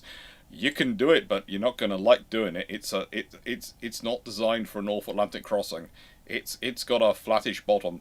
That's going to be painful. Good luck to your ribs and your coccyx. Random Dale fan, Runon. What do the codes say about transfer switches, breaker boxes directly underneath bathroom wastewater pipes? Besides, oh bleak no. It's perfectly fine. There's nothing wrong with it. As long as the pipe is not leaking, and even honestly, even if the pipe is leaking, if you have a 3R rated box, then the problem is that you have a leaking pipe, not that you have a leaking pipe. So this is for reference to anybody who does not have the context for this. This is regarding to the the American United States template electrical code. Yeah. NFPA 70 is the publication number. It's as long as you're meeting the clearance requirements outlined by the code and the manufacturer. You're fine. I've actually installed some in materially identical locations. All right. It's just then look at your installer's manual, see what your minimum clearance is, and then install it accordingly. Yeah. So, there are a lot of people not from Canada who seem to think that Canada is a military superpower. Can you explain this, because I'm still scratching my head about this? Basically, the experience of fighting in a couple of world wars has left that as a legacy. With that being said, wait for it to show up in there. Questions are now open, and I'm going to go quickly check that hole. I'll be back in a second. Yep, it's the Nepal 15 questions. Back in a second. Just going to check a hole in a wall. where your expeditionary reports, it's like the Nepalese have with the Gurkhas, were some of the best the Empire had, so the Empire put it in them in the most extreme positions, and they kicked butt.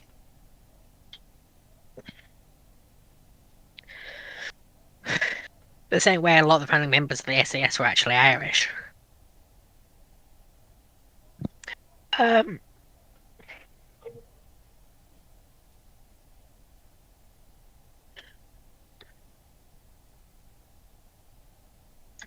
Well, I'm thinking of it because, memory of a goldfish, because I'm unmedicated, because the freaking DEA. Where are you?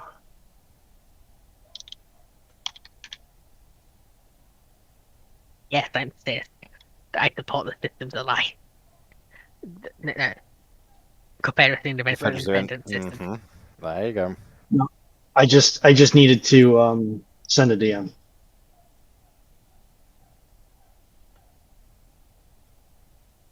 Because Complicated question. We're not for a complicated answer. would that be a simple question for a complicated answer, or a complicated answer for a simple question? No, because define okay. Am I going to die from it? No. Am I in significant amounts of pain? Yes. Okay, good. That answers my question.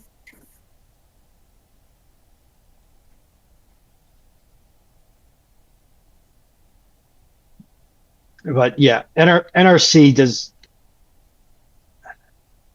There's a reason why this civilian nuclear power has had little to no major incidents since, which came first, Chernobyl or 3 Mile Island? I want to say 3 Mile Island was first. 3 Mile and Island's a lot earlier. Yeah.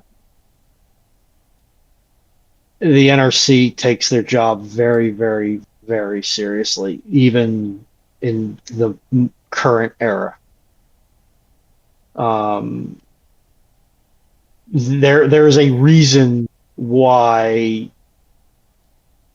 the administration's push to lower or increase the maximum permittable doses has actually went and made the news. And when I say doses, I'm talking exposure to radiation. That is, at least in American parlance. Which I've always found that strange. Because he wants to increase it and end up bringing it in line with the European idea of what a tolerable dose is. Maximum dose is. And it's just weird seeing an American industry be more regulated than the Europeans. Shrug. I don't know why there is the difference. They also want to get rid of ALARA, which is an acronym which stands for as low as reasonably achievable. And I think that is really stupid. Because even if you want to increase the dose limits, which we can argue until we're blue in the face about whether that's good or a bad thing, I, for one, do not want to get any more dose in a calendar year than I absolutely positively have to. Removing the onus from operators, plant operators, licensees, to keep the doses as low as possible, it's not, to me, it's not a good move.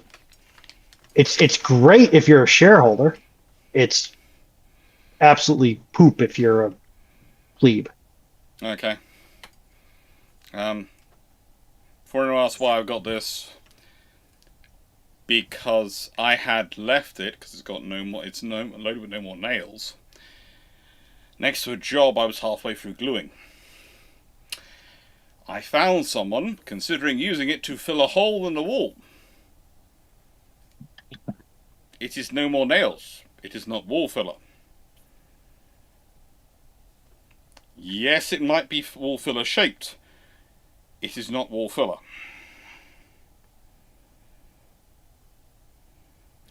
It is no more nails.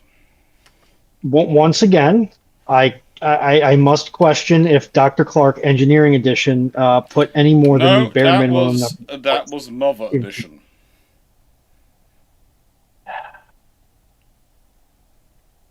I wish she to was live. being helpful. You have to remember that back in her day, they didn't have all of these fancy smancy health and safety regulations. They built their walls out of the good stuff. The forbidden cotton candy, you know? You realize that they still build walls out of the forbidden cotton candy, right? It's called fiberglass insulation. Not in range that I can eat it.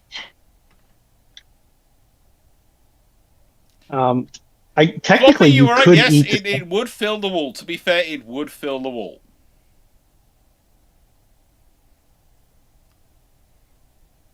It's not cork either. Cork is this is no more nails. That is construction adhesive. Believe it or not, I have 4 of these lovely things, each of a different colour. Each one has a different one in them. Because if you go to a lovely company called Screwfix in the UK, you can get the same one in multiple colours. And so this one, I know it's black, it has no more nails in it, i.e. it has a glue in it. I have a red one, which has my filler in it. I have a blue one, which has my cork in it, because that's used for plumbing stuff. And that's used for occasionally fixing things which need to be waterproof, hence it's blue. And I have a green one. We don't ask what the green one's full of. Boogers? Hmm? Boogers? Not quite.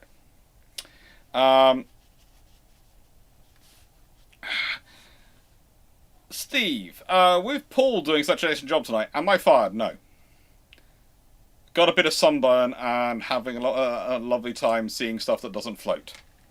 Pix in Cyclic. Okay, for those who want to find out what our travelling admin is up to, please go to Cyclic. You will find pictures.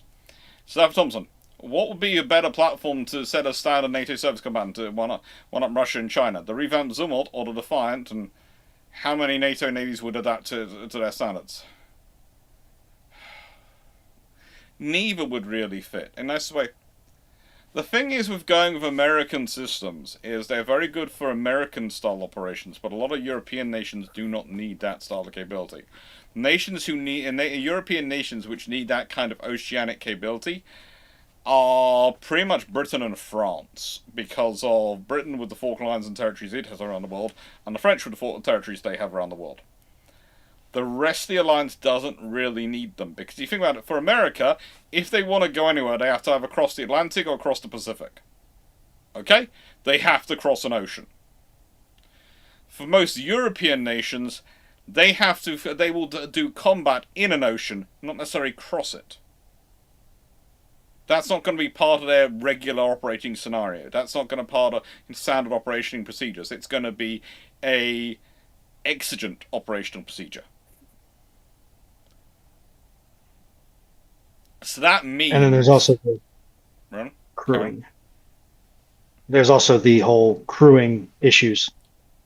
And that the American designs, when asked what size crew complement they should have, typically answer with yes. Somewhere between yes and many. Yeah, and lots. If they are going full Terry Pratchett Orc. The thing is... Or rather troll, isn't it? It's troll. Orcs are a different one in that scenario. But the thing is, you need to remember that. When you're talking about adopting a NATO standard vessel, you're probably looking at a European vessel would be adopted. And every time the Americans have looked into adopting a European vessel, they've ended up balking. So that's been the problem with adopting a NATO standard vessel.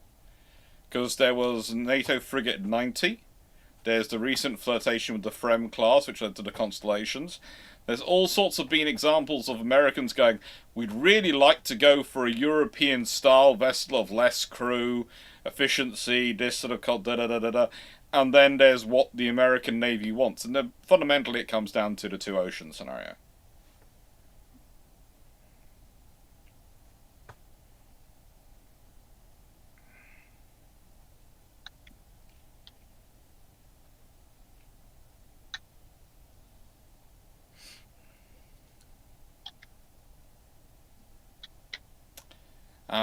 Yeah, Canada's in sort of an in-between. It always has been between Europe and America. That's been an interesting thing for Canada. They've always been a foot in either camp. Because they have to be. They've been a trading nation for most of their existence. Now, Canada has existed on exports and imports and connections. It has done for its entire existence, because in the nicest way, the cold it is, and the weather it is, it needs that. Stafford, answer that one. Night everyone. If the Minotaur preliminary design Of the Minotaur preliminary designs, which one was chosen to become the 1906 Minotaur class? Ooh. What a fantastically niche question. I think it was the third one from memory was what was eventually turned into the third of the 7. I think was what was eventually became the Minotaurs, but I wouldn't want to say without checking a book, and I'm trying to remember which book would have that in it, because Minotaur class cruisers would be too early for that book. Will be about the time for that book, but that book doesn't have that detail. National Archives documents, yeah. Woolwich Arsenal Archives would probably be in there as well. But I think it was third of 7. I think it was third of 7. But I have a book I can go check, and I will have a check. But I think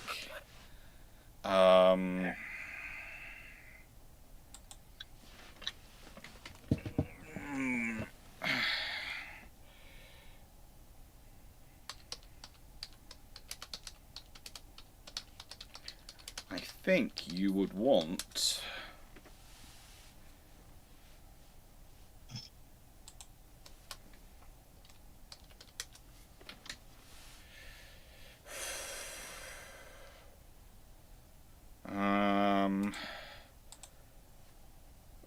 Ooh.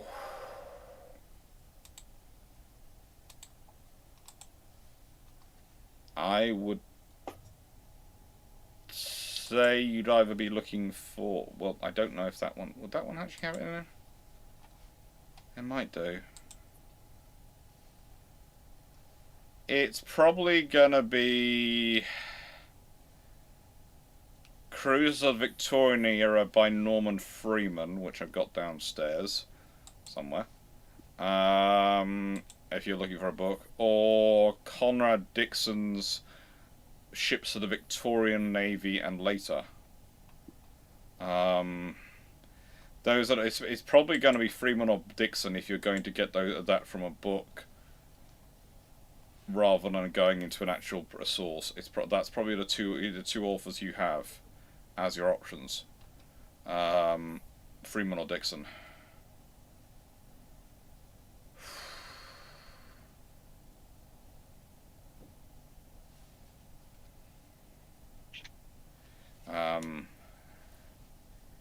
Yeah.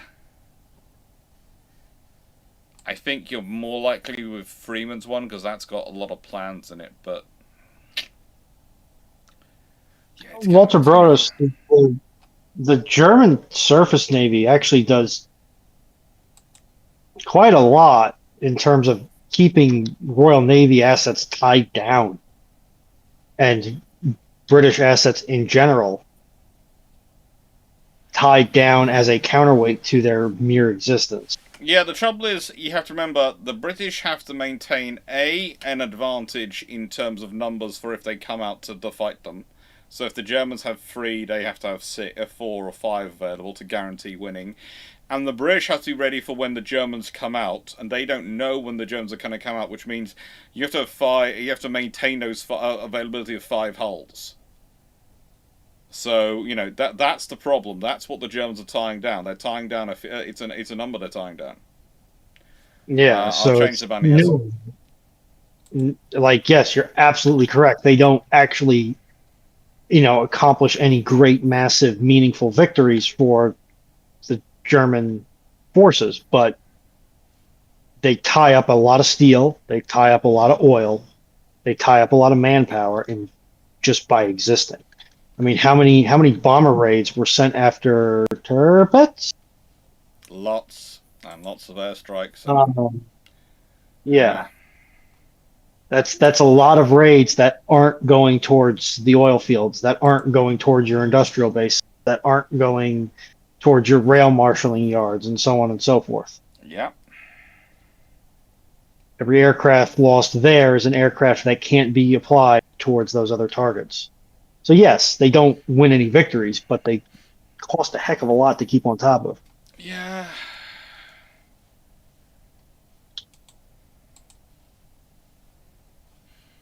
They do. They have a lot of fun.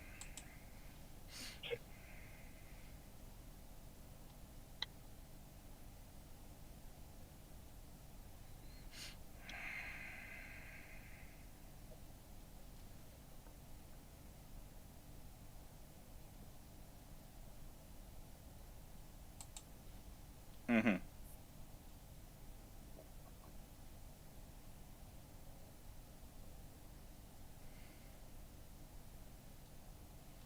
I'm not a Brewster fan.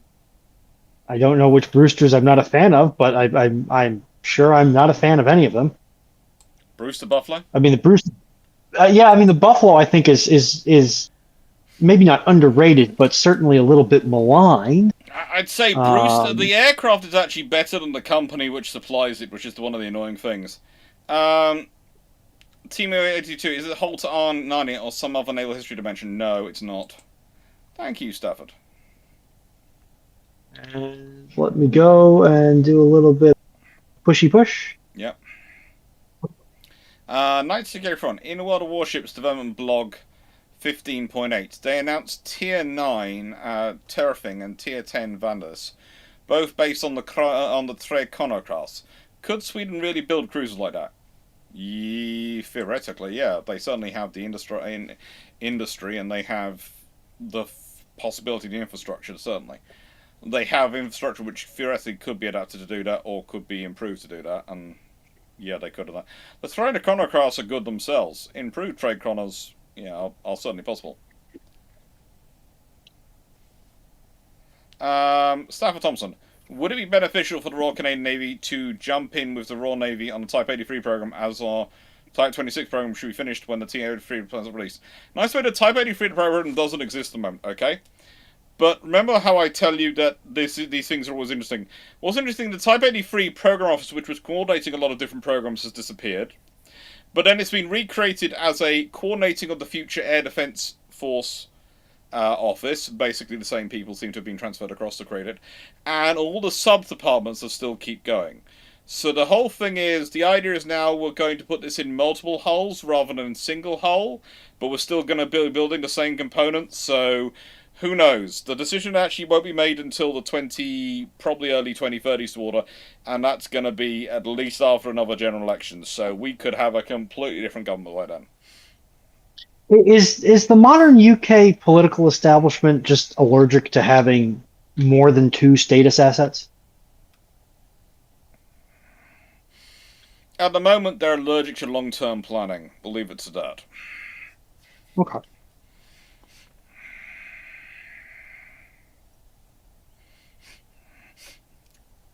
The RCN might call it a cruiser, but the Royal Navy would call it a destroyer.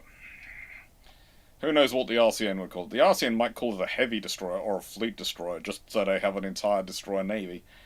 Staff Thompson, what would it take to return the Royal Navy to a two-navy standard, and which two navies would they be aiming at? My guess is USA not plan, or am I half wrong because one is an ally? Oh, they have no qualm about a two-power standard involving an ally. But for them to return to a two-power standard, basically Britain would have to conquer Mars or something like that, and need to secure a sea base facility for launching and recovering its ships that go there. Then you'd be talking about a two-power naval standard and a budget to do it. What if we tell Britain that there's undiscovered strains of tea available on the surface of Mars? I'll be corresponding with you from Mars in about 6 weeks. Okay. No, it's the wrong one. There's gotta be an island on Mars that's about the size of a particularly large boulder that has 40 natives living on it. Then the British government will be there by 1877. Look. And is this how we get the 7th lunar battle, or whatever the heck you're going on about? No, the 1997 Translunar War is nothing to do with the British colonizing space. Okay. The Europeans, though, that's a different question. Okay, I see we're the just NHS going is to move on to the next question before this gets any more strange. Lions, how effective would a converted third Queen Elizabeth hull into a royal yacht have been? And could it be more effective than the Italians? It would be colossal. It would be a truly massive yacht. Could it be more effective than the Italians? It depends how you finish it off. If you finish it off with beautiful lines and grace and a superstructure and the appropriate fittings, etc., it could be effective. If you finish it off at the lowest bidder, probably not.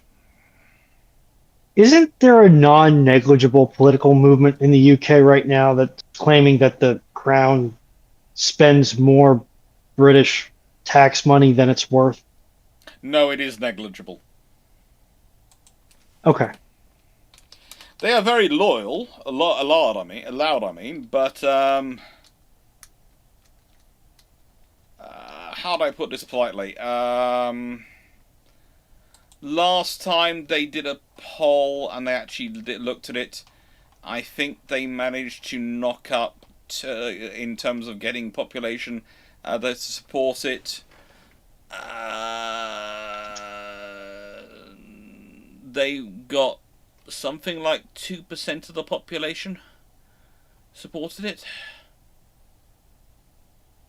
No, I tell it depends on who you're reading, but basically the British at the moment are roughly 70% monarchy, 20% potentially Republican, which is down from a peak of 30%, which apparently was achieved in October 2025, and roughly 10% undecided.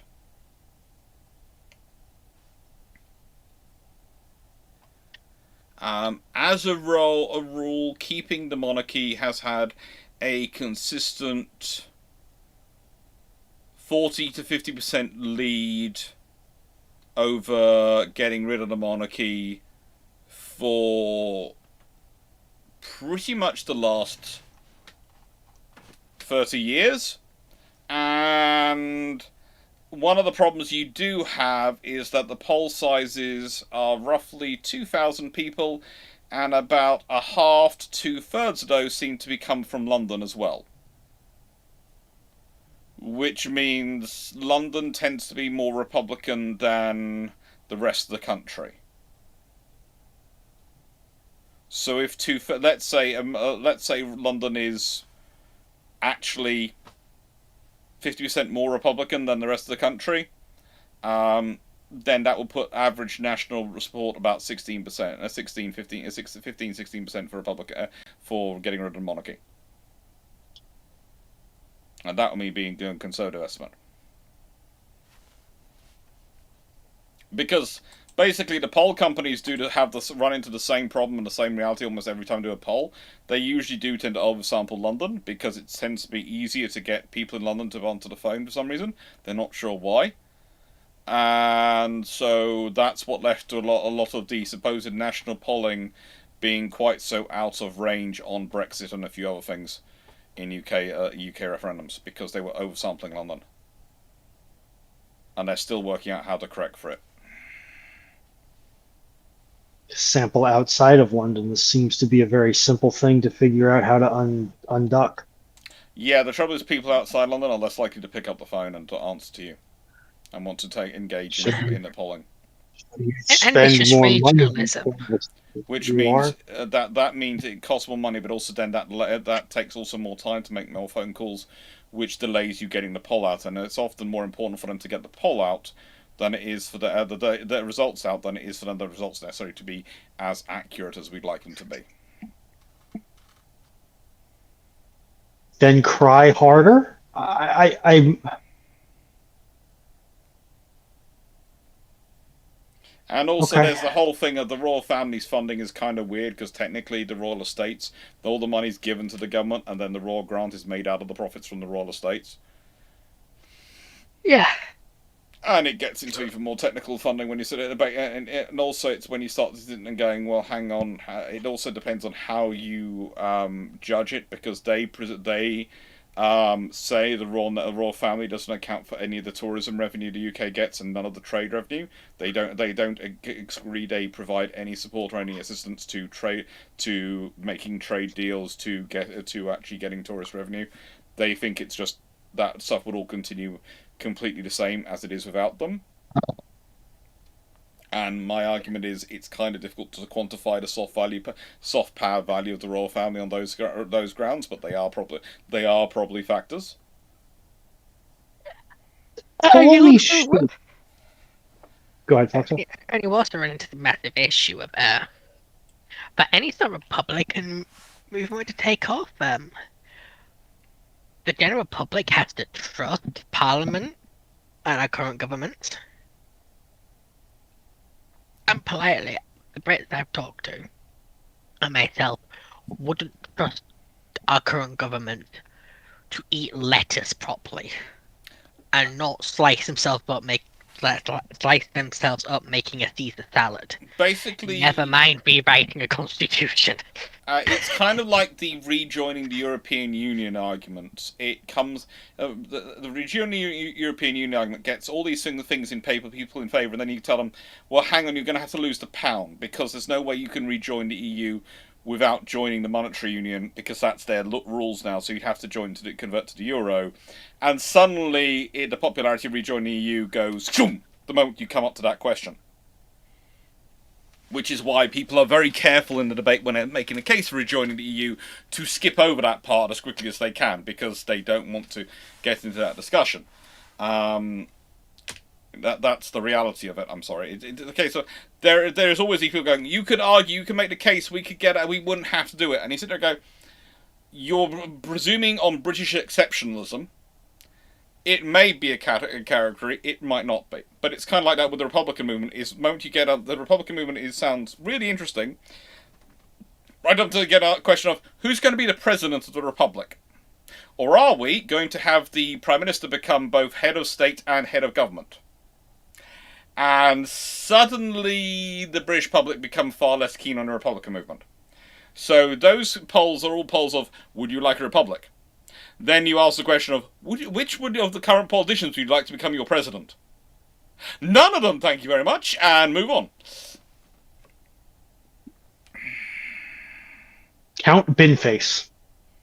He seems like a face I can trust. Like, I'm not a fan of the current royal family. Why don't we make him God Emperor of the British Isles? No. Because you're godless heathens that put beans on toast. Again, the amount of Americans who come over to the UK actually try beans on toast and actually like it. Just because you can't make baked beans properly and we can, so your baked beans on toast taste terrible and ours actually taste good, is entirely not our fault, it's yours. It's literally the most simple dish you can produce. Nope. I think they've been Stockholmed. Yeah, I don't believe that statement in the least. I can send you a dozen YouTube videos of Americans over here saying that about beans on toast. Anyway, Paul Amos. I'm sorry. Given what I've heard about the Gurkhas, imagine combining Gurkhas and Space Marines with that God Emperor Count Binface would make.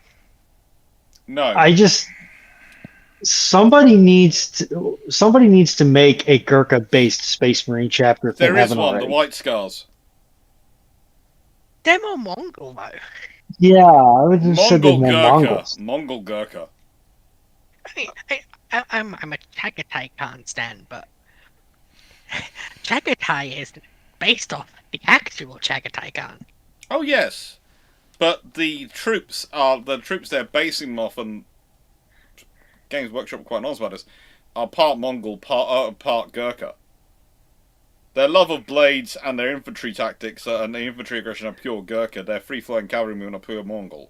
You're basically combining the two. And that's not a combination anyone wants to see coming towards them. Because you've given the Gurkhas a specialty for holding unholdable points and fortifications. Yeah. And being really good at infiltration assaults. Yeah. I would think the Gurkhas would be the Crimson Fist. No. The true Sons of Dawn. No, look at some of the stuff the White Scars get up to. Yeah, I know, but purely because From the scene with the Gurkhas, they don't tend to be men of many words. No. Same way the Crimson Fists are. Also the same way the White Scars are, they don't talk a lot. No, but they sing a lot. Also, Gurkhas sing a lot. And they yodel. They do all sorts of weird things in the mountains. Plus, they come from a mountain fortress.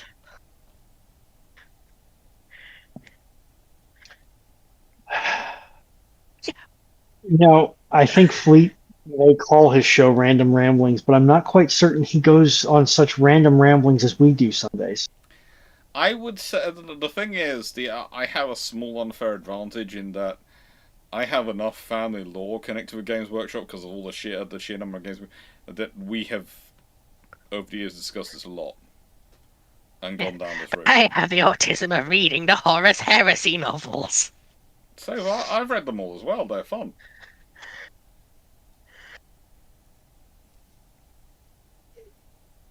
And the end and the death is the saddest of them. Honestly, not It really still makes that me sad. cry. Yeah, I guess they are. No. The scene where Malcador and the Emperor meet for the last time, where Malcador's sitting on the Golden Throne That is... and turns to dust in front of his best friend and the Emperor's only friend. Yeah. But that's if you believe Malcador is truly gone and cannot reincarnate.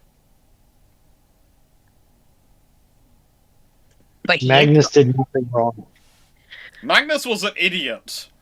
Paul Amos, other than Barrow, where are the British nuclear certified yards, and is that enough for the needs? Pretty much Barrow's the only one who's certified for construction. I think Camel Laird's has maintained their certificate from memory. And they're the other nuclear certified yard. I think it's only Barrow and Camel.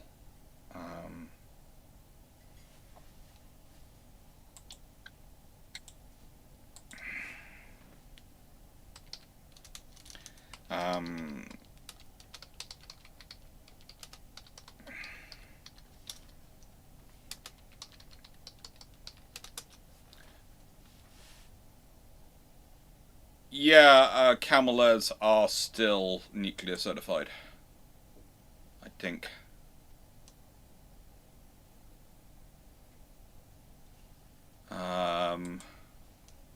And they, as recently as 2021, they completed a civil nuclear test rig facility, I think. Oh yeah, you also need specially certified cranes for shipbuilding, Yeah. for nuclear shipbuilding. Forgot to add that on there too. It's a lot. It's a lot.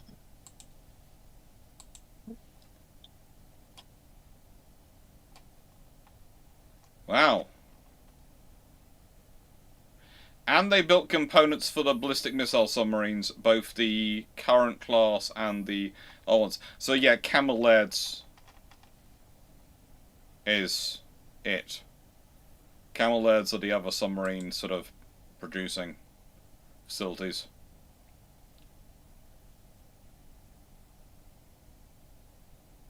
I'm sorry. Have you had good, like, small batch or homemade Southern style barbecue baked beans? I haven't even noticed your I question know- about baked beans, Stafford. No, I tried Canadian baked beans. They were better than American, but they were let down by the whole side by poutine. In a nice way, You just- Canadian poutine made me really question Canadian food cuisine incompletely. I have no idea where you got poutine from, but I'm presuming it came from the French Quarter. With the Canadian Vickers FV Hellcat, what prompted the idea to create the proposal for the first place?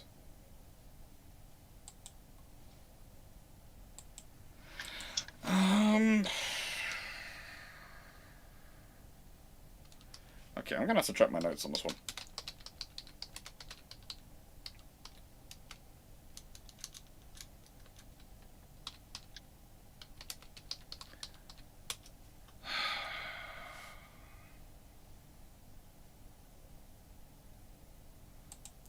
I think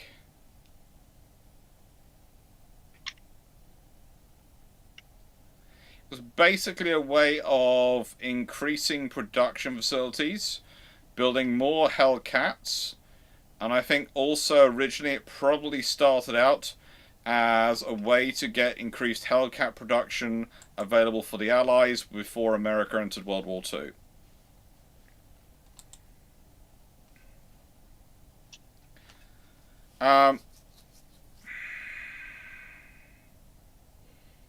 Lord Brothers, does the Royal Navy have legacy issues with asbestos use? Do you have lawyers with commercials every other day suing for compensation? Not at the moment, and not at the moment. Remember that because of the NHS being in existence, the liability laws you can and can't sue for in the UK are notably different than they are in the US. You also have to remember in the UK, the company that was making asbestos, when they realised it was causing it, actually took themselves apart and created a fund which also provides funding for people and support. Even my dad would have received a grant from them, from that fund, because I think he was a 0.25 affected or something like that, and so he got someone. He would get a monthly sum of money from the company's legacy, and so did all the people in terms of money. So yeah. It was a different thing in the UK because the way the company handled it, they basically tore themselves apart to create the fund, to get the funds. It was a very, very wealthy company, a very financially lucrative company, and it tore itself apart to fund and set up things for people who were going to be affected by asbestos. Yeah. You can't. If I remember correctly, I know this is true for at least some of the Commonwealth. I think it's true for the UK. You can't really sue for medical damages, which is the bulk of what people in the US will sue for. You can sue for damages, but you don't really get the medical costs sued for because the NHS is tending to look after you.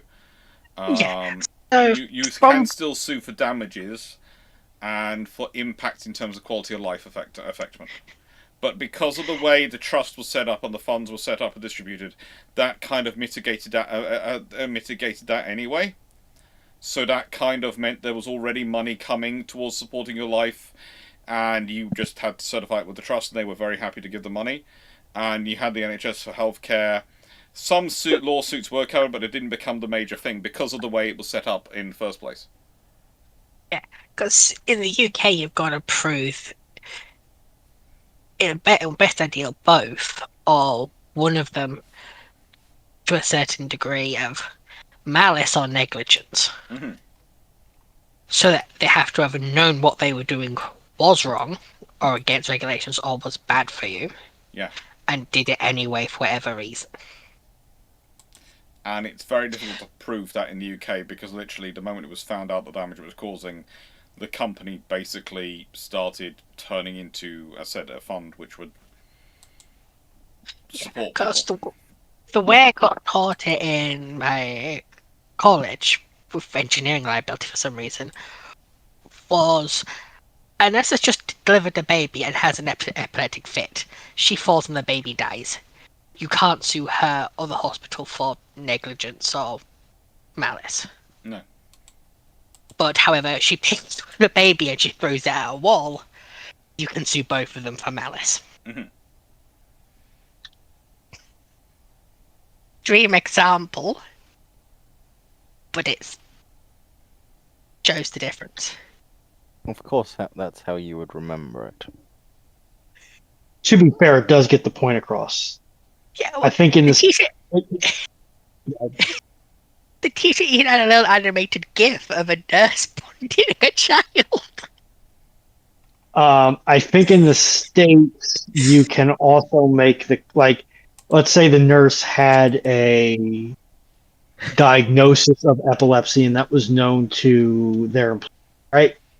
In the States, or at least in certain states, you can make a case that the employer was negligent and should not have assigned that nurse that duty, knowing that there was a chance of epileptic seizure under certain conditions Yeah. that may occur in the delivery ward.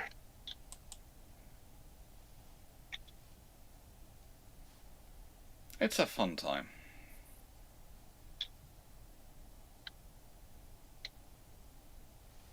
Thanks, I don't think my physics teacher likes children.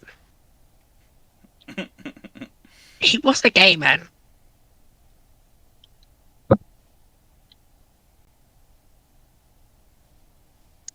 An ex-wife.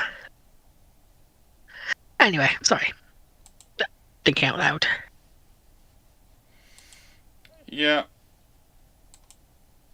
It's fun to do that sometimes, but let's see. So, Canada decides to go for a nuclear-powered ice-breaking cruiser with armament comparable to a Tycho, but with strategic length cells and a pair of 8-inch guns forward, and 4S close-in weapon systems.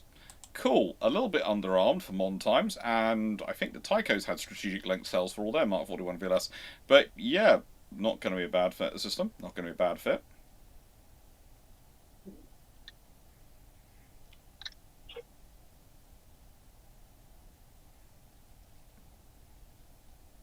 We have pretty good product safety in the UK. Pretty good food as well.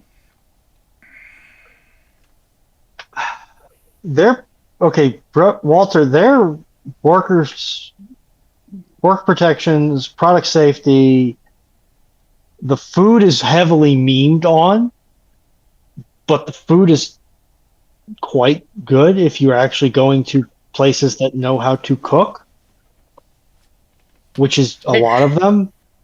Like I'll happily meme on the UK with the best of them, but there's a reason the UK was on my short list of, oh dear God, get me out of here countries. Good food. Alfonso, I just finished watching your video about why can't Russia build destroyers. It was great. You really did a good job. You don't let Russia-Ukraine influence your video in a negative way. I try, no matter what my political feelings on subjects be, to always try and present it like I would a university lecture. Which is, in a lecture, you try and stay neutral. You're going to be rude about either side, basically. It's easier than just trying to say nothing. But point out the problems and the good points on both sides. In seminars, as a rule, I used to pick to argue whichever was the side the majority wasn't on. Which was quite fun.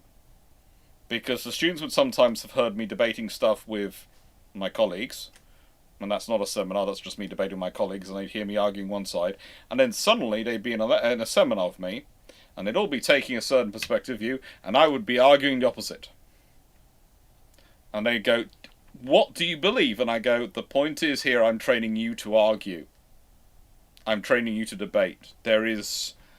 And a lot of the things with history and politics, there aren't easy answers. It isn't mathematics, it isn't accounts, it isn't what does this cost X, Y, or Z in terms of pounds, shilling, and pence. It's got to be a value judgment, which has got to be something you've got to reach by critical thinking, and you learn best to think critically about things when you learn to think about it from a perspective of making of an arguing about it. And you cannot argue for one side if you do not understand the arguments for the other side. And that's where a lot of modern politics, I would say, gets into trouble, because a lot of modern politics presumes the other side has no valid argument, and so doesn't bother to actually assess it, which is where they come a cropper. If you start off from the position of assuming your opponents are dumb, biased, stupid, or don't have a leg to stand on, you don't come prepared to the argument, and when you lose in this political debate, this happens quite a lot, you then act surprised. And it's due to failure to prepare on your side, actually. But thank you. Aiden Clarke, thoughts on a potential Royal Canadian Navy idea about making an icebreaker and an icebreaker amphibious ship with the well deck opening on the sides of the mobile Arctic base. It's an interesting idea. It's not really anything too new. Have a look at the Absalom class and a few others. They've got similar ideas in terms of having... Absalom class have a whole ramp which comes down, which means the vehicles can get off. There there was a discussion about whether that was going to be ice capable or not. I think in the end they didn't go with ice capability on it, but they still got there are Danish ships that are pretty tough. But yeah, it's fun. Hon, hon, hon. Pardon me. 1981. So why have so few fleet class uncrewed surface vessels being built for the Freedom and Independence class littoral combat ships? Because the LCS is widely regarded as a failure, and why are they going to put money into a program that's been written off at pretty much every single level of government as a failure? Yeah. Like, I've defended the LCS on more than one occasion. But even I'm looking at it like this ship was flawed at the concept stage. Yeah. Remember, success has many parents. Failure is an orphan. Yeah, I mean, like I've said many times on this venue, the biggest flaw of the LCS is that both hulls had to do 45 knots in the sprint. Yeah. Why? And the justification they gave was customs interdiction. Why? You have a Hilo, you have a Sea King in the back that can do that. Like, just use the Sea King, use the Rib. You have these assets.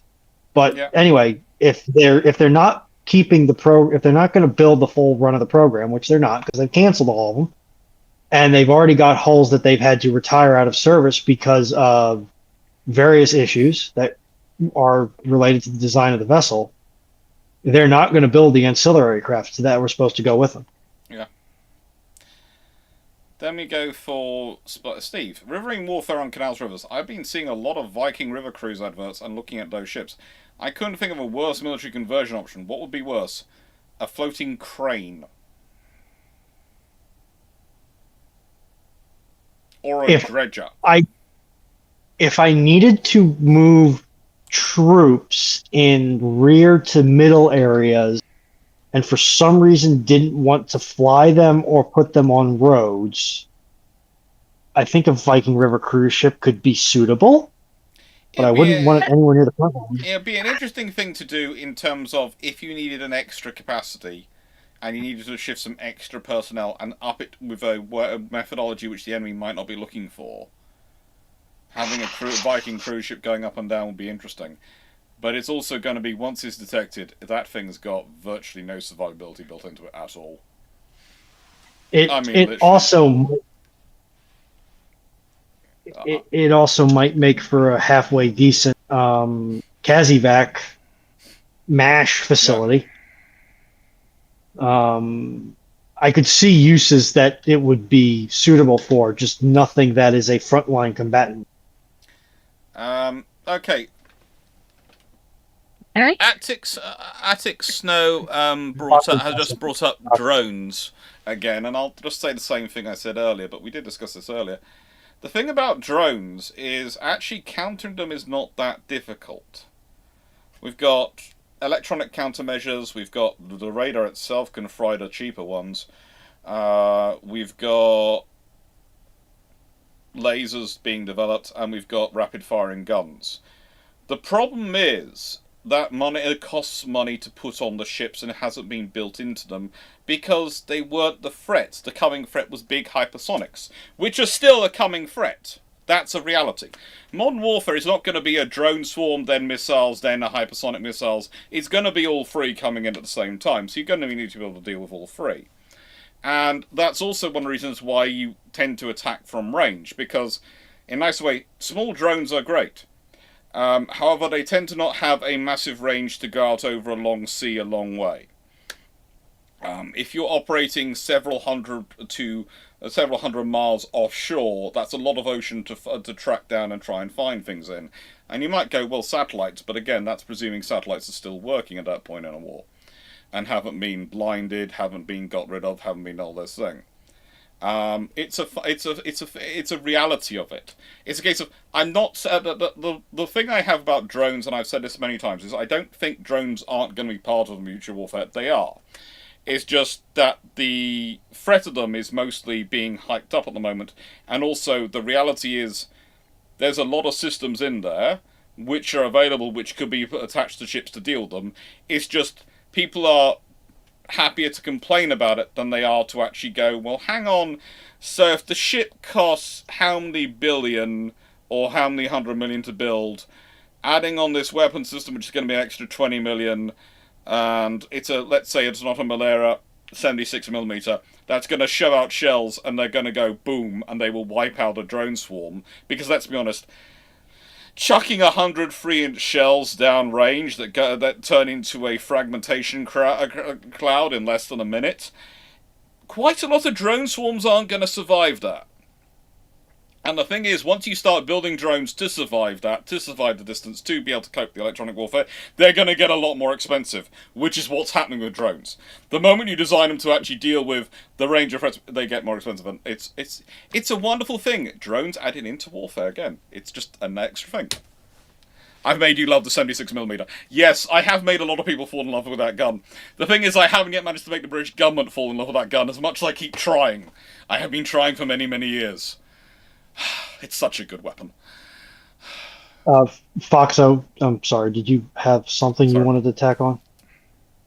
I also point out that a friend suggested it that I use it as part of Operation Red Flag. And as trawlers and dredging ships got used for infiltration surprisingly often. Yeah.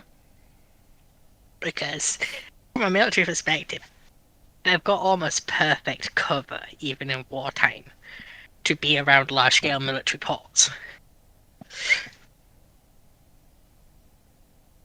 So they were used to get people in and out.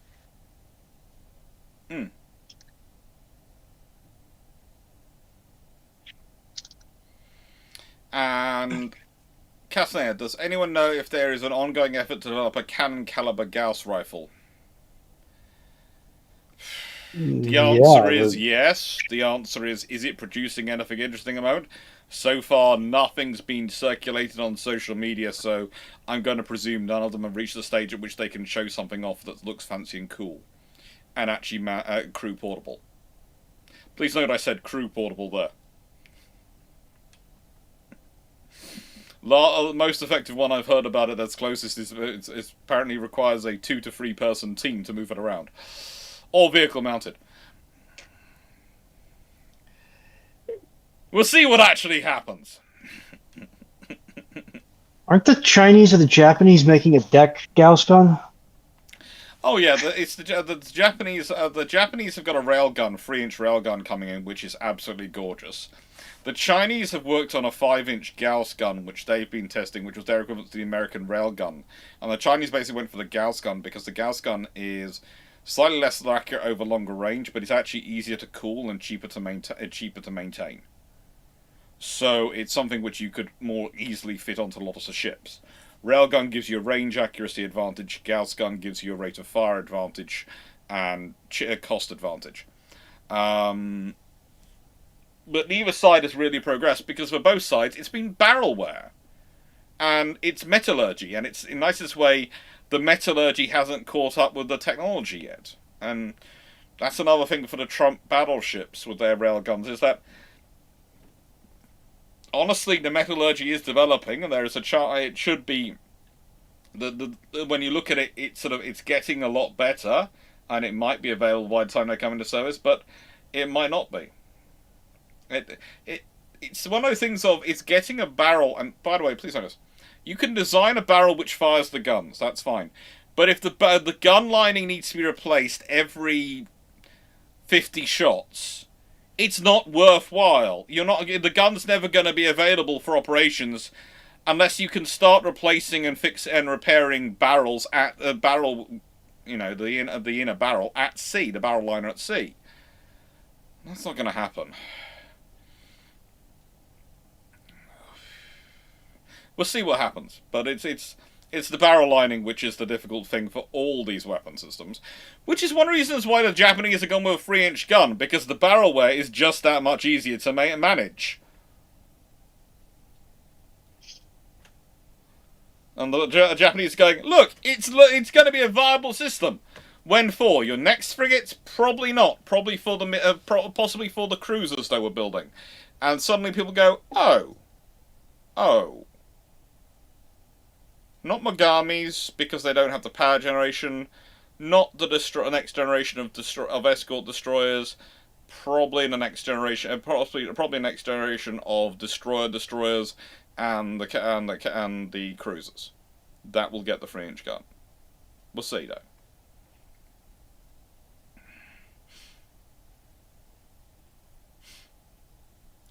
That guy, it has been tested out on smaller ships, but when they've tested it on smaller ships, they've tended to have to add in a lot of extra power generation to make it work.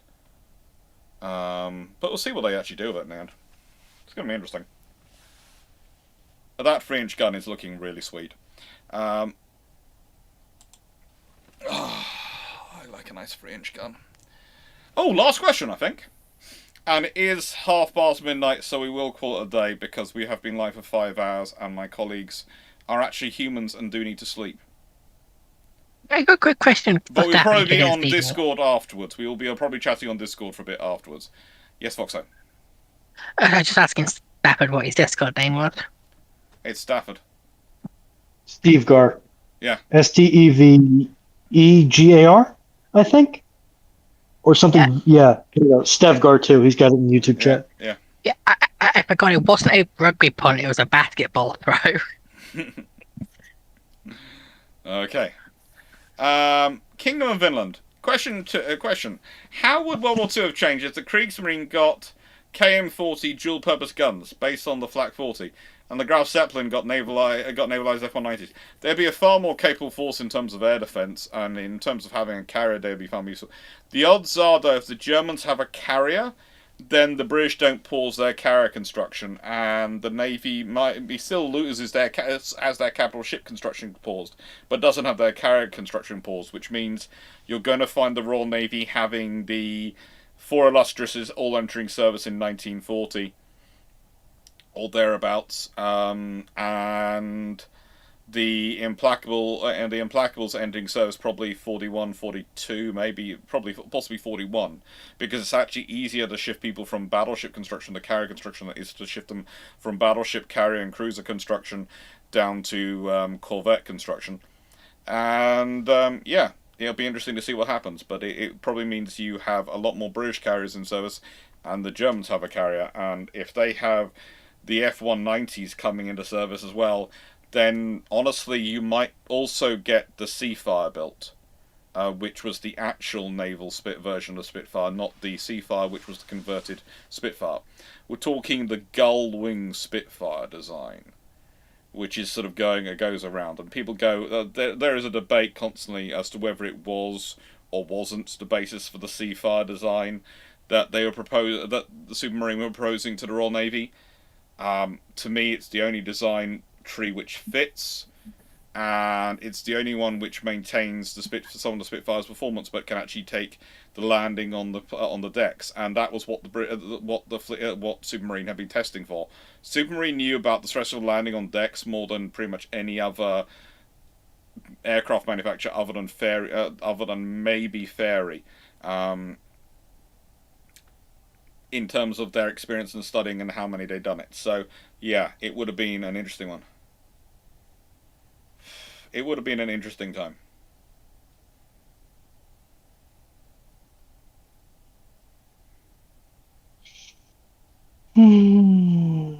Are we good? All right. Then thank you very much, everyone, for being here. Thank you to Dragon, Foxo, Runon for being here the whole way through, chatting away with everyone. Thank you, everyone, for watching this episode of Bruships. It is a Bruships episode 254, which was just the normal naval history questions. Next week, and I'm going to double check just to make sure I've got the right order. Next week, if I'm not mistaken, Bruships 255 is Modern Navy. Then we have the week after that, Bruships 256, Naval History normal Naval History questions. Then Bruships 257, which is Alternate History. Then Bruships 258, which is the Naval History questions. And then Bruships 259 is the Science Fiction and Naval History questions. So, yes, you should find there are 5 more. The next 5 weeks of Bruships are all plugged in. Because what I tend to do is I upload them in a 6-week cycle, which will have 3 normal Bruships and 3 special Bruships in them. Take care, everyone. Hope you enjoyed. Have fun.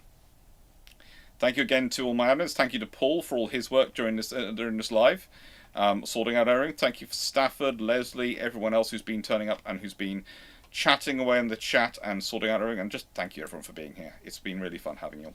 Thank you all, and take care. Enjoy. Doodles. Potatoes.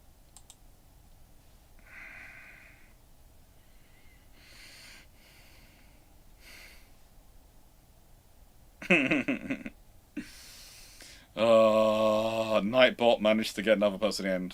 But don't worry, it's just Nightbot is looking after things. Thank you very much for me. Alright. Anyway, I should be allowed